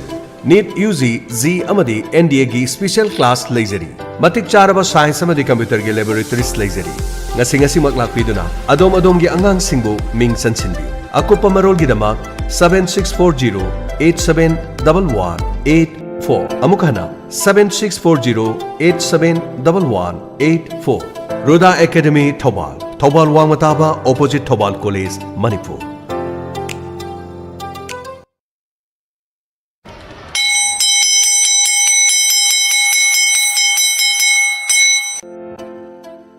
Anandapurna School of Sciences, Thobal. Admission open for the session 2025-2026.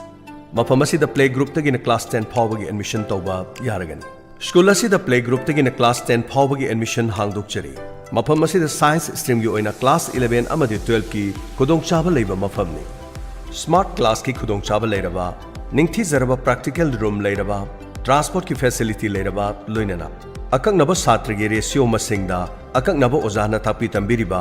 pak shaurba campus amadi shana khonabagi lampak ningthi jana leiraba. Mafam asi nil khongdraba free pollution oiraba natural environment oiraba mafam amani. Asonba satra singi damakta akhannaba class leiraba mafam amani. Mafam asi da boarding gi facility oina. Nupa masa nupi masa gi tonga na thamjari. 24/7 gi CCTV surveillance loinana monitor classroom leiraba mafam ni. Masida natana NEP gi full facility leiraba mafam amani. Qualified oiraba ningthijana train torba oza singna takpi tambiri. Mafam asida stimulating and creative curriculum loinana extra co-curricular activities ki khudong chaba leiraba mafamni. Angang singi personality development hengana nabagi damak tonganba session kaya marum thamjari school ni. Ngasi mak lengsin biru. Adom gi piklebe isa singi mahima sing tamnana nabagi damak khwaidagi khudong chaba singi manung chaliba school amani. Thoban Mela ground gina Yaripok chatpal lambi da leiriba Tomjing singi chingkhong mayada leijari Anandapurna School of Sciences Thobal. Akopa marol gi dama call tobiu 7054818789 loinana 8014100685 amadi 9436023006 Anandapurna School of Sciences near Thobal Tomjing Chingkhong.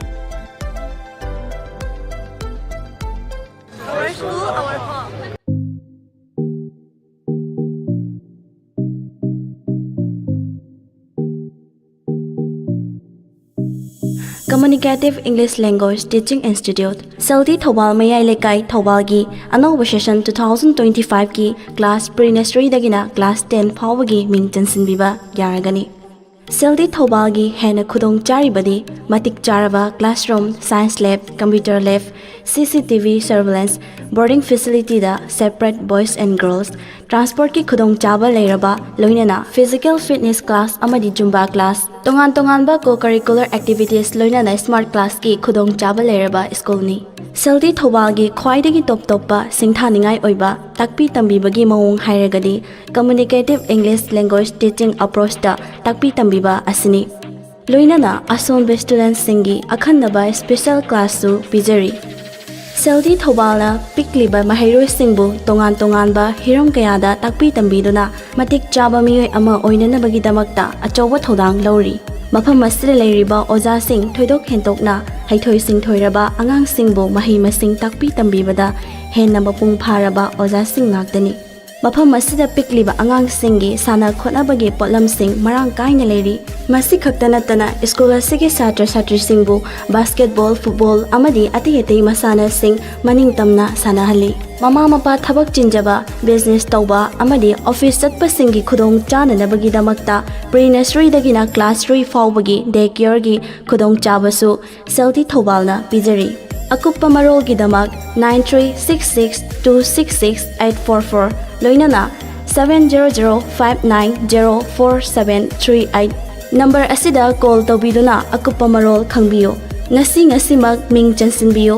adomgi icha singi tunggi mai pakpa punsi oinabagidamak door to door career consultants mama mapa aikoina khwaidigi waba mikobasi icha singna serana balambi singda nganga sangnaba yadana chatkibaduni tasengnamak matam chana makoibu takpi tambi hodaba amadi lamjing hodabana makoigi nungda leiriba honaningbigi sakti adu masak khangjadi masimangna aranba lambi de chatkhinaba achauba lambi ama oiraktuna nongma nongmagi imung khurimakta masing hengalakli mama mapa kayagi mi lupirang kangdari adubu ngasidi madugidamakta thoin hena waningai oidre door to door career consultant Thobal Bazaar PNB opposite asida lakpiduna adongi isa sing adugi career ga mari leinaba test sing tokthokpiu amadi makoigi pungning wakhalbu mangal pibiduna isa singi momon minokta aikhoishu harau minok taminasi door to door consultants asida fangliba kudong chaba singdi ahanbada DMIT haibadi dermatographic multiple intelligent test DMIT test asi aikoigi khusa singi mami amadi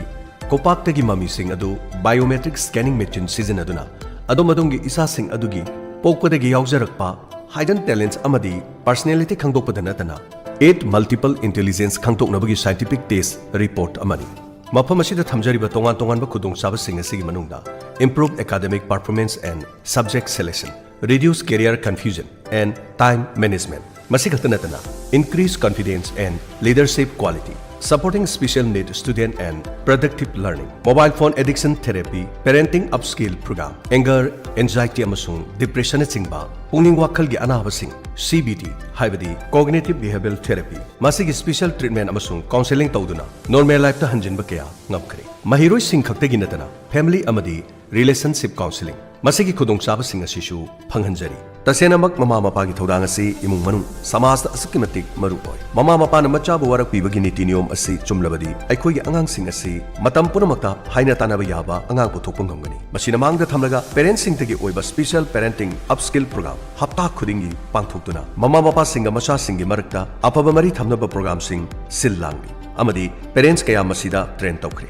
loinana kanaba kaya su phangkhre ngasi malengsin biro door to door career consultant Thobal Bazaar PNB opposite ayuk ki pung tara degina nungthil pung mari fawada unabiu tanabiu natraga call tawiu 7005439 amadi 977459137 door to door career consultants